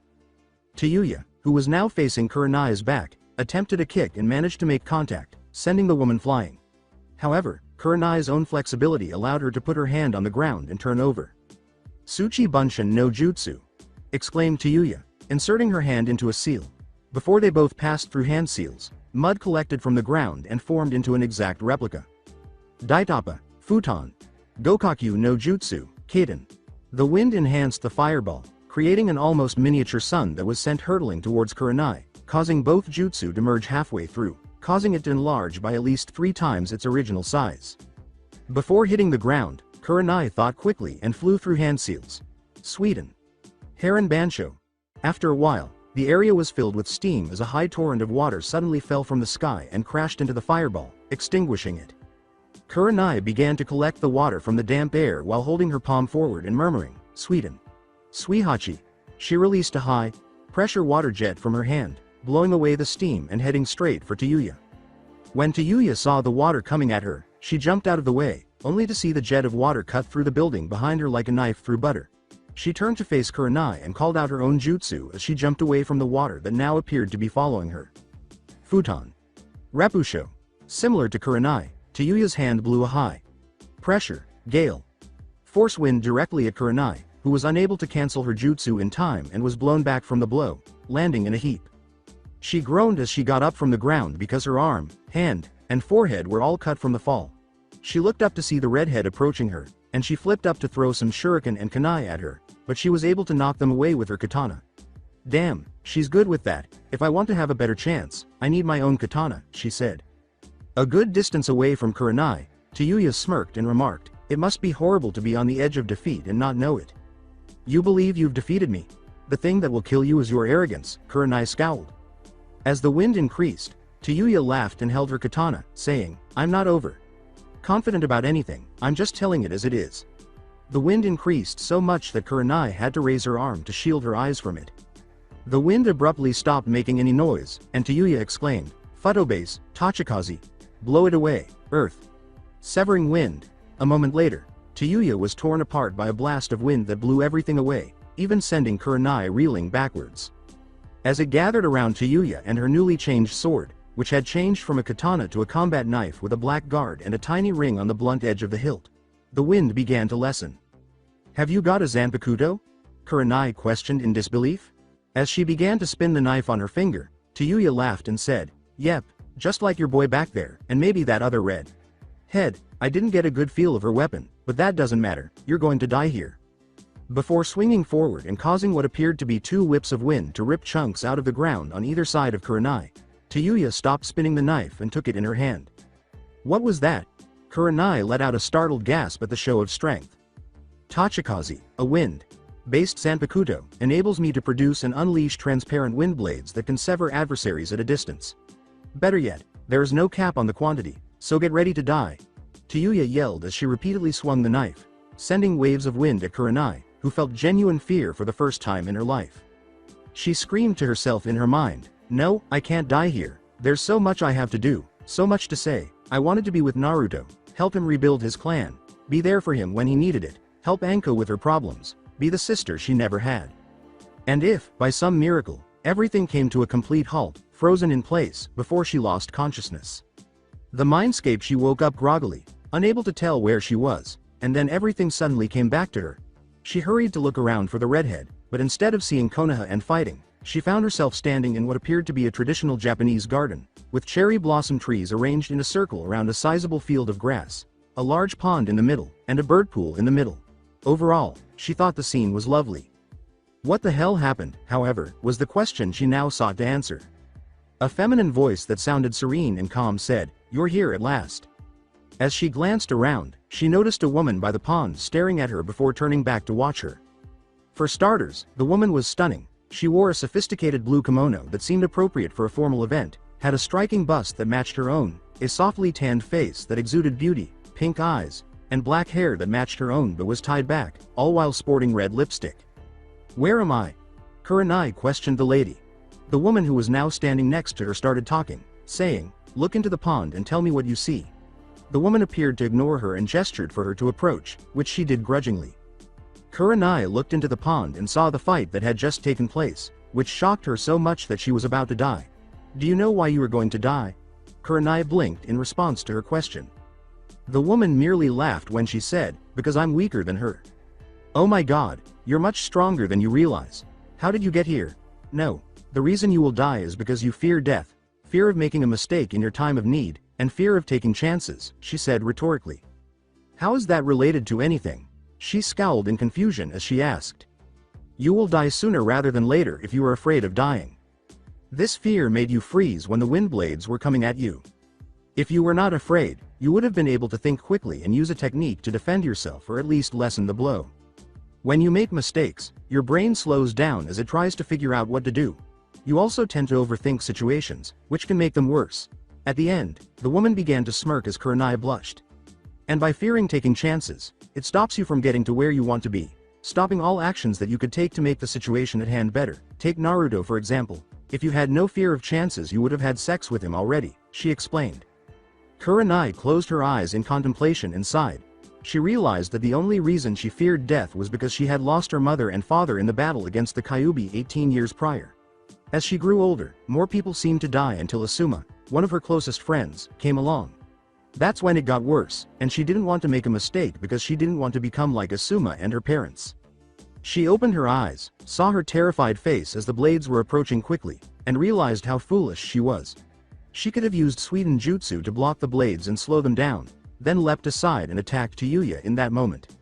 She nodded at the woman and said, "You're right, I need to face my fears." At that, the woman appeared to smile. "And how are you going to accomplish that?" "First and foremost, I'll return down there and take all necessary precautions to prevent that attack from reaching me. I'll confront it head on. When this is all over, I don't care where Naruto is. In the hospital, his apartment, hell on the street, etc. But I will have sex with him. Second, I'll think quickly and act quickly before she even has a chance to save herself." With a soft smile and a laugh, the woman added, "Very good, I'm glad to see you're not a coward after all." Obviously, what Zanpakuto wants is a partner who fears death. The woman's eyes widened as she asked rhetorically. "Did you realize that I was your Zanpakuto?" she questioned in disbelief. "Naruto. Kun has told me all about Zanpakutos, how they bring you into your mindscape when you're about to die to see if you're worthy of being their new wielder," Kurenai said with a smile and a laugh. "Additionally, I must admit that I never imagined myself to be part Shinigami, even though anyone who uses a Zanpakuto is." Kurenai looked shocked, but she smiled and said, "Correct, and you pass." "Oh, don't look shocked, it isn't a good look." Kurenai spluttered, but she smiled and said, "Anyway, here is your new Zanpakuto." She held out her hand, and a katana appeared in it. As she examined it, she saw that the only ornamentation was the tsuba, which is a hexagon rather than a rectangle, and that it had a green handle. The two sides that run parallel to the blade are long, while the four sides above and below the blade are shortened, giving it a shape that resembles a diamond or prism. She thought it was beautiful because it seemed to radiate power in a way that she had never experienced before. When Kurenai reached over, she paused and said, "Touch the Zanpakuto, and you will know how to wield me. Oh, by the way, my name is Kyoka Suigetsu." Kurenai abruptly left her mindscape and returned to the physical world. That's it for today. I hope you guys enjoyed this great story. See you in the next one.